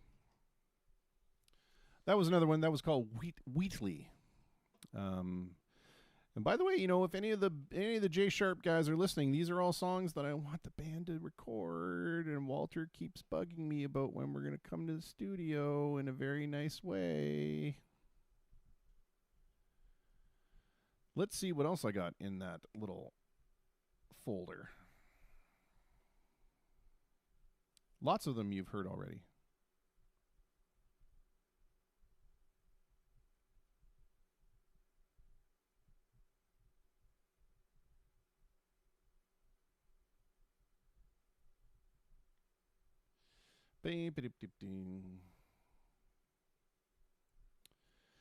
Well, yeah, I don't really see anything else in there that's catching my fancy right now. I just don't feel up to it. Hey, Denny. Well, a quick hello back to you at work. I hope your day is going quickly.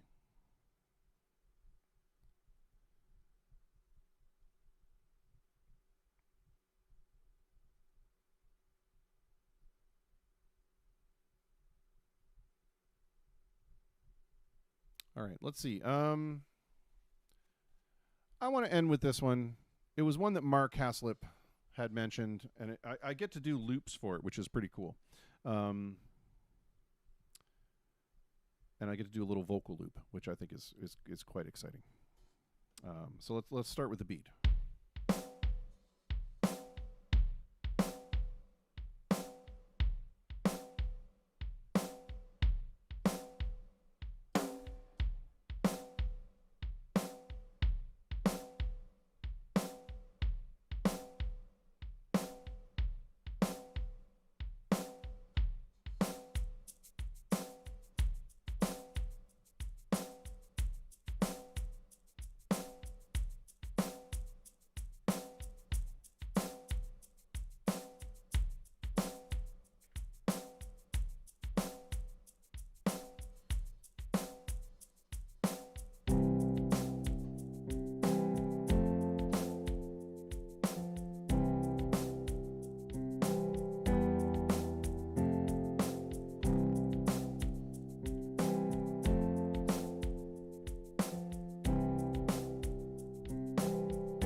Second loop.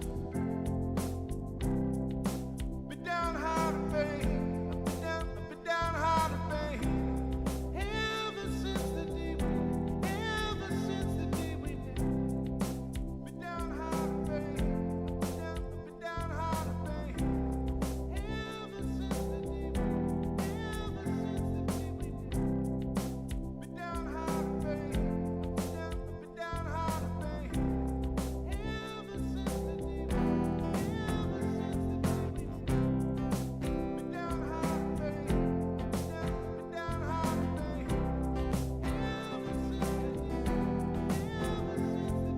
Jen lays down, wrestles in her sleep. Moonlight spills on comic books and superstars and magazines. An old friend calls and tells us where to meet. The plane takes off from Baltimore and touches down on Bourbon Street.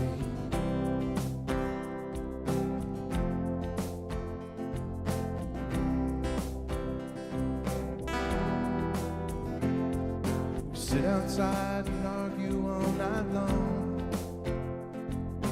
about a God we've never seen but never fails to side with me. Sunday comes and all the papers say Ma Teresa's joined the mob and happy with her full-time job. Do-do-do.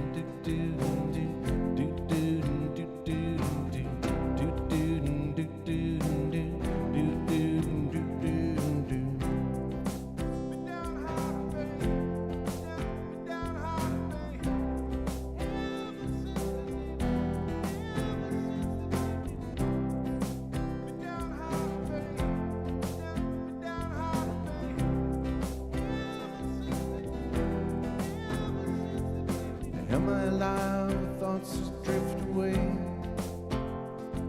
Does summer come for everyone? Can humans do as prophets say? And if I die before I learn to speak, can money pay for all the things I lived awake but half asleep?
Life is time, they teach us growing up.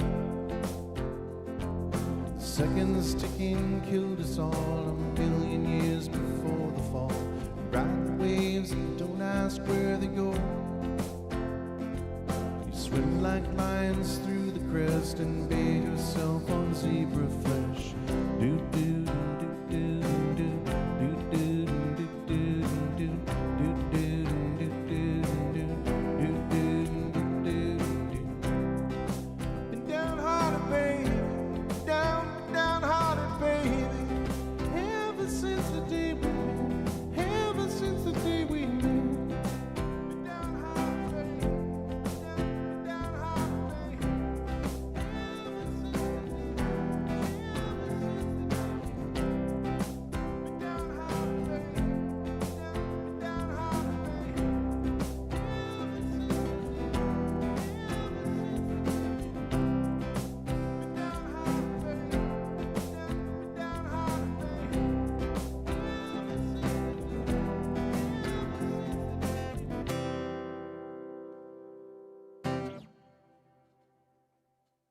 Pretty cool stuff. Love the looper. I love the looper and all the loops it loops. Just, it's cool to do tunes like that where, you know, you can just kind of build a loop up over time. I think it's pretty neat. Let's try this one.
It was a slow day, and the sun was beating on the soldiers on the side of the road.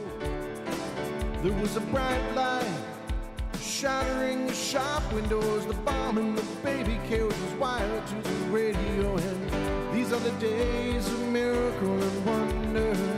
This is the long distance call. The way the camera follows us in slow-mo, the way we look to us all, the way we look to a distant constellation that's dying in the corner of the sky. These are the days of miracle and wonder. And don't cry, baby, don't cry, don't cry.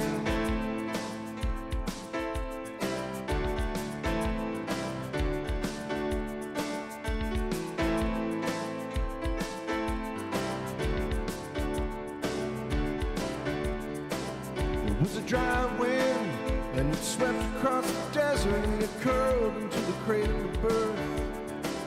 And the dead say, falling on the children and the mothers and the fathers and the automatic earth. And these are the days of miracle and wonder.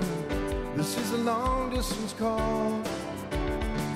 The way the camera follows us in slow-mo, the way we look to us all, the way we look to a distant constellation that's dying in the corner of the sky. These are the days of miracle and wonder. And don't cry, baby, don't cry, don't cry.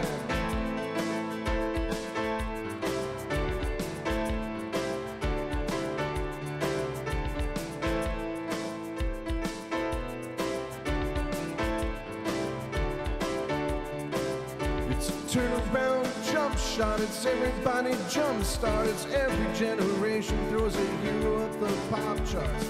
Medicine is magical and magical is art.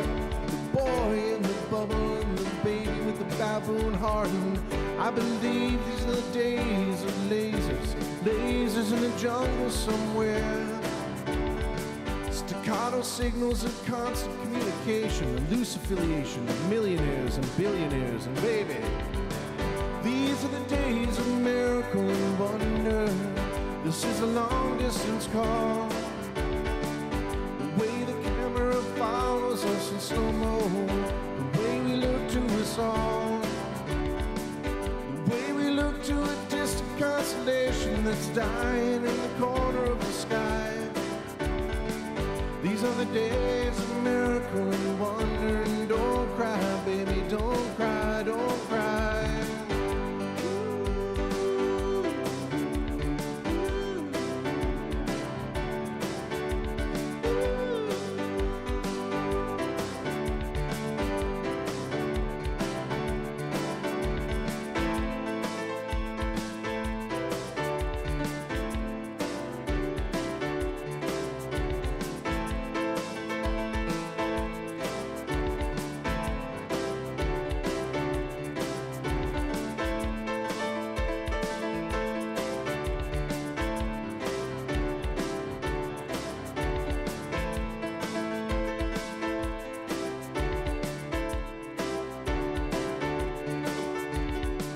These are the days of miracle and wonder. This is a long distance call. The way the camera follows us in slow-mo, the way we look to us all, the way we look to a distant constellation that's dying in the corner of the sky. These are the days of miracle and wonder. And don't cry, baby, don't cry, don't cry.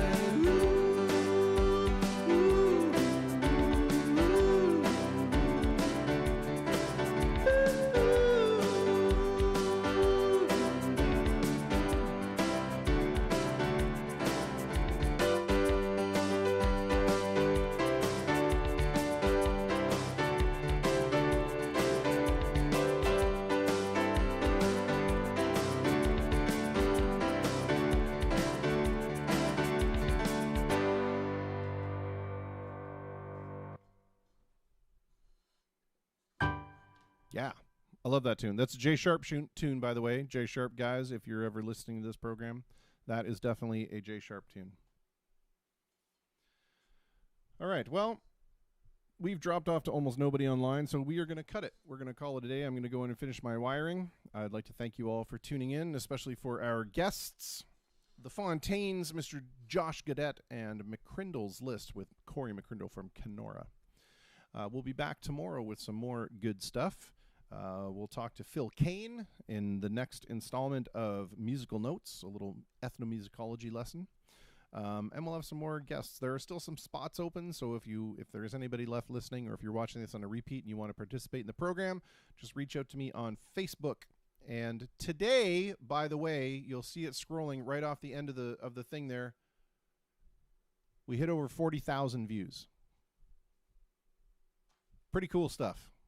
It's pretty neat stuff. Almost 6,000 people a week. That's not bad. It's not bad for a dude that's just sitting here doing his thing. I think it's pretty neat. Anyway, we will end the program the way we end every program, and that is to be good to each other, be kind to each other, be human, because it is the path of least resistance and the only thing that makes sense. So just be decent. It's the easy thing to do.